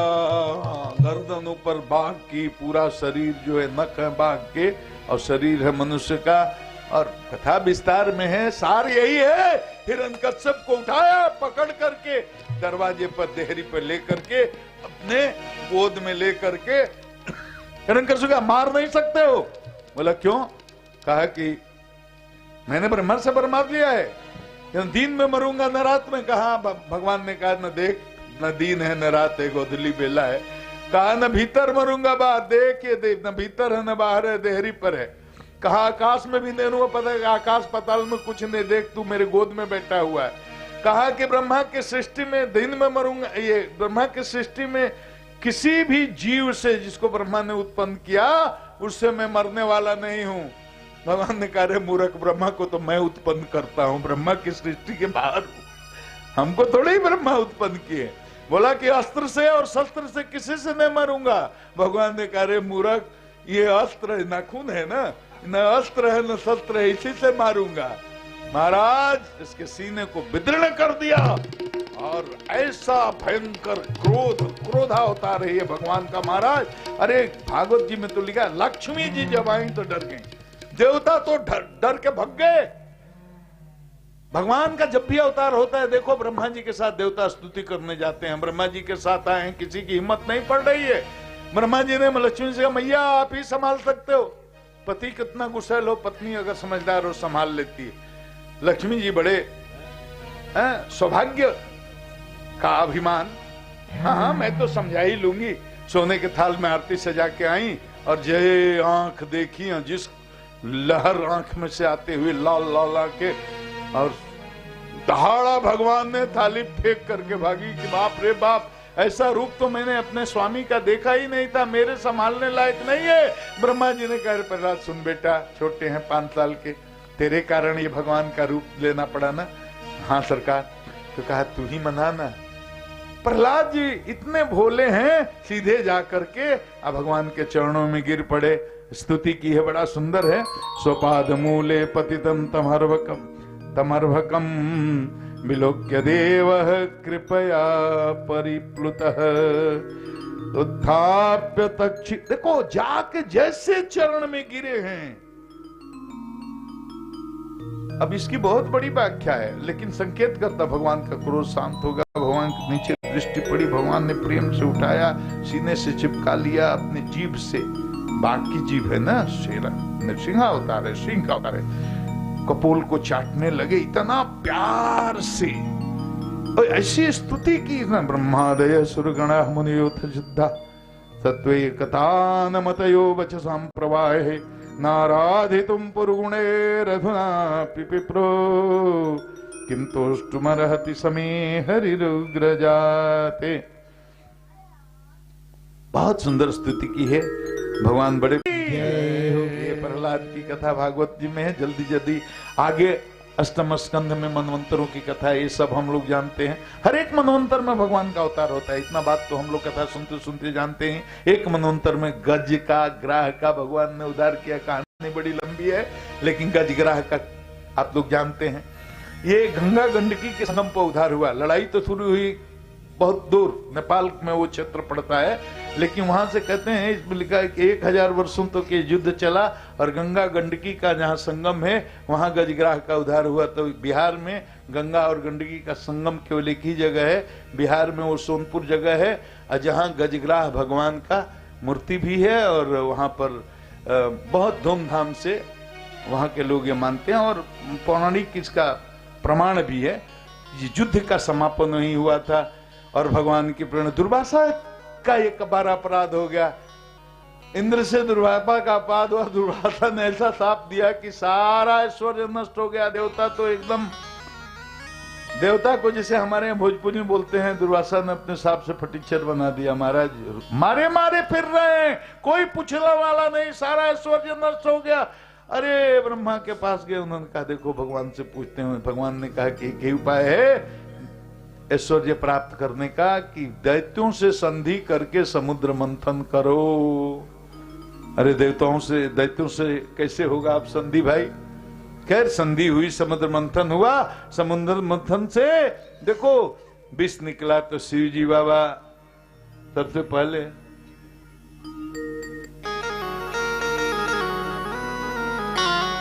शिव जी को डमरू वाले अपने चरणों में बिठा लो बाबा जी, दास अपने दर का मुझको भी बना लो बाबा जी, दास अपने दर का मुझको भी बना लो बाबा जी, दास अपने दर का मुझको भी बना लो बाबा जी।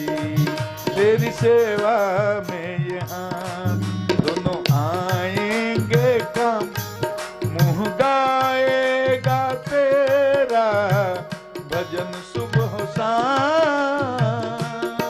तेरी सेवा में हाथ दोनों आएंगे काम, मुँह गाएगा तेरा भजन सुबह शाम। मुझको भक्ति वाले सांचे, मुझको भक्ति वाले सांचे में तू ढालो बाबा जी, दास अपने दर का मुझको भी बना लो बाबा जी, दास अपने दर का मुझको भी बना लो बाबा जी। डमरू वाले अपने चरणों में बिठा लो बाबा जी, डमरू वाले अपने चरणों में बिठा लो बाबा जी, दास अपने दर का मुझको भी बना लो बाबा जी, दास अपने दर का मुझको भी बना लो बाबा जी। हम 5 से 7 मिनट में भगवान का जन्म कराएंगे, इसलिए धीरज खोने की जरूरत नहीं है। भगवान का जन्म होने के बाद प्रसाद लेकर के ही जाएंगे। कथा बहुत लंबी चल रही है, लेकिन आज की कथा का प्रसंग इतना भाई जी है ना, काटते काटते मैं कुछ कथा नहीं कह रहा हूं, केवल आउटलाइन। मतलब कथा तो मौज की होती है कि किसी विषय पर बोल रहे हैं तो घंटों बोल रहे हैं, समय का दबाव नहीं है। लेकिन अब तो 3 घंटे 4 घंटे से आदमी बोलेगा, कितना देर आपको बैठाएंगे? माई लोग कल से वो ना कर। हाँ, तो इससे तुरंत भगवान के जन्म कराएंगे। तो महाराज ये शिव जी को मैंने एक अर्घ समर्पित किया, 20 का पान किया। उन्होंने कल्प वृक्ष मिला तो स्वर्ग में चला गया, अप्सराएं मिली तो स्वर्ग में चली गई, और महाराज लक्ष्मी जी मिली तो विष्णु की हैं तो विष्णु को गई, अमृत मिला देवता ही ले गए। देखो ऐसा है ना, होशियार आदमी, बुद्धिमान आदमी हमेशा फायदे में रहता है। दैत्यों को बड़ा बेवकूफ बना। मोहिनी रूप का अवतार लेकर के महाराज अमृत जब निकला, मोहिनी रूप लेकर के, मोहिनी अवतार लेकर के ठाकुर जी ने, अब देखिए एक समुद्र मंथन भगवान को 4-4 अवतार लेने पड़े। कच्छप अवतार लेना पड़ा, मंदराचल डूब रहा था, अजित अवतार लेना पड़ा, धनवंतरी अवतार लेना पड़ा, मोहिनी अवतार लेना पड़ा, 4-4 अवतार लेना पड़ा समुद्र से अमृत निकालने के लिए। ये अमृत लेकर के पहुंच गए थे देवता लोग सुखदेव जी के यहाँ के, परीक्षित को पिला दीजिए, हमको भागवत सुना दीजिए, तब भगा दी। ये अमृत कोई मामूली थोड़े ही है, कितना मेहनत से निकला है। इसी अमृत के लिए वर्ल्ड वार हो गया, देवासुर संग्राम हो गया। मोहिनी अवतार लेकर भगवान ने राक्षसों को इतना मोहित किया कि देवताओं को पहले, दैत्यों को बोले देखो ऊपर का पतला पतला पहले देवताओं को पिला देते हैं, गाढ़ा गाढ़ा वाला तुम लोग पी लेना। दैत्य बोले कि हाँ सरकार, ऊपर का पतला पतला इन लोगों को पिला दीजिए, बड़ा चालू लोग है, पतला पतला पिला दीजिए, गढ़ा हमको पिला दीजिए। भगवान अब पिलाते जा रहे हैं, राक्षसों की तरफ मुस्कुरा करके दैत्यों की तरफ देख रहे हैं। उनकी मोहनी मूर्त में सूरत को देख करके सारे देवता राक्षस मोहित हैं, और देवता सारा अमृत पी गए। एक स्वर्भानु समझ गया, चतुराई देवताओं की कतार में बैठा, संकेत किया, भगवान ने उसका सिर अलग कर दिया, लेकिन पी चुका था, मरा नहीं, राहु केतु के रूप में 2 भाग में विभक्त हो गया। तो मोहिनी अवतार लेकर के भगवान ने, लेकिन दैत्य बाद में जान गए कि हमारे साथ छल हुआ, मारो मारो काटो छोड़ेंगे नहीं महाराज। भयानक युद्ध हुआ, लेकिन अमृत पी गए थे देवता, दैत्य हार गए, दैत्य हार गए। बाद में बलि भी मारे गए। बाद में शुक्राचार्य ने अपनी अमृत संजीवनी विद्या से उनको जिला दिया और बलि को कहा कि सुन, अगर अपना खोया हुआ ऐश्वर्य प्राप्त करना है ना बेटा, तू ब्राह्मणों के हमारे ही कारण तुम्हारा जान बचा है, और ऐसा करो ब्राह्मणों को लेकर के अश्वमेध यज्ञ करो। माने यज्ञ कराना शुरू किया। ब्राह्मणों के आशीर्वाद से बलि को ऐसा दिव्य रथ, अस्त्र शस्त्र ये सब मिला, और कहते हैं कि ब्राह्मणों के प्रताप से, उनके तपस्या के बल से बलि ने जब स्वर्ग पर आक्रमण किया महाराज, भागते भागते ब्रह्मा क्या बोले, सरकार अब क्या होगा? बोले, अपने गुरु से पूछे बृहस्पति जी, गुरु जी बताइए अब क्या होगा? गुरु जी बोले, भागो जल्दी ये स्वर्ग खाली करो, ये ब्राह्मणों की तपस्या का बल है, अभी इनके सामने तुम टिक नहीं सकते, जब भाग जाने में भलाई है महाराज। बाद में देवताओं की मां ने, देवता तो एकदम घर से भग गए और स्वर्ग पर बलि का कब्जा हो गया। तब देवताओं की माता को बड़ा तकलीफ, देवताओं की मां ने, अदिति ने कश्यप जी से प्रार्थना की, पयोव्रत का उपदेश दिया, पयोव्रत किया। बक्सर में जहां से मैं आता हूं वामन अवतार हुआ, वामन भगवान का अवतार हो गया।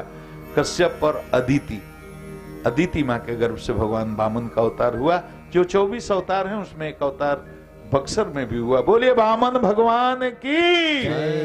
अरे वामन भगवान, अब तो भागवत में बहुत लिखा है कि भगवान का अवतार हुआ तो सरस्वती ने क्या दिया, लक्ष्मी ने क्या दिया, ब्रह्मा ने क्या दिया, देवताओं ने क्या दिया, बहुत विस्तार से लिखा है, लेकिन संक्षेप करते हैं, भगवान का जन्म कराते हैं।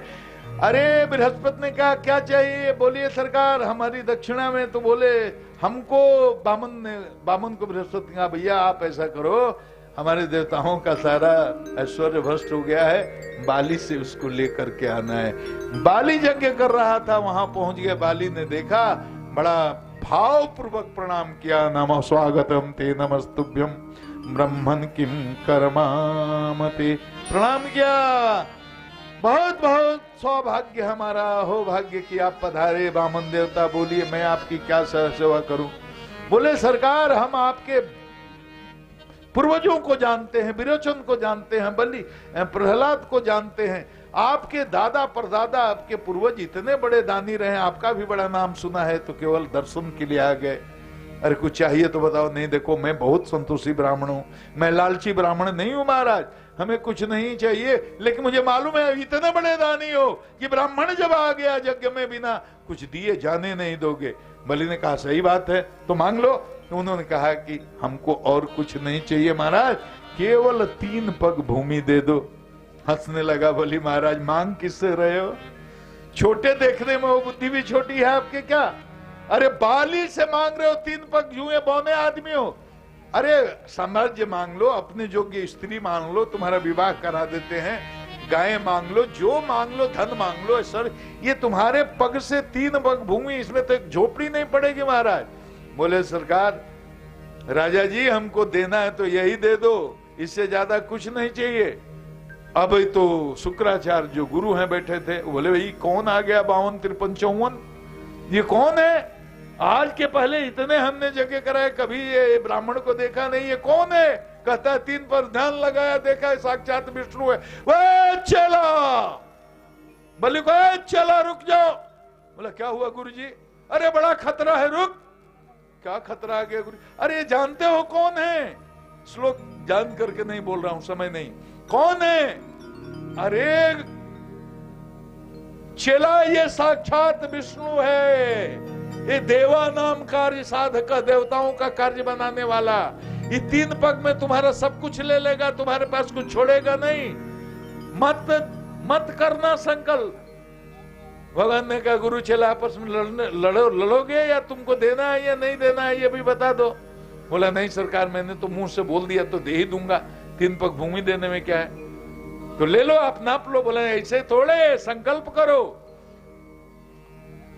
सुखा जाए रे चला संकल्प मत करना। कहा गुरुजी अब तो बोल दिया, अब तो करना ही पड़ेगा। संकल्प करने के समय वो जल के टोटी में जाकर बैठ गए। ये कथा भागवत में नहीं, दूसरे पुराण में कहीं आई। टोटी में बैठ गए, अरे पानी नहीं गिर रहा। भगवान ने कहा अरे जंग लग गया होगा, पुराना है। कुशा से लेकर के टोटी मारा, एक आंख शुक्राचार्य की फूट गई। गोविंदाय नमो नमः चिल्लाते हुए भाई, देने वाला कौन, लेने वाला कौन, आंख पुड़वा रहे हैं हम। मारे बड़ा प्रसंग भावुक है। भगवान ने तुरंत अपना विराट स्वरूप प्रदर्शित किया और 2 ही कदम में आकाश पाताल सब नाप लिया महाराज। भगवान का जो बायां पैर का अंगूठा जाग गया ऊपर, तो ब्रह्मांड कटाप में छिद्र हो गया और वहां से गंगा की धारा निकल गई। ये कथा है। कहां चले गए भाई?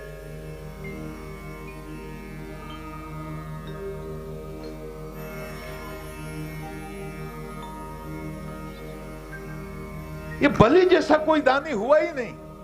इसीलिए हम लोग कहते हैं बलिदान, बलिदान दे दिए। बलिदान का मतलब क्या हुआ? बलि जैसा दान, मैंने अपने शरीर को भी दे दिया। 2 कदम जब दे दिया, 2 कदम में नाप लिया। भगवान ने बलि तू नरक है, इसको बांध दो,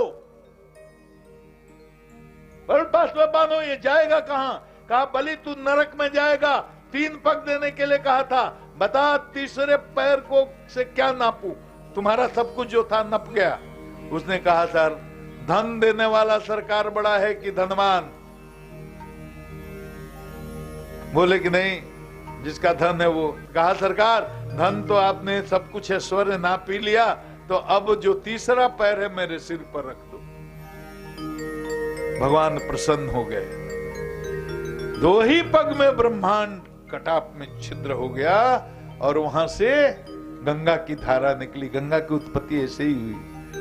गंगा तेरा पानी अमृत झरझर बहता जाए, गंगा तेरा पानी अमृत झरझर बहता जाए, गंगा तेरा पानी।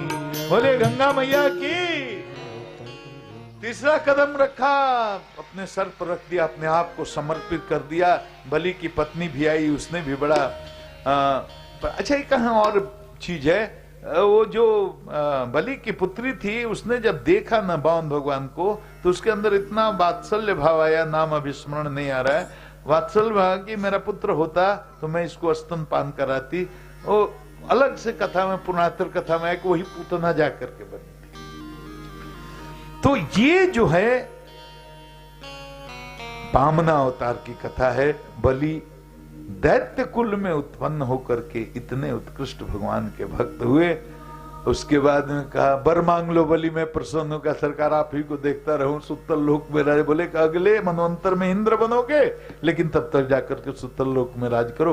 कहते हैं लक्ष्मी मैया जब द्वारपाल जाके भगवान बन गए, तो बाद में राखी लेकर, राखी बांध करके, बहन बन करके भगवान को लेकर के आई हैं। बोलिए वाली बलि महाराज की जय। अष्टम स्कंध में संक्षेप में इतना था। आइए अब 2 मिनट में राम जन्म, इसके बाद में कृष्ण जन्म करा करके और हम लोग आज कथा को विराम दें। देखिए 9वां स्कंद में 24 अध्याय हैं, 12 में सूर्यवंश और 12 में चंद्रवंश का उल्लेख है। सूर्यवंश तो ऐसे ही संक्षेप में आप करो तो इतने राजा हैं कि अगर सूर्यवंश की वंशावली से उनको कई दिन, कई वर्ष भी लग जाए। नारायण, नारायण से ब्रह्मा जी, ब्रह्मा जी से मरीचि, मरीचि से कश्यप, कश्यप से विवस्वान सूर्य, और इसी कुल में आगे, बहुत आगे चल के इक्ष्वाकु, उसी कुल में बहुत आगे चल के जुनास, उसी कुल में मंधाता, फिर मंधाता, इसी कुल में अम्बरीश ऐसे राजा हुए कि दुर्वासा जी की दुर्गति हो गई। एकादशी का व्रत करके द्वादशी का पारण करने वाले थे, दुर्वासा जी पहुंच गए। उन्होंने कहा सरकार प्रसाद ले लिया जाए। बोले कि स्नान करके आ रहा हूं। तब तक द्वादशी का वो मुहूर्त जा रहा था। अपने पुरोहित से पूछ करके तुलसी दल पानी ले लिया। दुर्वासा है, इतने क्रोधित हुए, हमको आमंत्रित करके तुमने अपना व्रत तोड़ दिया, हमको बिना खिलाए, कृत्या को मार दो इसे। और भगवान का सुदर्शन चक्र अम्बरीश की सुरक्षा में रहता था। सुरक्षा वो सुदर्शन चक्र चला, कृत्या को नष्ट किया, दुर्वासा के पीछे लग गया। 1 साल तक दौड़ते रहे। ब्रह्मा जी क्या, ब्रह्मा जी बाबा बाबा बाबा हमारे पास कोई उपाय नहीं। शंकर जी बोले ना ना ना कोई उपाय नहीं है। ब्रह्मा जी ने कहा उसी जिसका सुदर्शन चक्र है उसी के पास जाओ। विष्णु के पास गए, देखे विष्णु जी कहे भैया देखो सुदर्शन चक्र तो हमारा ही है, लेकिन अहम भक्तों पराधीन, अरे भक्तन के बानी हम गुलाम सबसे पहले बानी, भक्तन के बानी हम गुलाम सबसे पहले बानी, भक्तन के बानी हम गुलाम सबसे पहले बानी, भक्तन के बानी नाम सबसे पहले बानी। गीता में कहले बानी, भगवत में कहले बानी, गीता में कहले बानी, भगवत में कहले बानी, अर्जुन गोपी परमान सबसे कहले बानी, अर्जुन गोपी परमान सबसे कहले बानी। उन्होंने कहा कि देखो देखो भक्त का जिसका अपराध है उसी के यहाँ जाओ। भागे भागे 1 साल तक दौड़ते रहे, आके अम्बरीश के पैरों में बढ़ गिर गए। अम्बरीश ने उठाया, कहा सरकार हमको नरक में भेजोगे, आप ब्राह्मण में छत्री, मेरे पैर में न गिरो। आप सुदर्शन चक्र से प्रार्थना करके सुदर्शन चक्र को मना लिया और दुर्वासा जी को 1 साल के बाद अम्बरीश जी ने भोजन किया। ऐसे बड़े बड़े भक्त हुए हैं अम्बरीश। इसी कुल में आगे जाकर के हम सूर्यवंश का वर्णन कर रहे हैं। फिर शंकु हुए, आगे चल के हरिश्चंद्र हुए, हरिश्चंद्र के रोहित हुए, उसी में आकर के सगर हुए जिनके 60,000 पुत्रों को कपिल ने जला दिया था। इसी कुल में असमंजस हुए, असमंजस के अंशुमान हुए, अंशुमान के दिलीप हुए, दिलीप के भगीरथ हुए, भगीरथ जो गंगा जी को लेकर के आए। और इसी कुल में आगे जाके खटवांग हुए, फिर दीर्घबाहु हुए, उसके रघु हुए, रघु के अज हुए, अज के पुत्र दशरथ हुए, और दशरथ के पुत्र राम लक्ष्मण भरत शत्रुघ्न इसी श्रीधाम अयोध्या में प्रकट हुए। बोले श्रीधाम अयोध्या की जय, बोले श्री सीताराम सरकार की जय, बोले राम लक्ष्मण भरत शत्रुघ्न चारों भैया की जय, बोलिए सीता मैया की जय। और रामायण की कथा तो आप सुनते रहते हैं, भागवत में भी, कि किस तरह से विश्वामित्र जी जाकर के मांग करके लाए, ताड़का का संहार किया, अहिल्या का उद्धार किया, और किस तरह से महाराज गए, वनगमन गए, अत्रि, सर्वभंग, सुतीक्ष्ण, अगस्त, सबका कल्याण किया, सबको आनंद दिया। किस तरह सुपर्णखा आई, किस तरह उसका नाक काटा, मारीच का वध किया, किस तरह सीता जी का अपहरण हुआ, जटायु का उद्धार किया, सबरी को कल्याण किया, सुग्रीव से मैत्री की, सिंधु मंथन सेतु बंधन किया, लंका गए हनुमान जी जा करके और लंका जला कर लौट करके आए। उसके बाद जाकर के युद्ध हुआ, रावण का उद्धार हुआ, सीता मैया वापस आई। ये संक्षेप में राम की कथा है, और राम की कथा जब हम कभी करेंगे तो विशेष सुनाएंगे। अब चंद्रवंश ऐसे शुरू होता है, नारायण, नारायण से ब्रह्मा, ब्रह्मा से अत्रि, अत्रि से चंद्रमा, चंद्रमा से बुध, अच्छा बुध से पुरुरवा, पुरुरवा आयु, नहुस, और इसी में जति, नहुस के जति, जयाति, संयाति, आयति, बियति, अजयाति की शर्मिष्ठा और देवानी, दोनों पत्रियां देवानी से जदु, जदु और तुर्वसु, अजमेर, सुरसेन, वसुदेव, देवकी, बलराम, कृष्ण इसी हुए। इसी कुल में बलराम और कृष्ण आए। तो यदुवंश में भी अजमेर, सुरसेन आदि बड़े बड़े प्रतापी राजा हुए हैं। और वसुदेव की 7 पत्नियां थी, देवकी के गर्भ से 6 संतानें हुई, और भगवान श्री कृष्ण की 8वीं संतान है। हो गई, कृष्ण कथा भी खत्म हो गई। परीक्षित ने कहा महाराज इतनी जल्दी आपने कृष्ण कथा कह दी, हमको तो विस्तार सुनना है। अरे विस्तार से क्यों सुनना है? अरे तुम्हारा कृष्ण क्या संबंध है? तो बहुत बताया महाराज, हम तो गर्भ में ही मर गए होते जो कृष्ण भगवान नहीं होते। हमारे पूर्वजों की, हमारे पिता पितामह सबकी रक्षा करी, हमको भी गर्भ में रक्षा की। तो महाराज थके नहीं हो क्या परीक्षित? नहीं सरकार, पिबंतम तत्मुखम भोज्युतम हरिकृतामृतम।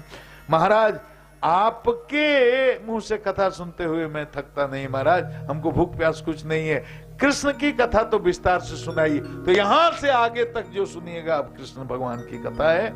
आज जन्म, आज से आनंद वाली कथा शुरू हो जाएगी। जो समझ, अभी तो खाली योग था, सांख्य था, वेदांत था, जो आपको उतना मजा नहीं आ रहा होगा। रसीली कथा आज से शुरू होती है जो सबको समझ में आती है। देवता बड़े परेशान हो गए, ब्रह्मा कहाँ गए? ब्रह्मा ने भगवान से ध्यान लाया और देवताओं को बताया कि भगवान ने बताया है कि वसुदेव गृहे साक्षात भगवान पुरुषः परः जनिष्यते तत्प्रियार्थम संभवन्तु सुरे स्त्रिय। ब्रह्मा ने देवताओं को कहा कि ध्यान में हमको भगवान ने बताया है कि मैं वसुदेव के घर में देवकी के गर्भ से आ रहा हूं और तुम लोग जा करके अपनी पत्नियों सहित जाके ब्रजमंडल में अवतार लो। इधर कंस का आतंक तो जानते ही हैं कि बढ़ ही गया था और कंस के आतंक से सब परेशान थे। देवकी वसुदेव का विवाह हुआ। कंस ने इतना नाटक किया कि उसकी छवि बड़ी खराब थी, बड़ा अत्याचारी है, बड़ा क्रूर है। तो इमेज बिल्डिंग का काम किया, इतना नाटक कर रहा है, इतना दहेज तो बहुत दिया और विदाई भी कर रहा है, अपने रथ चला रहा है। बहन को, देवक की पुत्री थी देवकी, और उसके मतलब बहन चाचा की लड़की हुई तो चचेरी बहन हुई, और वसुदेव से विवाह हुआ है। रथ पर अपने सारथी बन गया और रो भी रहा है, बड़ी नाटक कर रहा है महाराज। अचानक भविष्यवाणी हो गई, अरे जिस बहन के लिए रो रहा है इसी की 8वीं संतान तुम्हारा काल है। महाराज तुरंत अपना रूप बदल दिया, तुरंत तलवार निकाला, अभी इसको मार दूंगा। वसुदेव जी ने हाथ पकड़ लिया, भैया बड़ा अपजस होगा, ये काम मत करो, तुम्हारी बहन है, अबला है, स्त्री है और ये अपराधिनी भी नहीं है, तुम्हारा कुछ बिगाड़ा भी नहीं है। अरे इसको क्यों मारोगे, बड़ा कलंक होगा। अरे 8वीं संतान इसका काल होगा, एक एक संतान में तुमको सौंप दूंगा, वादा करता हूं, ये मेरी बात का भरोसा रखो। मुझे पता था, उसे पता था कि वसुदेव जी कभी झूठ नहीं बोलते हैं। देवकी वसुदेव को कारागृह में डाल दिया, 6 पुत्रों की हत्या पटक पटक कर उसने कर दी। 7वां में तो शेष भगवान स्वयं आए। भगवान ने जोग माया को आदेश दिया, उनका कर्षण करके ले जा करके रोहिणी के गर्भ में दे दो, आप अपने आ जाओ। और आप जानते हैं आगे कहानी। 8वें में भगवान श्री कृष्ण स्वयं आए। जसोदा मैया के यहाँ कृष्ण का जन्म नहीं हुआ, देवकी मैया के यहाँ हुआ, मथुरा में, जेल में, कारागार में। महाराज बेड़ी टूट गई, पहरेदार सो गए, और अब कथा तो बड़ी विस्तृत है। जैसे गर्भ में आए हैं देवता लोग स्तुति करने आए हैं, जन्म के पहले गर्भ में, स्वागतम कृष्ण सुस्वागतम कृष्ण, स्वागतम कृष्ण सुस्वागतम कृष्ण, स्वागतम कृष्ण सुस्वागतम कृष्ण। सत्यव्रतम सत्यपरम त्रिसत्यम, सत्यस्य जोनि निहितम च सत्ये, सत्यस्य सत्यमृत सत्य नेत्रम, सत्यात्मकम त्वां शरणं प्रपन्नः। स्वागतम कृष्ण सुस्वागतम कृष्ण, स्वागतम कृष्ण सुस्वागतम कृष्ण, स्वागतम सुस्वागतम शरणागतम कृष्ण, स्वागतम सुस्वागतम शरणागतम कृष्ण, स्वागतम कृष्ण सुस्वागतम कृष्ण, स्वागतम कृष्ण सुस्वागतम कृष्ण। जब उचित उत्तम एकदम सार कर रहा हूं, काट रहा हूं, बहुत देर से हम लोग बैठे हैं भगवान का जन्म करा करके। हमारे बहुत विशिष्ट अतिथि आए हुए हैं जो जाने के लिए बहुत परेशान है। मैं चाहता हूँ भगवान के जन्म उनके रहते हो जाए, तब वो प्रस्थान करें, उनकी बड़ी कृपा होगी। उचित लगन मुहूर्त आया और देखो भगवान का जन्म हुआ। तन्मधुकम बालक मम्बुजे क्षणम चतुर्भुजम शंख गदायुधायुधम, श्रीवत्सलक्ष्मं गलशोभिकौस्तुभम् पीताम्बरं सांद्रपयोदशोभगम्।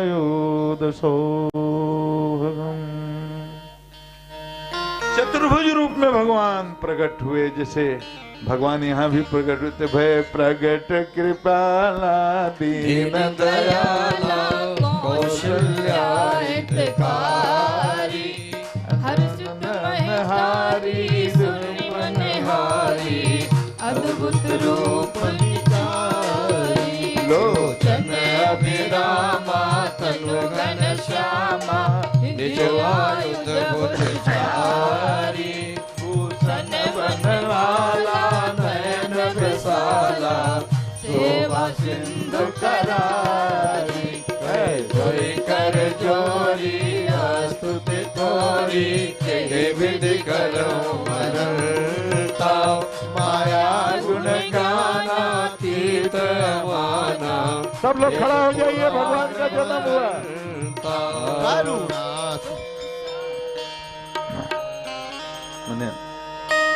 अरे जन्मे है कृष्ण कन्हैया गोकुल में बाजे बधैया हो जन्मे कृष्ण कन्हैया गोकुल में बाजे बधैया हो जन्मे कृष्ण कन्हैया गोकुल में बाजे बधैया हो ओ बाजे बधैया बाजे सहनैया बाजे बधैया बाजे सहनैया ओ बाजे बधैया बाजे सहनैया बाजे बधैया बाजे सहनैया जन्मे है कृष्ण कन्हैया गोकुल में बाजे बधैया हो जन्मे है कृष्ण कन्हैया गोकुल में बाजे बधैया हो।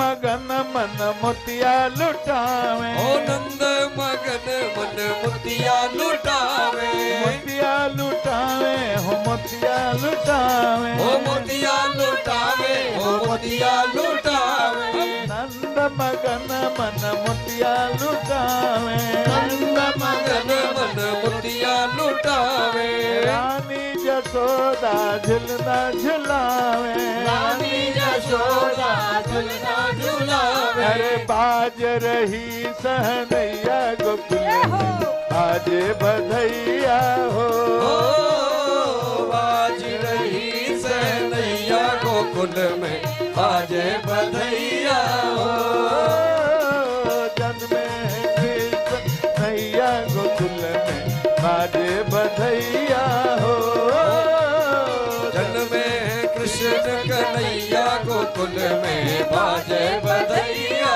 हो।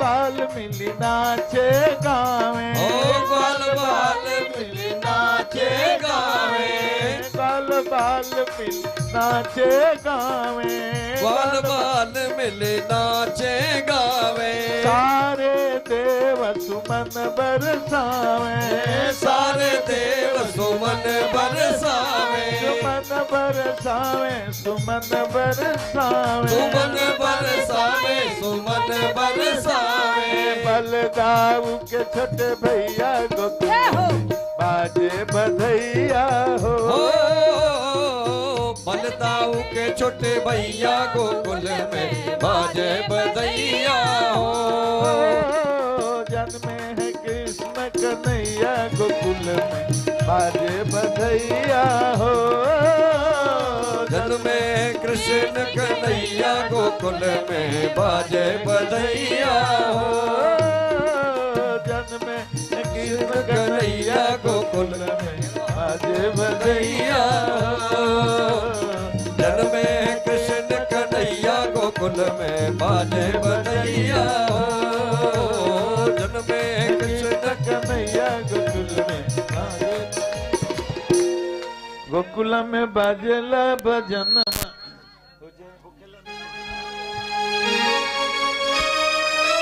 अरे गोकुला में बाजेला भजन बा हो खेला नाच गनवा हो खेला नाच गनवा न हो ए ललना जय हो ए ललना जय हो ए ललना आज भैले कृष्ण के जनमावा अंगनवा खोल सोहार हो। हे ललना आज भैले कृष्ण के जन्म अंगनवा होला सोहर हो। ललना आज भैले कृष्ण के जन्म अंगनवा होला सोहर हो। गोकुला में बाजेला जनवा हकेला नाच गनवा हकेला नाच गनवान हो। ए ललना जय हो ए ललना जय हो ए ललना आज भैले कृष्ण के जनमावा अंगनवा बोल सो। हे ललना आज भैले कृष्ण के जन्मवा अंगनवा होला सोहर हो। हे ललना आज भैले कृष्ण के जनमावा अंगनवा बोल सोहर हो। अरे खूब सजावल बाटे सोनावा के पलना। खूब सजावल बाटे सोनवा के पलना। पलना में झूल ताड़े जसोदा के ललना। पलना में घूम तारे यशोदा के ललना। खूब सजावल बाटे सोनावा के पलना। खूबे सजावल बाटे बाटे सोनवा के पलना। पलना में झूल ताड़े जसोदा के ललना। पलना में झूल तारे यशोदा के ललना। नंद जी लुटावे धनवा यशोदा जी जनवान हो। यशोदा जी का जनवान हो। ए ललना जय हो ए ललना जय हो ए ललना आज भैले कृष्ण के जनमावा अंगनवा खोल सोहार हो। ए ललना आज भैले कृष्ण के जन्मवा अंगनवा होला सोहर हो। ए ललना आज भैले कृष्ण के जनमावा अंगनवा होला सोहर हो।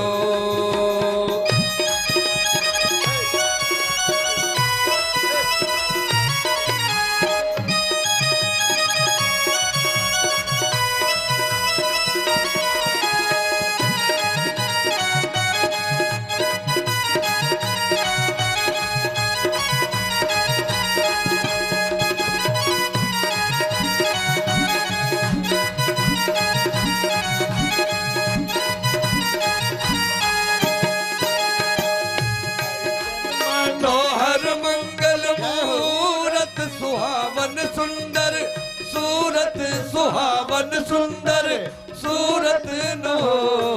ए ललना जय हो ए ललना जय हो ए ललना एक रे तरहल आ जरूरत मुहूर्त खूबसूरत हो। हे ललना एक रे तरहल आ जरूरत मुहूर्त खूबसूरत हो।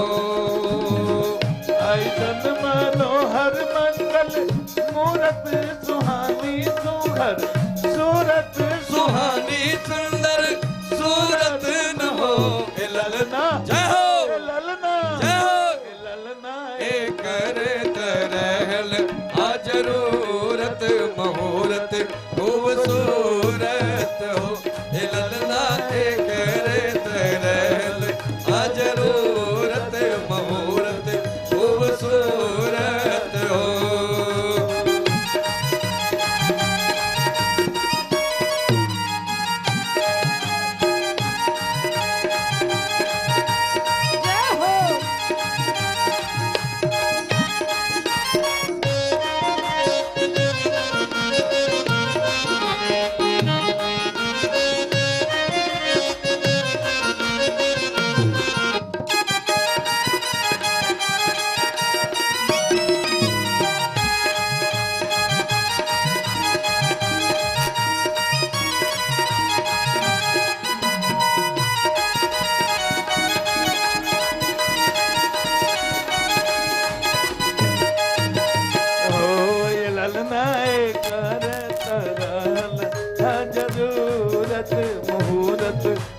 खूबसूरत हो ए ललना ए करे तरल आ जरूरत मुहूर्त खूबसूरत हो ए ललना ए करे तरल जरूरत जरूरत मनसूरत हो ए ललना ए करे तरल जरूरत मुहूर्त खूबसूरत हो।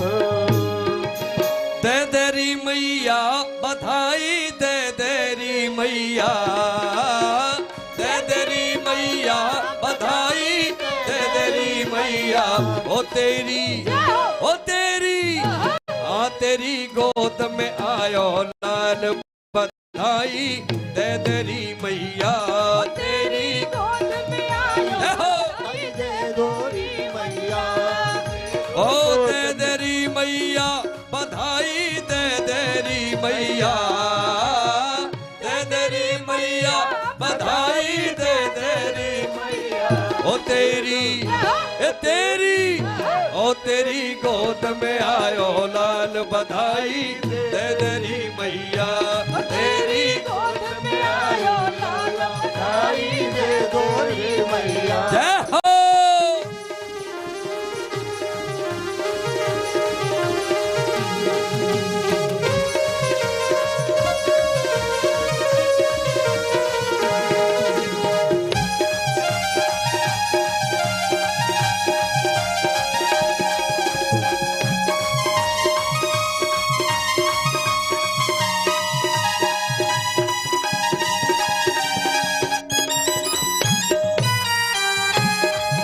और बधाई में कैसे नाच नाच के गावे बधाई बजे ढोल और ताल नाच नाच के गावे बधाई बजे ढोल और ताल नाच नाच के गावे बधाई बजे ढोल और ताल नाच नाच के गावे बधाई बजे ढोल और ताल दे दे मैया मुंदरी पायल और मोतन की माल दे दे मैया पायल और मोतन की ओ तेरी हाँ तेरी गोद में आयो लाल बधाई दे देरी मैया तेरी गोद में आयो लाल बधाई दे देरी मैया।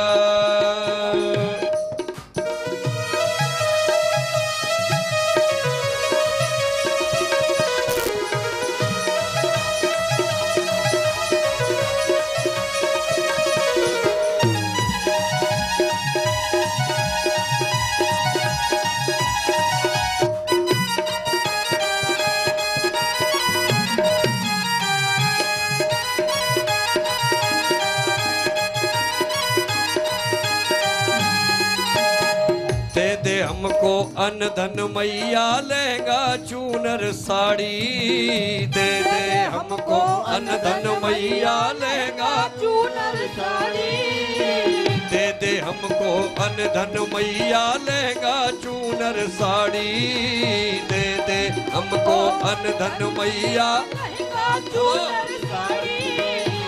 कंजूसी ते काम चले ना दे दे मोटर गाड़ी कंजूसी ते काम चले ना दे मोटर गाड़ी ओ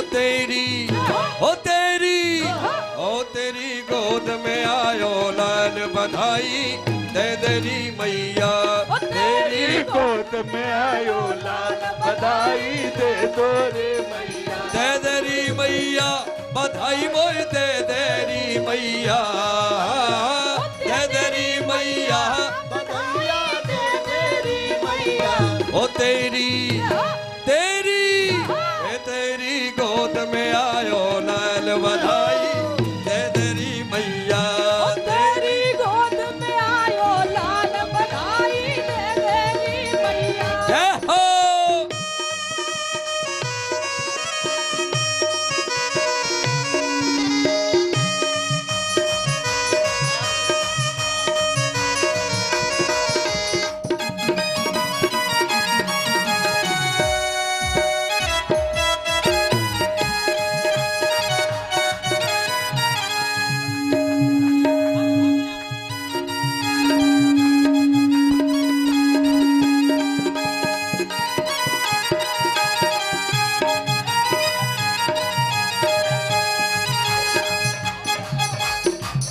और ब्रज नगरी में धूम मची है घर घर मने दिवाली ब्रज नगरी में धूम मची है घर घर मने दिवाली ओ अयोध्या नगरी में धूम मची है आज घर घर मने दिवाली अयोध्या नगरी में धूम मची है घर घर मने दिवाली तेरी दया ते ब्रजवासिन में है रही है खुशहाली तेरी दया से ब्रजवासिन में है रही खुशहाली ओ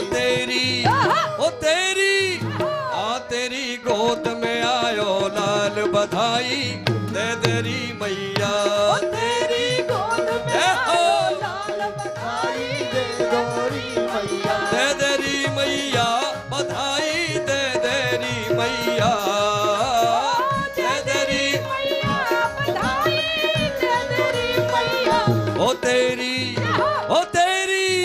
ओ तेरी गोद में आयो लाल बधाई दे देरी मैया तेरी गोद में आयो लाल बधाई दे दोरी मैया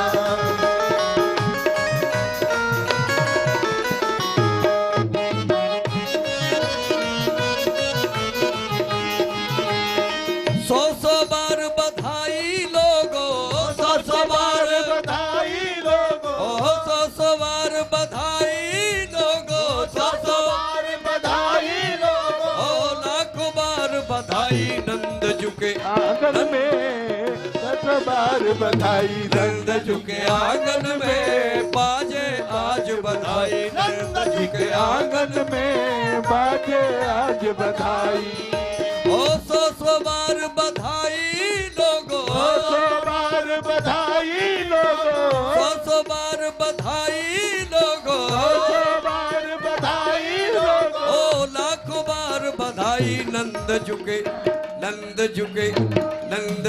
आंगन में बाजे आज बधाई नंद झुके आंगन में बाजे आज बधाई और चमत्कार सा हो गया लोगो हो गई बात निराली हो भैया हो गई बात निराली हो भैया हो गई बात निराली चमत्कार सा हो गया लोगो हो गई बात निराली हो भैया हो गई बात निराली हो भैया हो गई बात निराली ओ रात रात में नंद बाबा की रात रात में नंद बाबा हो दाढ़ी हो गई काली नंद झुके आंगन में बाजे आज बधाई नंद झुके आंगन में बज गई बाज बधाई आंगन में बज गई आज बधाई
के बूढ़े देखो हो गए आज जवान। हो भैया हो गए आज जवान। हो भैया हो गए आज जवान।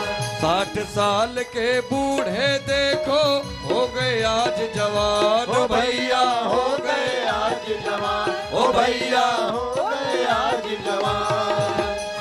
नाचे कूदे धूम मचावे, नाचे कूदे झूम मचावे, नाचे कूदे धूम मचावे, मीठी बोले बान नंद झुके, नंद झुके, नंद झुके आंगन में, बाजे आज बधाई, नंद झुके आंगन में, बाजे आज बधाई।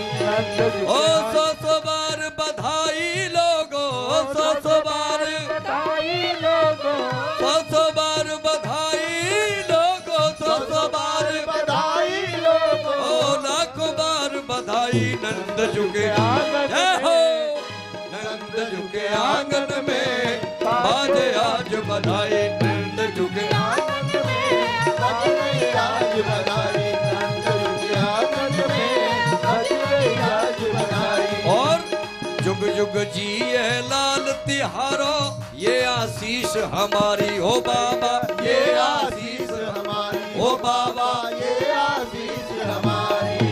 ओ जुग जुग जिए लाल तुम्हारो, ये आशीष हमारी हो बाबा, ये आशीष हमारी, हो बाबा ये आशीष हमारी।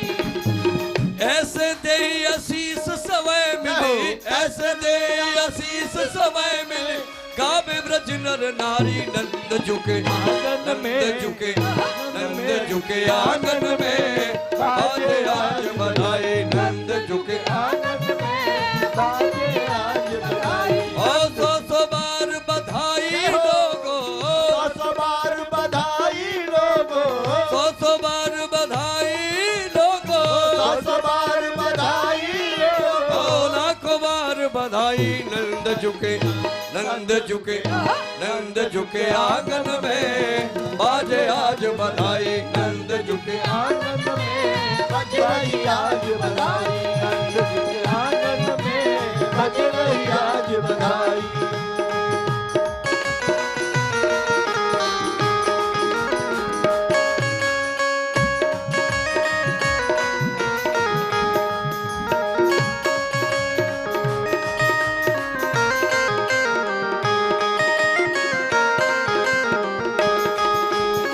लाला जायो है नंद घर, लाला जायो है हो, लाला जायो है नंद घर, लाला जायो है, ओ ब्रज में, ओ ब्रज में, ओ ब्रज में है रही जय जयकार, नंद घर लाला जायो है, ब्रज में होए जय जयकार, नंद घर लाला जायो है। ओ ग्वाल वाल सब हिल मिल गावे, बाल बाल सब हिल मिल गावे, यूथ के यूथ नंद घर आवे, यूथ के यूथ नंद घर आवे। ओ ग्वाल वाल सब हिल मिल गावे, बाल बाल सब हिल मिल गावे, यूथ के यूथ नंद घर आवे, यूथ के यूथ नंद घर ओ आवे। ग्वाल वाल सब हिल मिल गावे, बाल बाल सब हिल मिल गावे, यूथ के यूथ नंद घर आवे, यूथ के यूथ नंद घर आवे। ब्रह्मानंद समान आज सुख सबने पायो है, ओ ब्रज में है रही जय जयकार, नंद घर लाला जायो है, ओ ब्रज में हो रे जय जयकार, नंद घर लाला आयो है। ओ ब्रज 84 कोश में भैया, ब्रज 84 कोस में भैया, सब कहे धन्य यशोदा मैया, धन्य यशोदा मैया, ओ ब्रज 84 कोश में भैया, ब्रज 84 कोस में भैया, सब कहे धन्य यशोदा मैया, धन्य यशोदा मैया। 80 साल की आयु में सुत ऐसो जायो है हो, 80 साल की आयु में सुत ऐसो जायो है, ओ ब्रज में, ओ ब्रज में, ओ ब्रज में रही जय जयकार, नंद घर लाला जायो है, ब्रज में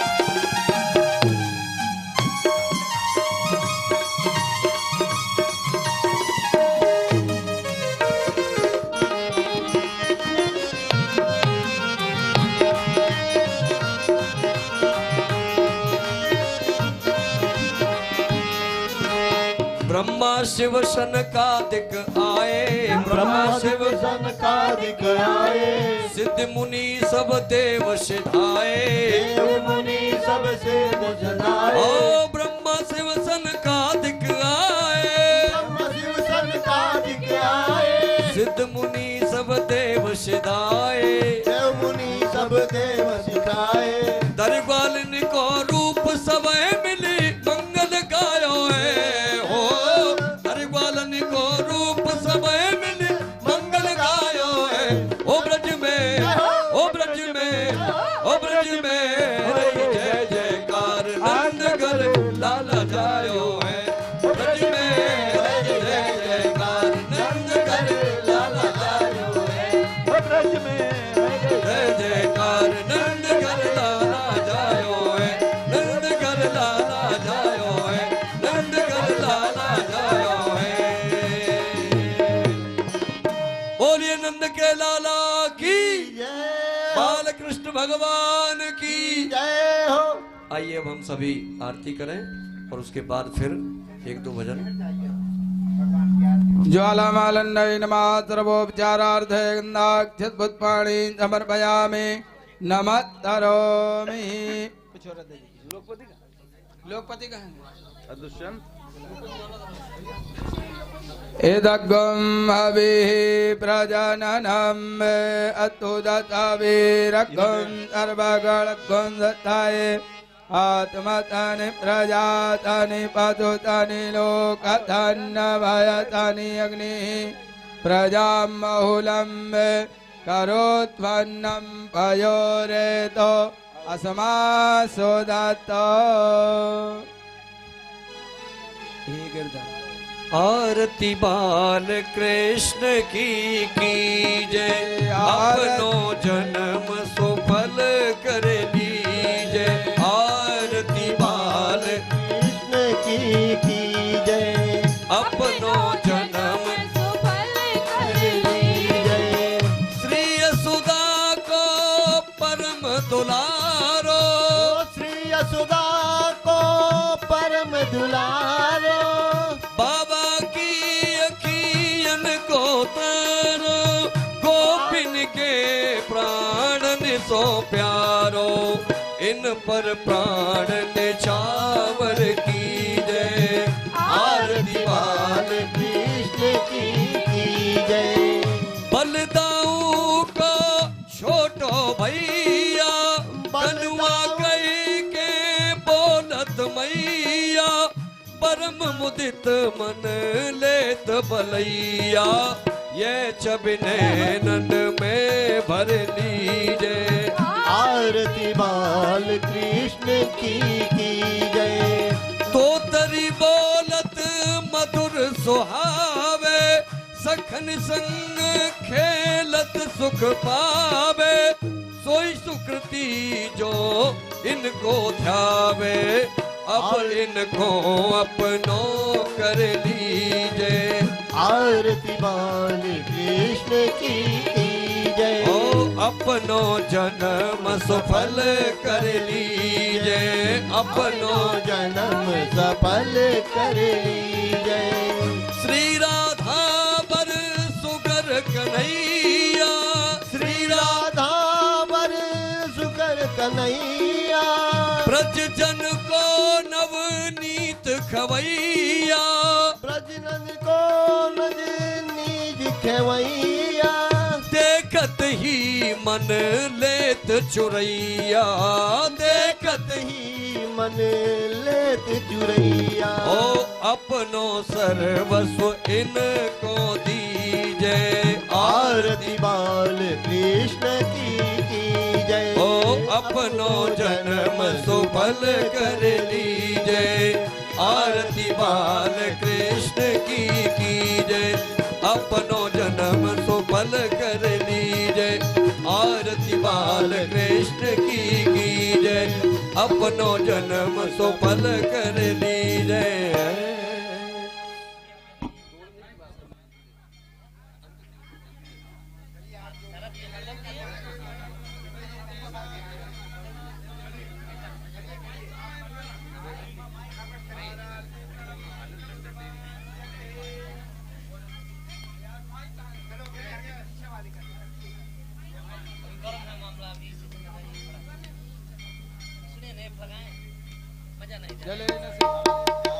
देवाभिवन्दनम् आत्माभिवन्दनम् आरार्ति घृणम् मंत्र बदबांजलि।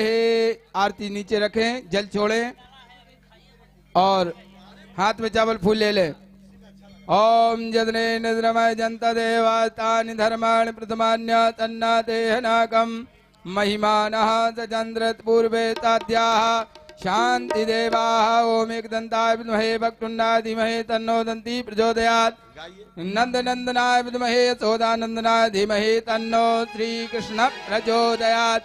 नाना सुगंध पुष्पाणि यथा कालोद्भवानि च वत्पांजलिर्मया दत्तो ग्रहण परमेश्वरा। बोलो वृंदावन बिहारी लाल की, उमापति महादेव की, अयोध्या रामलीला की, पवन सुत हनुमंत लाल की, सब संतों की, धर्म की, अधर्म का, प्राणियों में विश्व का, गौ माता की, सनातन धर्म की, यज्ञनारायण भगवान की, आज के आनंद की, सरजू मैया की, गंगा मैया की, बाबा विश्वनाथ की, पूज्य पाठ धर्म सम्राट हजारा श्री व्यास जी महाराज की, सुखदेव जी महाराज की, संत समाज की, अयोध्या धाम की, अयोध्या के भक्तों की, कथा में आने वालों की, कथा में न आने वालों की, कथा में हल्ला करने वालों की।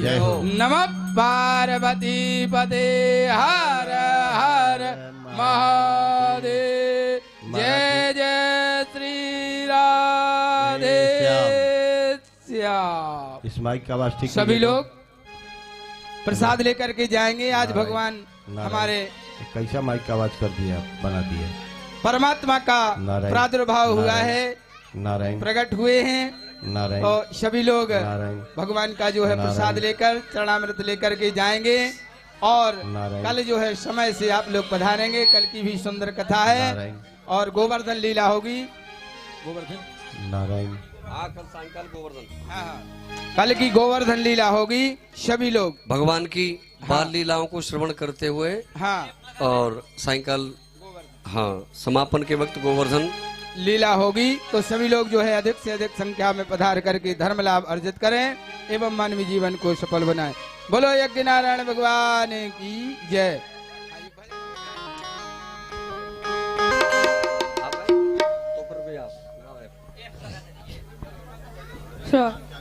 श्राद्ध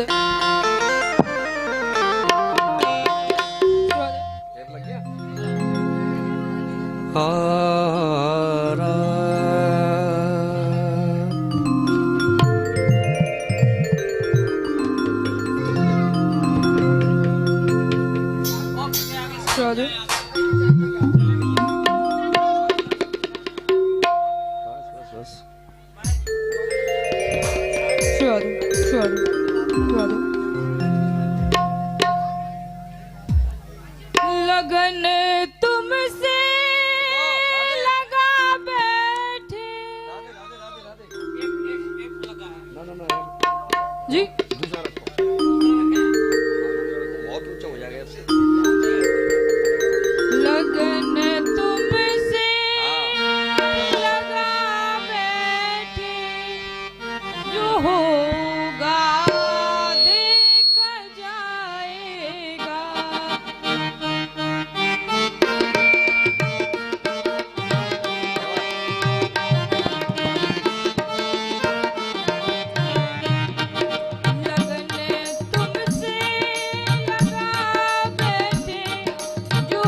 बैठ का आवाज ठीक कीजिए। लगन तुमसे लगा